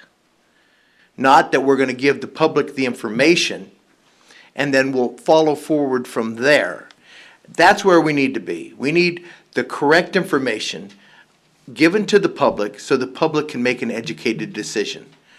I'm not against incorporation, but I want the information and I want the facts. And I want to be confident that what I'm given is correct. And I think most people are that way. We didn't trust what was being told to us. We had questions. We spent $40,000 for a study that, in my opinion, didn't tell us a whole lot. We had questions that we brought to the board about the study, and they were going to come back to us, and they never came back with the answers to those questions. So, and again, which instills more distrust. So, again, I respect where this board's going. I appreciate the open dialogue and the open dialogue between the council and everybody else to make this meeting go forward. It's a relief to see that. And I want to continue to see that. So the way this board's going, I think, is good. If the incorporation committee gets back together, I think that's a good thing also. But we need facts. We need to be confident in those facts. And the public ultimately should make that decision. I think that decision was given correctly. I believe the way it was done was correct. I'm not saying that we can't go forward, but right now, this board has to instill confidence to the public, and it's going to take a while. As Mr. Waters keeps saying, give us a chance. We're giving you a chance. Unfortunately, it's going to take a little bit longer to get that confidence. Thank you very much. Righty, we're going to close public comment. A motion on the table is to have the town liaison for the Incorporation Advisory Board contact the advisory board members to see if they want to send their resignations. Thank you. All those in favor signify by saying aye. Aye. Any opposed? Motion carries 5-0. All right, item 14, future meetings, workshops, dates, times, and locations. See you in 2 weeks. I'm sorry? I said, we'll see you in 2 weeks. There is a workshop, March 23rd, is that correct, Mr. Kobarger, for the advisory boards? And participate in a pool pack workshop? Is that March 23rd at 6 o'clock? It is March 23rd at 6 o'clock. Yes, so please be advised that any advisory board members, prospective advisory board members, if you'd like to put your name in, this is a great opportunity to get some training, some information on a range of matters that would pertain to you participating on an advisory board. Open meeting laws, ethics, things like that. So plan to put your application in, come to the meeting March 23rd. It'll be at the annex, Mr. Kobarger? Can't be at the annex. Here. It'll be here. Thank you. Any other meetings or workshops? That brings us to item 15, public comment. Did we vote for the other two consent items? We did? 5-0. The other two? I don't remember voting on the other two. It's getting late. Bruce Golly, last time we're on public comment, right? Everybody on board? No minutes of the meeting tonight in our backup. No what? There's no minutes of the meeting in the backup. tonight? Can I answer that question for you? It's a matter of staff. We've been so shorthanded that they don't have anyone right now to keep up with the minutes, but they are finally interviewing people starting tomorrow. So hopefully, soon, we'll be able to catch up. But we've been very short on staff because of illness. I'm aware that Yeah. Cookie's been gone. Yeah, and she may not come back. Right, I haven't seen Arlette. I don't know, Vicky, but. She's the one that does the minutes. That's important. We need that, and it may be a statute violation or whatever. But nonetheless, when we have the minutes of our meeting, we have people speaking on it. What I would like the minutes to reflect is whether the people are pro or con. I don't know if it'd be awfully difficult, but see, and then that gives the people reading the minutes kind of an overall view if you follow the people's wishes or not when it wants to get them. You see where I'm going with this? I understand, I do, know? and in some ways that would If be you can nice. just put like now it says blah, blah, blah, blah, spoke on it, and that's all it says. It doesn't say whether they were for it or against it or anything. If we could have that reflection. Well, sometimes it'll it's hard to clarify it. tell. Anyway, just to clarify it. I'm trying not to drag this out too long. Yeah, I have a list. Anyway, I don't know what we can do about that. I didn't see a town manager report tonight. Was that in there? I didn't see it, William. Every other meeting, a monthly. I thought it was every meeting. No. Transparency, it's great, it's getting better. At the last meeting, we tabled this high-definition TV tower project, 7,000. Williams stated he was going to meet with a gentleman in the morning, I believe. Did anything come of that? Or is that to be discussed now, or should it have been in the report, or? Doesn't want to talk about Mr. it. Chairman, Okay. can I answer that question? Sure. One of the things that we looked at was on the town manager's report, and it does come every other meeting. And because it comes every other meeting, the town manager will then comment on all the things that were open that he accomplished during that time. Next meeting. So at the next meeting, you will have that answer. Okay, thank you, Dr. Waters. I appreciate it. I see, like, item number 12 tonight is very important, shuck to the last one. A week or so ago, Williams contract was up for negotiation, and that was put on number 16. I hope we're not moving important items to the very last thing that evening, just so most of the people are gone. If we have an important item like Williams' contract and the attorney's contract and stuff, they shouldn't be the last item on the agenda. Thank you. I don't think there's anything hanky-panky going on, but, thank you.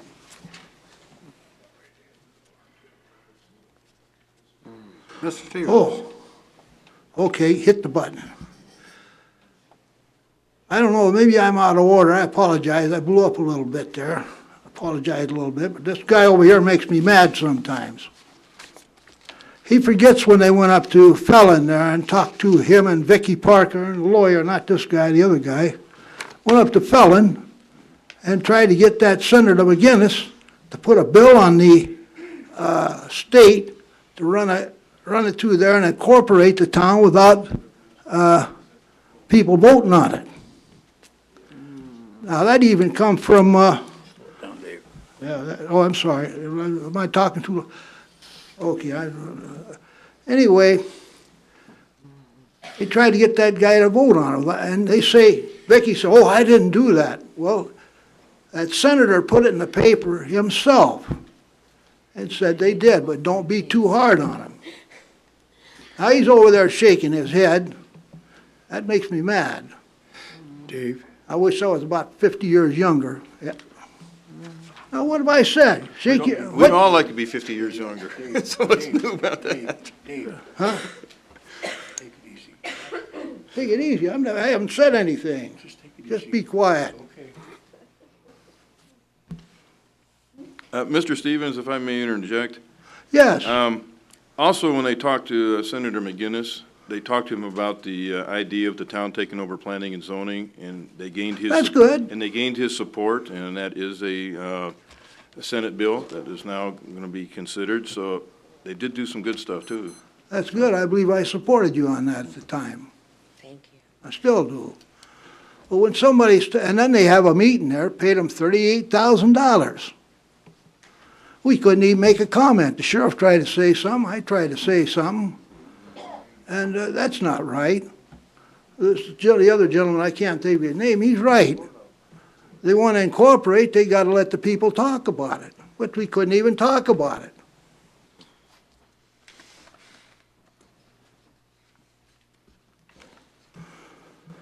And then he tries to take this thing here. I don't know what this junk they got around here. I don't understand that kind of stuff. Gonna find me for talking. What kind of talk is that? I've been coming to this board here for 5 years. I never heard any yakety-yak like that. That's all it is, as far as I'm concerned. And I'm gonna keep talking the way I talk. If he wants to find me, that's fine. Let him go ahead and try.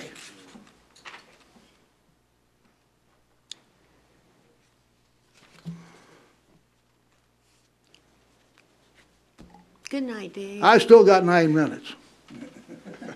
Good night, Dave. Don't look at me so mean, Mrs. Endesi. Thank you very much. Thank you, Dave. Good evening. The last time up here, all I want to say is again, Mr. Waters, Dr. Waters, thanks for the pre-prayer this evening that we needed in there. I think it was really necessary and needed. Also, I want to say to each and every one of you, I wrote you an email this last week. I got answers from you, and all I want to say is I appreciate that, and I hope you can keep up doing the good work, because I think this board is on the right track. I just don't. I just hope that they don't get waylaid by some other obstacles that pop up. But I think you're all on the right track, and I think you're going to do a good job, and I thank you for that. Thank you. Don Cox, I just have a comment on the gentleman that's up here speaking earlier tonight, Richard, about his helping the homeless, making this. That's a great idea, but it's got to be watched, or we'll have everybody out of Las Vegas wanting to live in this place. You know, you want to help the homeless in Pahrump, that's one thing. But if you don't keep an eye on it, put your hand on it, you might just have your Joshua's community right in the middle of town. That item was discussed on the agenda and shouldn't be discussed in public comment, sir. He made a presentation on it. No disrespect to Mr. Cox. He made a presentation on it. I just think somebody needs to keep a hand on it. I thought when something was brought up these town board meetings, you had a right to speak on it under public comment. Well, under public comment, it does say action may not be taken on matters considered during this period until specifically included on agenda. I'm not asking for any action. I'm just making a comment myself. Okay. Then why is he saying it's a comment? The guy brought it up, I'm making a comment on it. Just watch it. I don't want to see a Joshua's community brought in here from Las Vegas. Thank you. Donna Cox again. Oops. Am I learning how to do that? Yeah. Okay. I just wanted to comment the board on how they're dressed and how professional they look compared to what we used to have. You do look more like a professional board now, at least the three of you that have just been elected. And I even have to comment on Mr. Kohlbarger wearing a suit. Maybe it has something to do with the fact that we have this nice room to be in. And I wanted to let you know that that was none of our group that was back there heckling and booing and yelling, and hopefully the majority of us have a little more class than that. I know why that was brought about, because they only show up when Mr. Kohlbarger has an issue on the board. But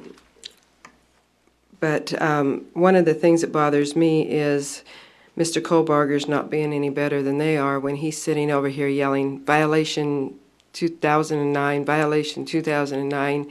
Are we going to have to hear that every meeting? I mean, I think that is the chairman's job to make that decision. If he feels somebody's in violation, then he should be speaking up and doing that. It's not up to the town manager to be running the town board meeting. And I would appreciate it if that would stop. It doesn't make you guys look too good. And you've got to remember you're on TV now. But other than that, I want to comment on how much more peace and tranquility and transparency that we seem to have now. And I'd like to see us, like you said, all move forward, even though we've had some problems in the past. And I think the majority of everybody agrees with us. I think I basically covered everything I have here. As far as threatening your job, I heard some people yelling back there, recall, and threatening your job if you went against what they wanted. That's not going to happen. Too many of us voted you in this time around. Thank you.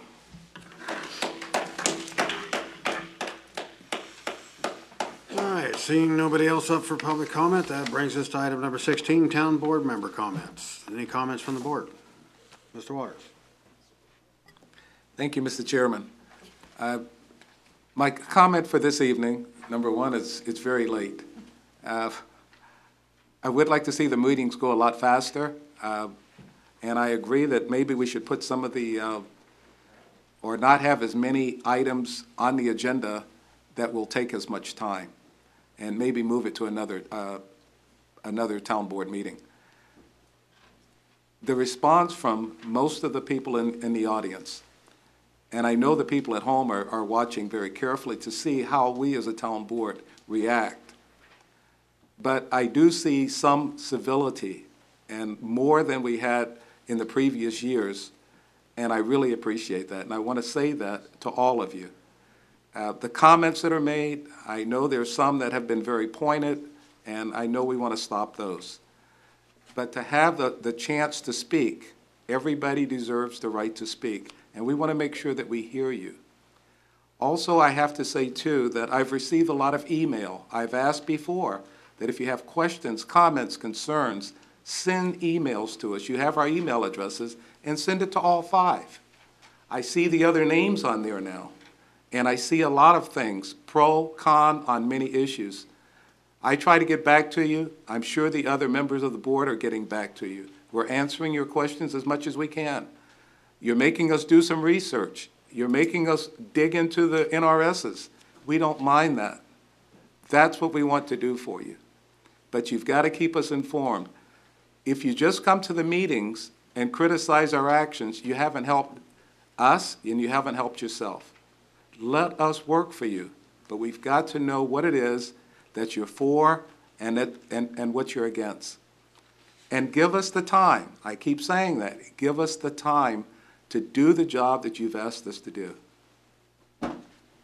There are many things, and many times I hear people say, well, you've been here long enough, you should know all of this. I have found that a lot of the times I will get information, but when I check the facts, they're not quite the same as the information I've received. I want to deal in fact. Please, if you give me some facts, I'll research it, I'll look into it to make sure it's valid. If it's valid, I'm going to support you 100%. If it's not, I'll let you know what I found out. And if you still have something that's different from what I gave you, let's look at it again. Thank you for being here this evening.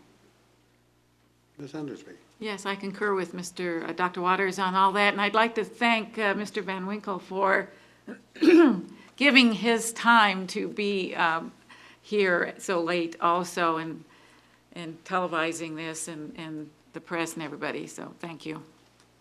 Mr. Colvin. I'd like to thank everybody for coming.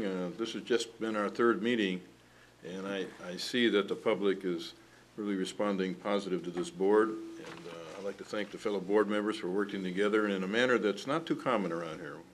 We have respect for one another, and it's okay to disagree, and we all can go home and get a good night's sleep when we're done with the long meetings. And I think the future is going to bring the meetings will be a little shorter, and I think there'll be a lot less public getting excited and wanting to speak and everything because they're going to have more faith in us, and I think things are going to work out really well. We've been tackling some of the tough issues, and our chairman has been very gracious in how the public's been treated, which I think is fantastic considering the past. He's doing a great job. My hat's off to you, Mr. Darby. Thank you. And just keep on coming and helping us to do what we're here to do, and that's to help you. Ms. Parker. I had several things to talk about, but I'm going to cut it down to 2. One is for the board. I know we talked about Mr. Kohlbarger's contract, but a problem has come up as far as arbitration. And He has in his current contract $5,000 discretionary spending. I'm sure you know that. But he does not have in his contract or his job description that he is to save money. And so we lost the arbitration because they said, it says he can spend money, but it doesn't say he can save money. And so I'm going to bring this back. I'm not kidding you guys. I'm going to bring this back next meeting and ask you to change the current job description because they're going to be going into labor negotiations, and I want to be able to save money. I don't want an arbitrator to tell us you can't do that. The second thing that I want to talk about is the community center, because I've gotten a lot of questions about it. And I want to mention that Mr. Kohlbarger was on top of the community center. He actually started the brownfield grant process before we had the damage, which has put us in the process. And he'll give you a report. And Ms. Christensen, who has written a rather detailed letter that I'm not going to read because it's late, will be making a report to you. But in the meantime, I keep hearing that you can whip that community center back in shape in 3 days. And I wanted to tell you that the roof has to come off. There's 3 layers on that roof. There's no way it can sustain another roof on top, right, Harley? And once the roof comes off, all bets are off because we have to bring that building up to today's codes, which means that there's rotten areas in there. We know that there's rot. We don't know what the trusses look like. They may have to be replaced. There's mold, there's mercury and our PCBs, there's lead paint. Now we have to remove all of those to bring it up to today's code. We have to put in a sprinkler system, new electrical, probably a new heater AC unit, according to the energy audit. The septic system has to go. We'll have to remove the septic system. We'll have to tie into Utilities, Inc. The insulation has to be replaced. The ceilings have to be replaced. And by the way, the floor is sinking. And on top of that, we have to pay to have engineering drawings created to do all these things, and then we have to get it through planning. So I just wanted to let you know that it's a lot more complicated than putting a new roof on. And we've known for a long time the roof needed to be repaired, but have put it off because we knew once the roof came off, it's going to be a long, complicated thing to do. So I just wanted to let you know. And that's all I have to say, but have a nice night. I have a comment for this. Yeah. Who put lead paint in that building? That building's not that old. It shouldn't have lead That paint. building was built in 1964, and there was lead Mr. paint Chair, up until... I'm sorry, Ms. Park, if I may, I'd rather not have any Discussions now. discussions, You said not board to member do comment. this, yes, I remember. Then you understand lead paint. I'll talk to you after. They don't have to use lead paint in decades. I'll talk to you after. That's the end of That's town it. board Good discussion. night. Meeting adjourned.